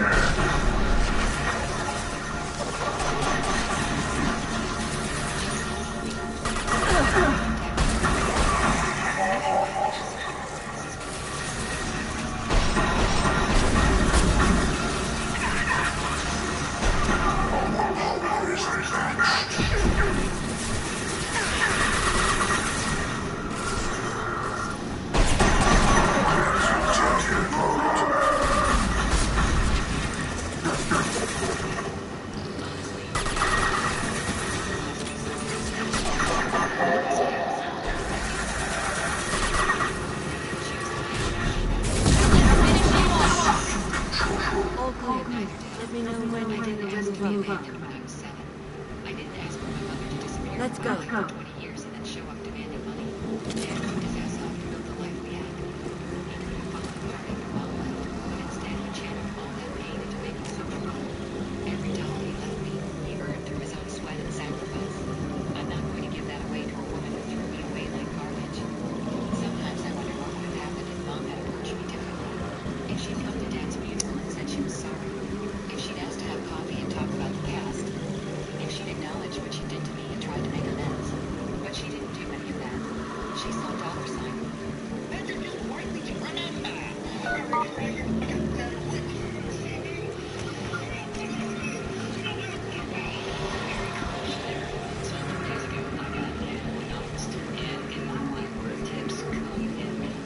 Sometimes it's as simple as a line in the mail saying, hey, we should go investigate our chief. Basically, additional information like, damn it, I'm hit. When did he do the thing you were to investigate? But sometimes I get tips that spell out every little detail about what's happening, and they basically done all the heavy lifting for it. I like those tips. A lot of tips, essentially not to lie, please, Could be a real fire. I'll have this position until you're ready to move up.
Let's go.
Fucking get off of me, goddammit.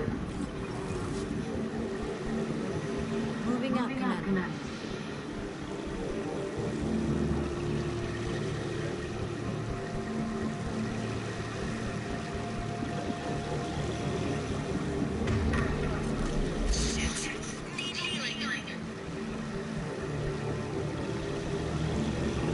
Enemies in front.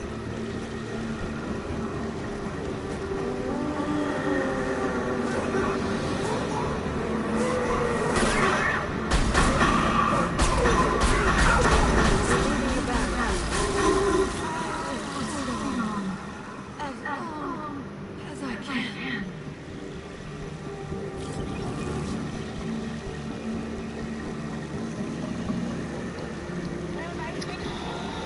At midnight, my stepfather broke into my army quarters, dislocating my shoulder, leaving me bleeding while my mother watched in silence. As soon as they were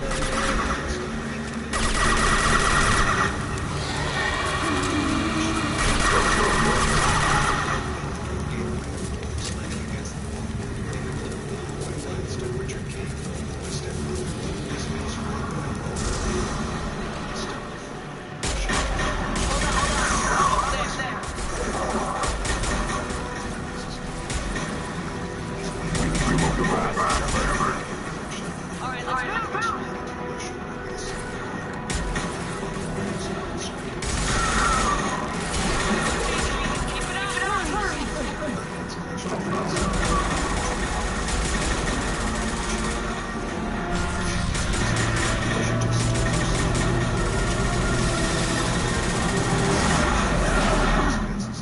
My name is Captain Emily Carter.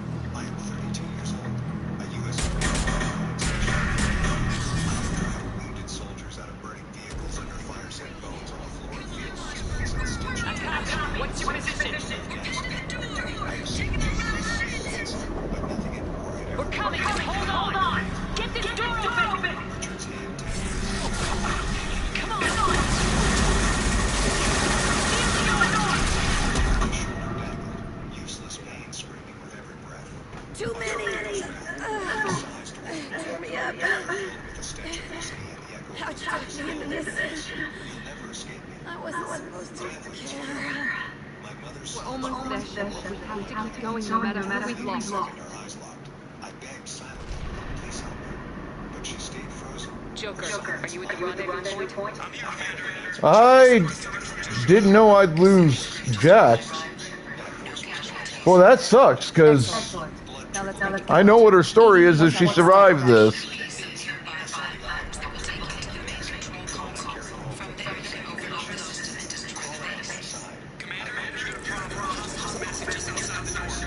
Fingers found the switch.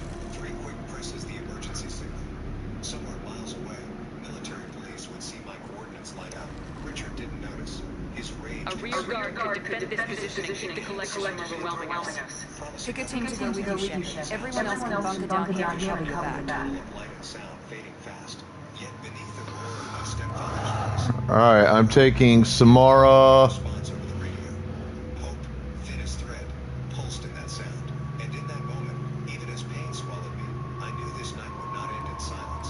It would end with the truth breaking through. When I lay there on the floor that night, the Tolly. taste of blood filling my mouth, my mind betrayed me by pulling me backward back to the years when my world still felt safe. Pain has a way of stirring memory. I saw my stepfather again, not in uniform, I'm this ready. time, but kneeling on the living room, holding Anything to say before we do this? with the words of the national anthem. He laughed softly when I We've forgot. lost some good people. They gave everything to get us here. Steady voice, It's up to us to make it mean something and do them justice. but endlessly gentle with me. I thought that steadiness would last forever, but forever ended. Samara because of her biotics. In the middle of a late Tolly because of her mechanical expertise. wave was gone. The house fell silent, stripped of his laughter. The collectors blindside their targets. Hidden wrong. As powerful as they are, they're cowards. They've never had to stand and fight the best of us. That's you. Staring at Bill's, her hands trembling when she thought I wasn't looking. It's been a long journey, and no one's coming out without scars. But it all comes down to this moment. We win or lose it all in the next few minutes. Make me proud. Make yourselves proud. We'll do our best. Good luck, Shepard. Also, as a rear guard, Grunt is unmatched. I had to have someone to watch my back. I definitely picked Grunt for a rear guard.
Assume control of this.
What do the collectors gain by turning humans into this reaper shell?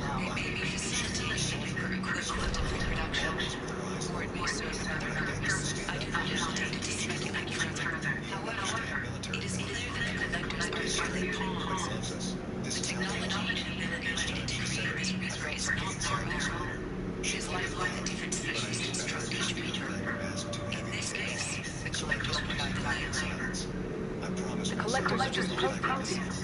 Why would they help the Reapers? Probabilities suggest they attempted to create a Earth Reaper and failed. Over time, they adapted their methods to suit their needs, changing them, turned them into workers to destroy the resource. And in the stillness of my room, They're building it to look like a human. Why? It appears their Red Reaper is based on the species used to create it. Reapers are machines. stepping out of a I cave, think humans know. Incorrect. Reapers are species constructs, a hybrid organic and inorganic material. Exact construction methods are unclear, but it seems probable that the Reapers absorb the essence of a species, utilizing it in their reproduction process. hold on to. I told myself I was free. How many more humans do you think they try to take? At the academy, it became something else. Impossible for certain. But This Reaper appears to be at a very early stage of development. exercise, every late night study session to exhaustion was the only way. So it's not alive. Years later, We can still stop it from being created. Process can be stopped, but it isn't clear exactly how much it has developed. I cannot, for example, tell you that it has awareness. I dragged soldiers heavier than me through dust and blood-stitched, torn flesh with trembling hands that had This no thing's an abomination. Eating. How do we destroy it? Large doses injected food or weeks of control destroying them to cause the force to collapse and the Reaper to fall. Give us a minute each. We gotta take care of some old friends first.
team. Status report.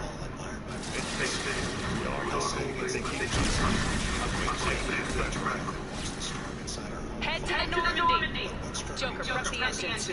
I'm about to overload this place and blow it sky high. A smile streaked down her cheeks. Her body trembled.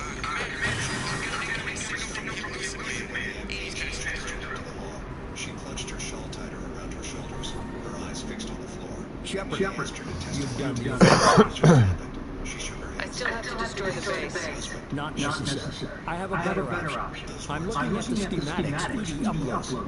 A timed radiation pulse would kill the remaining collectors, but leave the machinery and technology intact. Not happening. They were building a Reaper. That knowledge, that framework could save us. As they stitched the gash above They liquefied people. Turned into something horrible. We have to destroy the base. Don't be short-sighted. Our best chance against the Reapers is to turn their own resources against them. They were working directly with the collectors. Who knows what information is buried there? This base is a gift. We can't just destroy it. You're completely ruthless. The next thing I know, you want to roll your own Reaper. My goal is to save humanity from the Reapers at any cost. I've never hidden that from you. Imagine how many lives could be saved if we keep this base intact and use its knowledge to thwart the Reapers. Imagine the lives that will be lost if we don't. No matter what kind of technology you find, it's not worth it.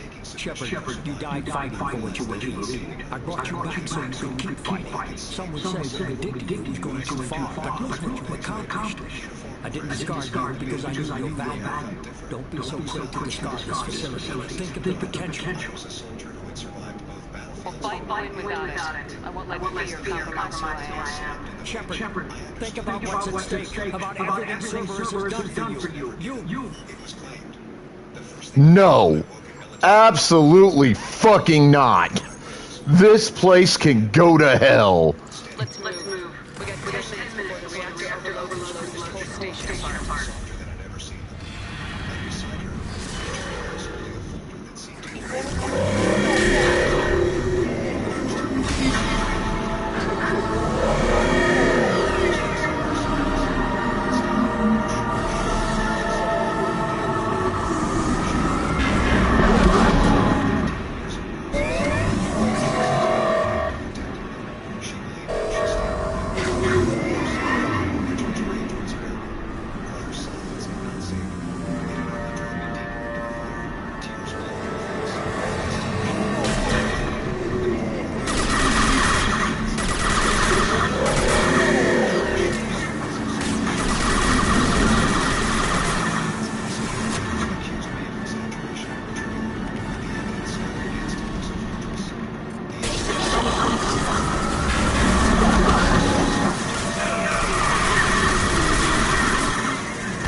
Changed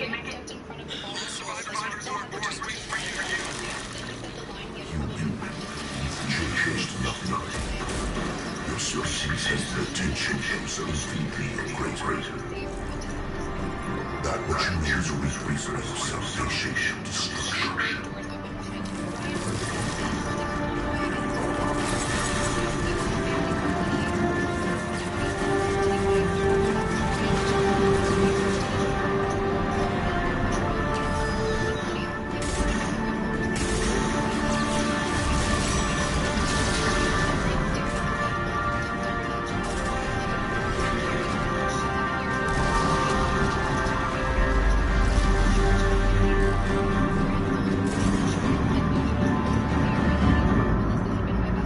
Run, bitch, run!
Oh, that's a pretty sight.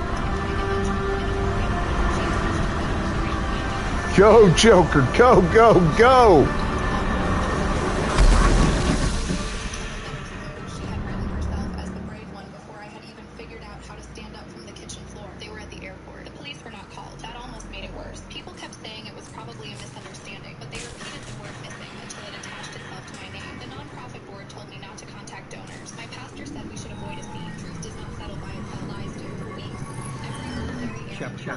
You'll make it happen. Cost more than time. Get the help you deserve. And what about the rest of humanity? Your idea will cost us more than that. The technology in that base could secure human dominance in the galaxy against the Reapers and beyond. Human dominance or just service?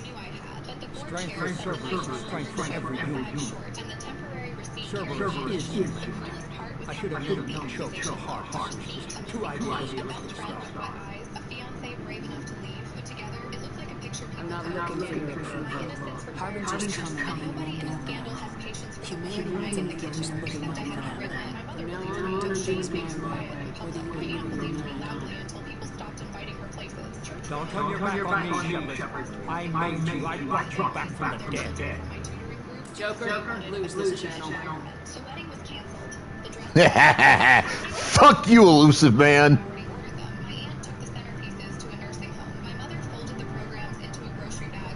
I own you and I own the ship. Fuck you.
Alright, I gotta run to the restroom, grab some coffee real quick.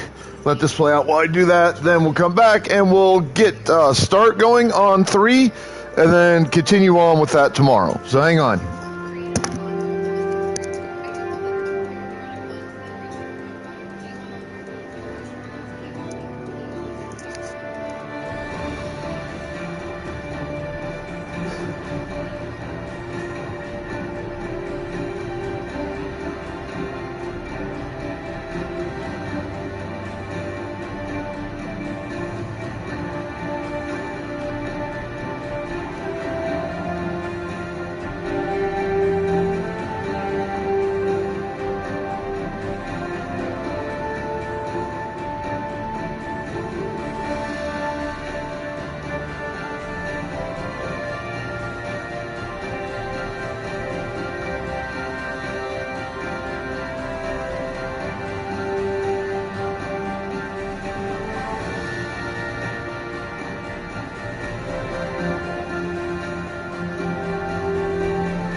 So, I fucked that up just a little bit in terms of how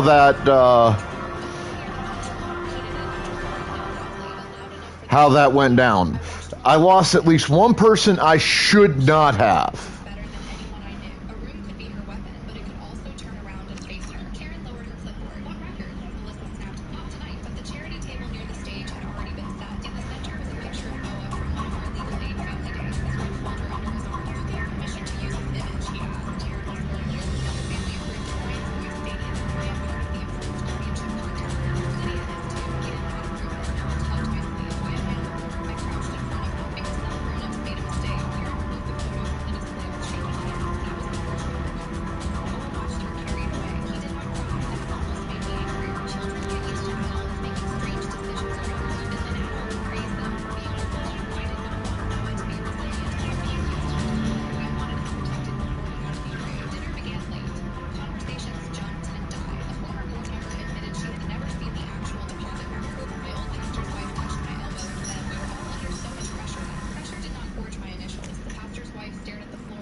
Commander, we received a new message with the private terminal. She had fixed her lipstick. Her sleeve still carried a faint red stain. Little Lantern House has always been close to my heart, she began. She spoke about compassion.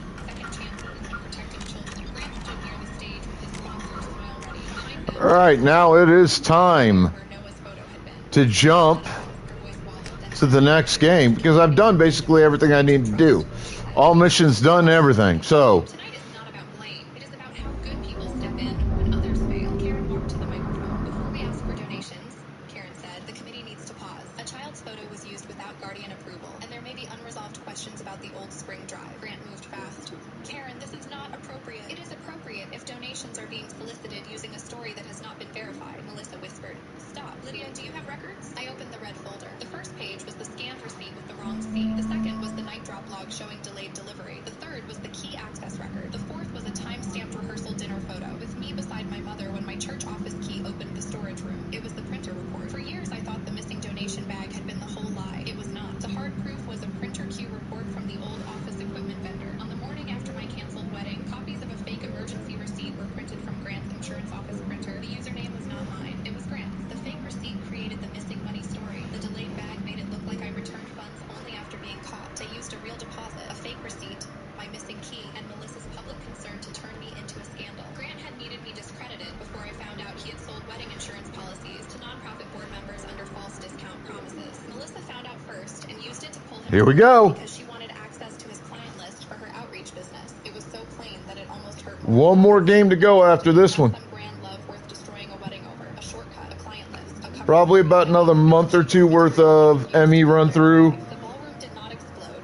It shrank. People pulled back from Grant as if shame would splash. I saw We just lost contact. rearranging memories in real time. The airport photo, the canceled wedding, Melissa's careful post, Grant's wounded speeches at cookouts and church lunches. Is this what Shepard warned us about? Betrayed by him, yeah. They looked embarrassed by him and enjoyed believing him. Grant's voice came out too smooth. That How long? report was meaningless without context. Ryan said, context is available. The vendor signed an affidavit confirming the previous story. You had no right, Melissa said to me. To my own name, a former board member stood up. Melissa, you told us Lydia confessed privately. Grant said, she was emotional. Aunt Linda rose from her chair. She was abandoned. My aunt's voice was not loud, but it sounded like a door closing. She had watched me make those phone calls in my wedding dress robe. She had taken the untouched cake to a shelter because I could not look at buttercream without tasting shame. She had waited 7 years for one room to stop pretending my pain was an awkward subject. She was never going to fit into Grant's life, Melissa said. She was useful until she became a liability. Useful until she became a liability. Thank you, I said. Melissa blinked. For what? For saying it without making me feel too. Karen turned to the room. The committee will not collect donations tonight. We will ask Little Lantern House for an independent review. Nobody clapped. I was grateful for that. Applause would have made it feel like entertainment. What I saw instead was better. People quietly closing their checkbooks. People turning donation forms face down. People looking at Melissa and Grant without the soft filter they had worn for years. A man from Grant's insurance office stood near the dessert table. He took out his phone and walked into the hallway. Then the hotel manager removed Grant's sponsor banner from beside the stage. She did not make Commander. a speech. She just carried it out. You're not supposed to call me that anymore, James. Grant followed the banner. Not supposed to salute you either. First time all Defense Committee wants to see you. Sounds important. That was enough. Melissa whispered to me, "Are you happy now?" I looked at the red stain on her sleeve, the trembling mouth, and the woman I had once trusted with every soft Couldn't part of say. my life. No, Just told me they needed you. Ryan took Now. Noah outside before the adults got uglier. I followed with the red folder under my arm. Did the papers win? Anderson? I sat beside him. Admiral. You look good. Maybe a little soft around the edges. How you holding up to the people you can do? It's not so bad for us being these high Standing alone by the stage, her hands pressed flat We'll get against the it. table where the donation forms stood such a courage. For the first time, Admiral Hackett mobilized the police. I'm guessing the word made the Alliance command. Something big secret all around. the Reaper. We don't know. Not the surface. What else could it be? If I do that. For the next few weeks, the fallout came in envelopes and quiet phone calls. Little Lantern House hired an outside accountant. It's the Reaper. And we're not ready. Not by a long shot. Used the word false. Tell that to the defense committee. Unless we're planning to talk to the Reapers, the committee is chasing them. They just scared. None of them seem to be. You faced down. Hell, you spoke to them. They blew the damn thing up. You've seen how they fight. What they plan to do. You know more about this enemy than anyone. That way they're grounded and didn't take away my shit. You know this. When you blew up the Batarian, hundreds of thousands of Batarians died. We got to the Reapers once more back down. So does the It wasn't for that group that the court-martial left to rock the grave. And so does the committee.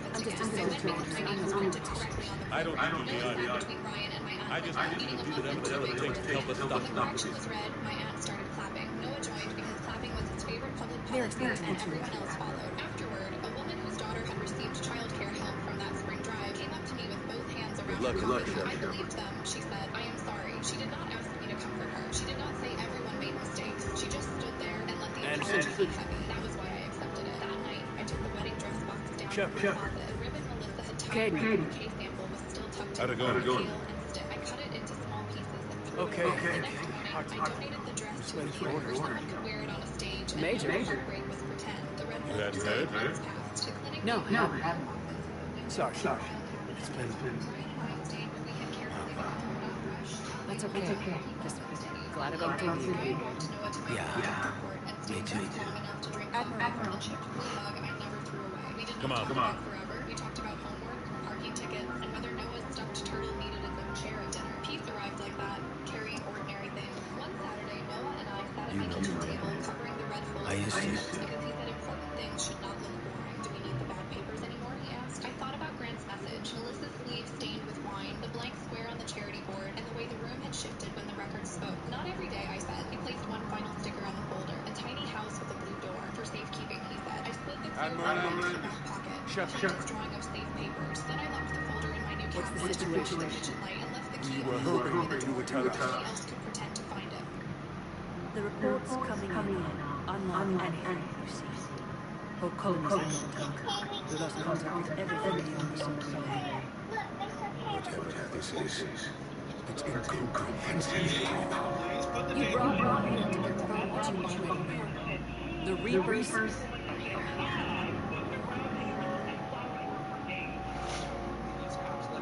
Then, how do we stop them? Stop? This isn't about strategy and tactics. This is about survival. The Reapers are more advanced than we are, more powerful, more intelligent. They don't fear us, and they'll never take us. There must be some way. If we're gonna have any chance of surviving this, we have to stand together. That's our plan? Admiral, we've lost contact with the universe. It couldn't be. They got past our defenses. Sir, UK headquarters has a visual.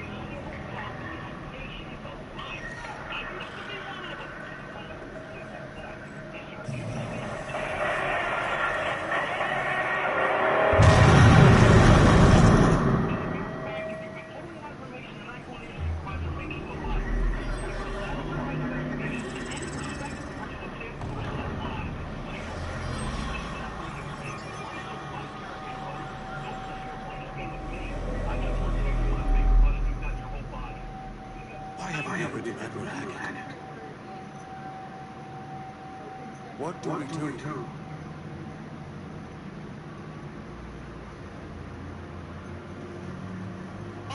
The only thing we can. We fight or we die. Hey y'all, it's Jordan. You're not gonna identify yourself. You're gonna be. You should get to know. So do you want to give your name? You can't. That's what you're gonna watch how this man did exactly what he said he would do when these cops arrested the wrong person after they responded to a call about a girl being tied on the ground. You know what?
Come on. Take a second. Take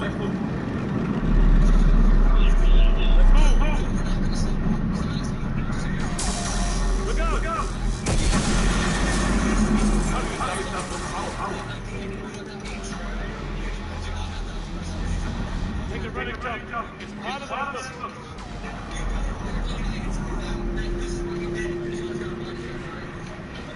Come on, let's go.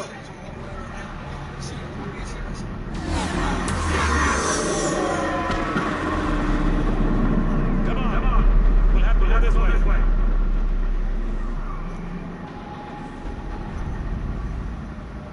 Looks clear. Let's go.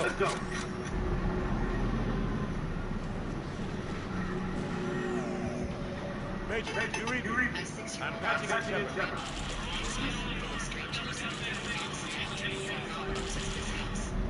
We're about 5 minutes out. Take him out. Come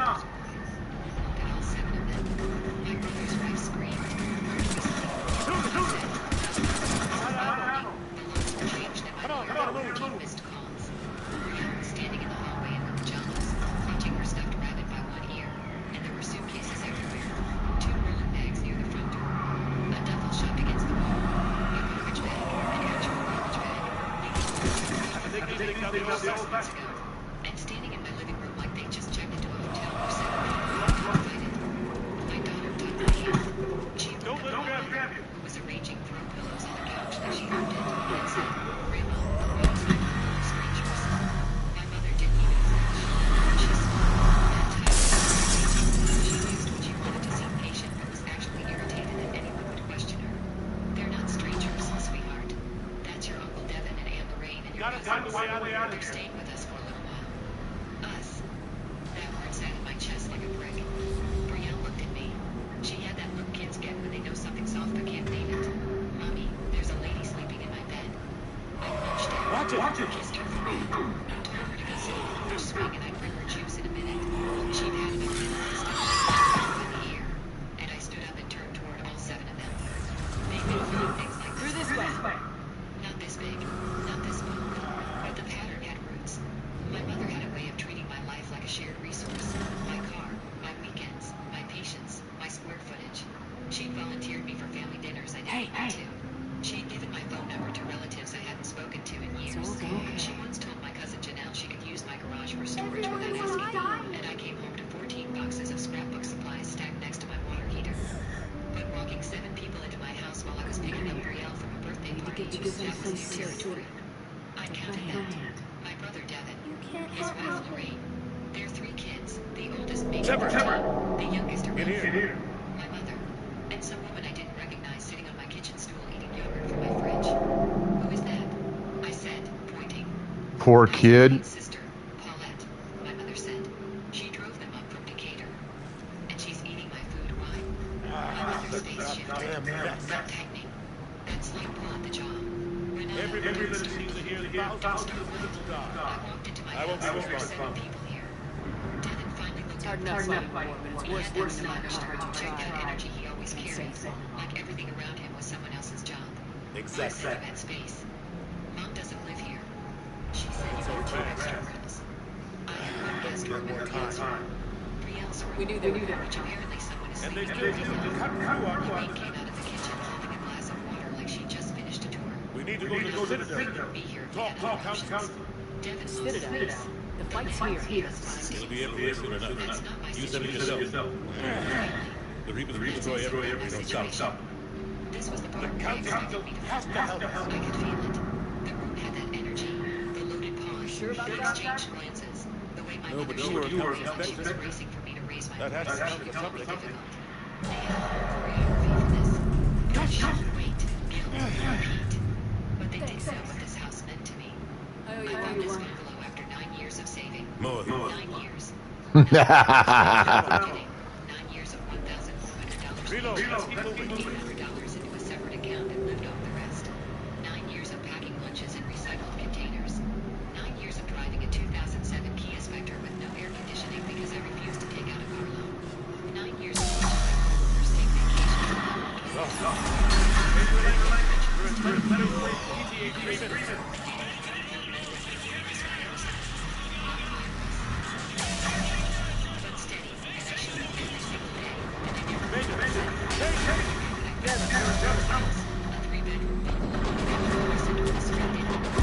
Big enough for Brielle to run.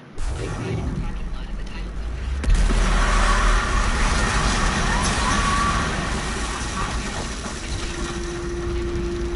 Never asked what it cost. But here she was, redistributing my square footage with the building. We're going to reroute. Do you copy?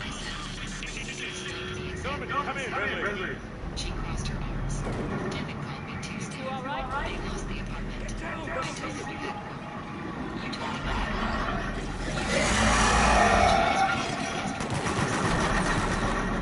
Keep your head down. I almost laughed. Not because it was funny. Because the audacity had a geometric quality. Nice stuff.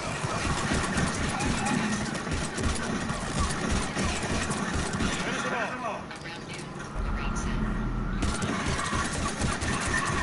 Over here. she has a key for emergencies.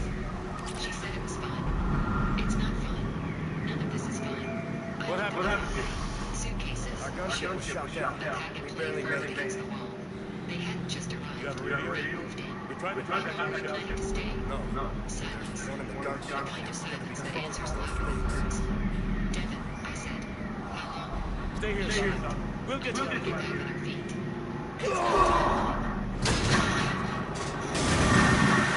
My mother stepped forward. Come on. Let's get to the dungeon. Needs help. This is what family does. Family asks. He's your brother.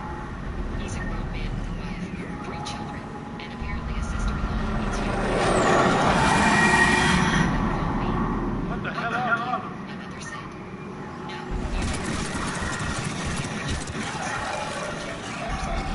that's the last thing she didn't respond because she knew.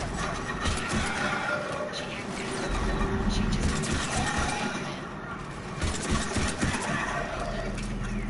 Ranger calls. I'll signal. That's 40 minutes from here.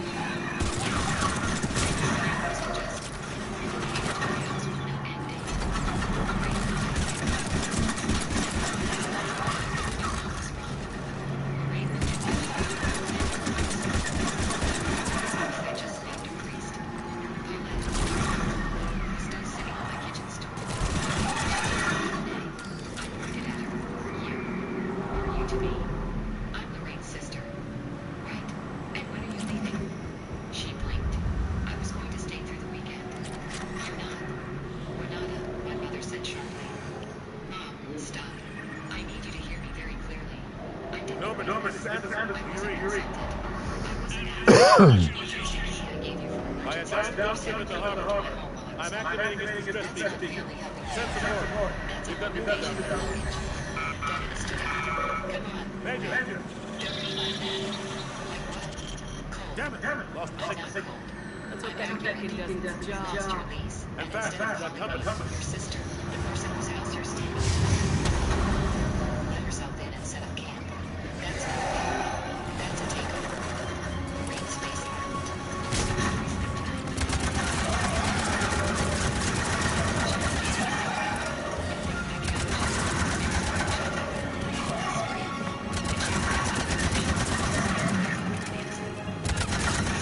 Hope they get there soon.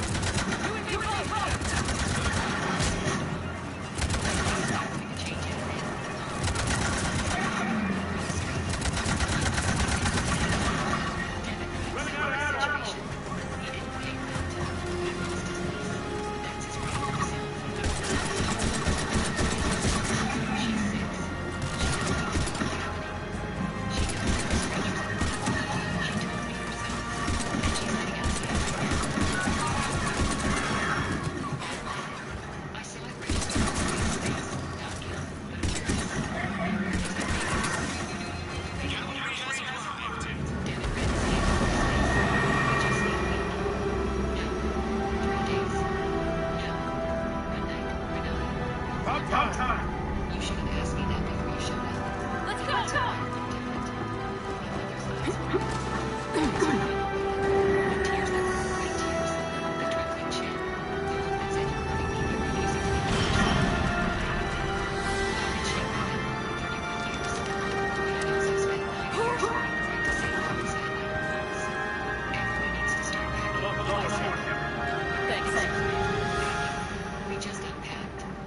Shepard! Are you hearing this? Come on! Staring at the floor. He didn't say anything. There are hotels on Hadley Road. I'm not going. The Crosswinds has weekly rates. I'll give you the You number. saw those men back there. We can't afford There's a a million motel. more like Rates me. snapped. I can't afford 7 house guests I didn't invite. We're in this fight together, Anderson. This house It's is a fight we can't win. Not without help. It We need every species, and all their ships should even have a chance to my armchair and put her head in her hands. talk to the council. Turned away and started Convince them to help us. Devin What was if they won't still listen? looking at me like Then make them. Now go. That's an order. don't. I don't take orders from you anymore, remember? But you don't get to You do now, bitch. The city is reinstated. work too hard. I Commander. stayed too long. This is the one thing I've You built know what you have to do. touched, and I am not handing it over because Mom decided to play I'll be my back for you, and I'll bring every fleet I can. Not dramatically, not with a flourish. Good luck. I just opened it. You too. Have until 8 o'clock, I said. That gives you 3 hours. Lorraine screamed, not a word, just a sharp, high burst of frustration, and started grabbing bags. She yanked the suitcase so hard it caught on the doorframe and spun. One of the kids started crying. My mother didn't move from the chair. Mom, I said, you too. I'm your mother. And this is my house. You used your emergency key to let people in without my permission. That key no longer works for me. You're going to change the locks on your own mother. I'm going to change the locks because the locks are used against me. She stood up slowly, looked at me the way she always did when I said that. Something ancient and unspoken. You'll regret this. Maybe. But I'll regret it in my own house, with my daughter sleeping in her own bed. The next 2 hours were loud and messy. Go, go, go, go. Questions nobody answered. The fuck out of there before you get blowed up. Paulette left first. She loaded her Well, that sucks. which I respected, honestly. Poor kid. Pretend we had a relationship. My mother was the last to leave. She stood at the front door with her purse over her shoulder and looked at me like she was cataloging a moment for future reference. I've never been treated like this, she said. And I've never come home to find my house occupied. I said, have another experience. She walked out. I closed the door. I stood there for a minute, just breathing. The house smelled like other people's shoes and rings were whatever. I see at least 4 Reapers in that shot.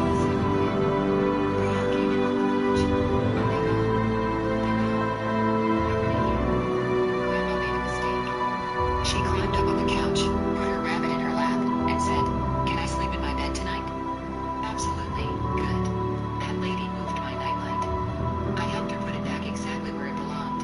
Then I stripped the sheets, remade her bed with clean ones, and sat on the floor while she fell asleep. At 10 o'clock, I called a locksmith.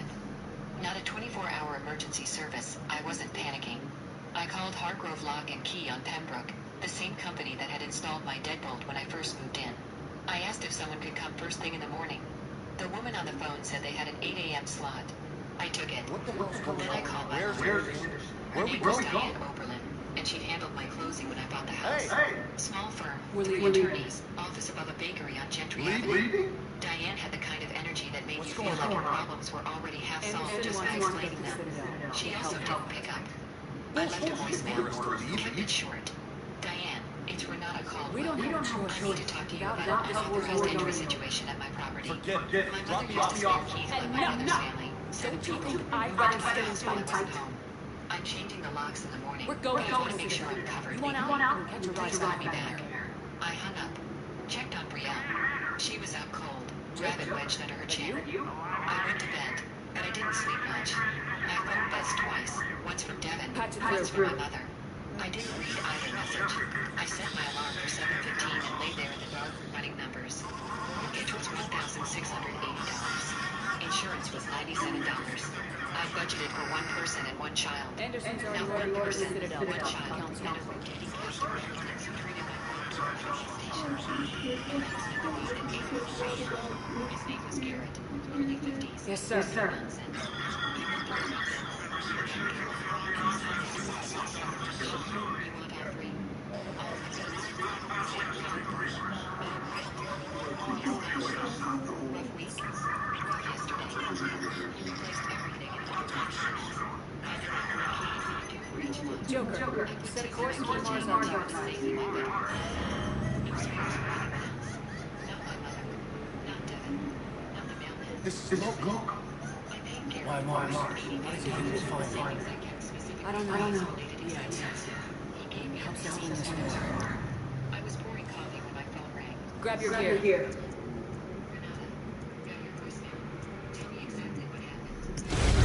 Pokeballs out. The key, the suitcases, the 7 people, Brielle's room, the rain screaming, Diane was quiet for a second. Do you have documentation of the key being given to your mother? Not formal, but I can tell you the date. March 2023. She asked for one in case of emergencies when I was when does it take you? And the date that we were due. Yes. But I never gave permission for you to use it to call for your bonus 2024. Absolutely not.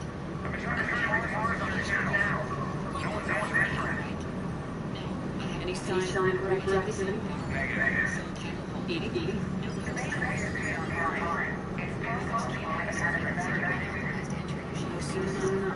You ready?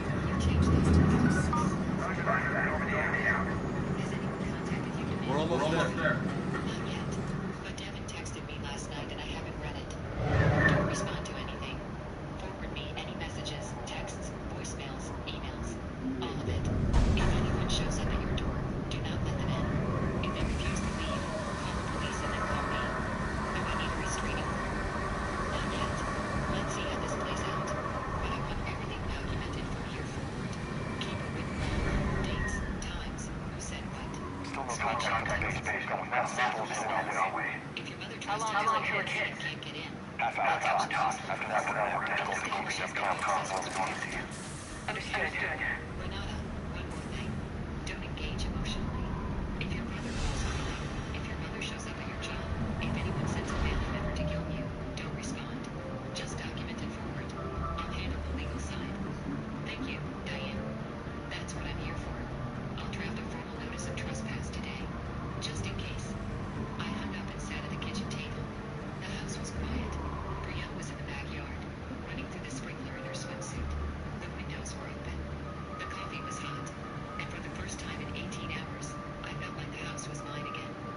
My phone buzzed 14 times between 9 a.m. and noon. 9 of those were from Diane's office. She was already moving, drafting the trespass notice, requesting a copy of my title deed, scheduling a follow-up call for Thursday. She worked like someone who'd seen this exact pattern before and knew how fast it could escalate. The other 5 were from family.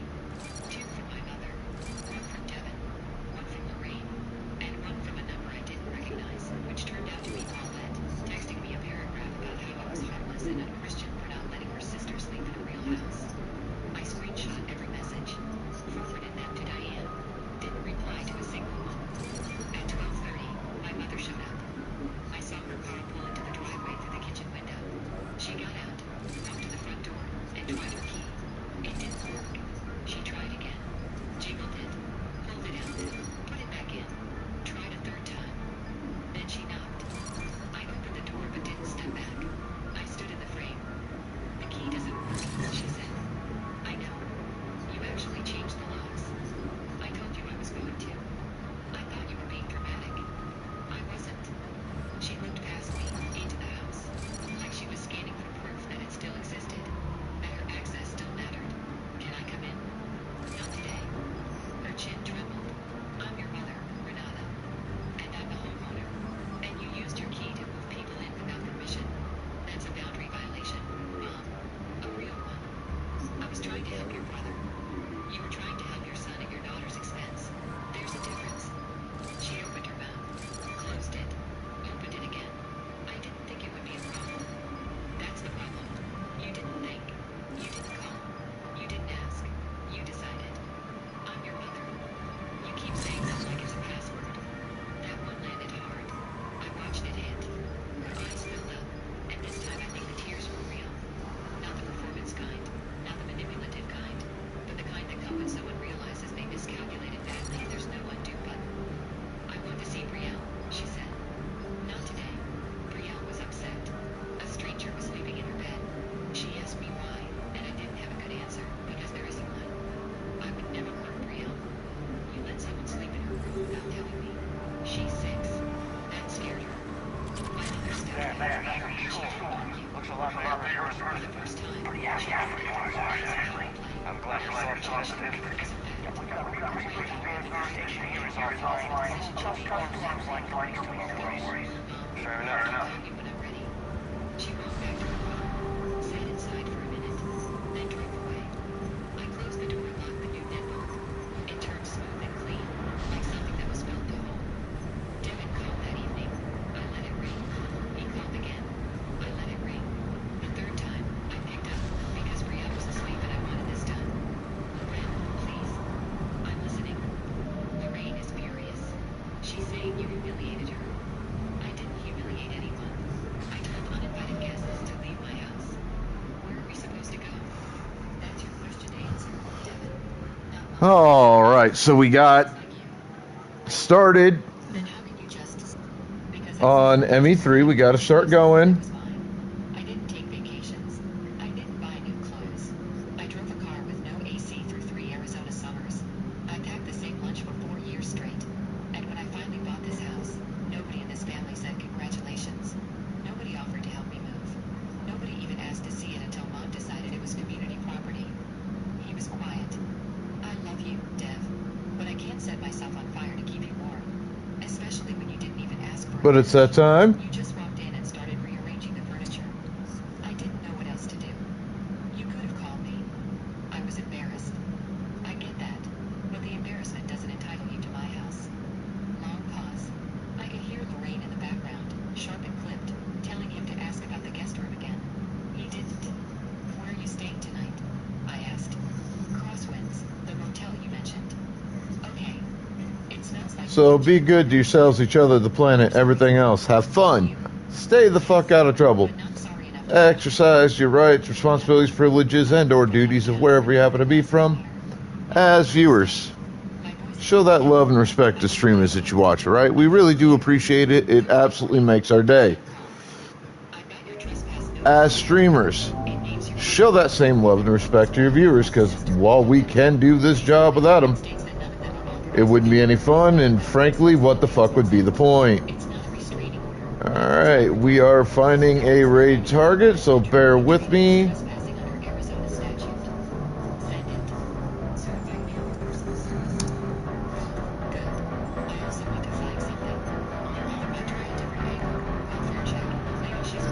Alright, we are going to raid to a gentleman who goes by Migsy GG. He's also playing Mass Effect Legendary Edition.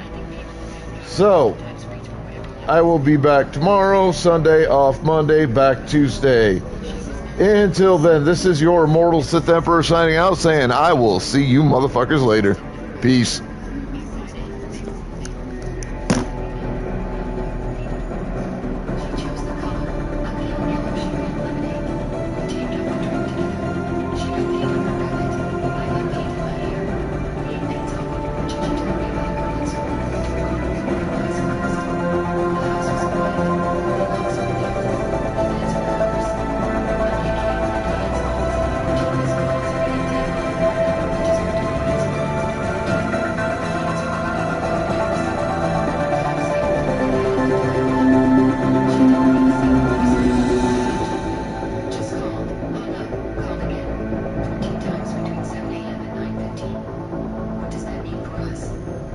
She's escalating in a way that's documentable but not actionable yet. If she shows up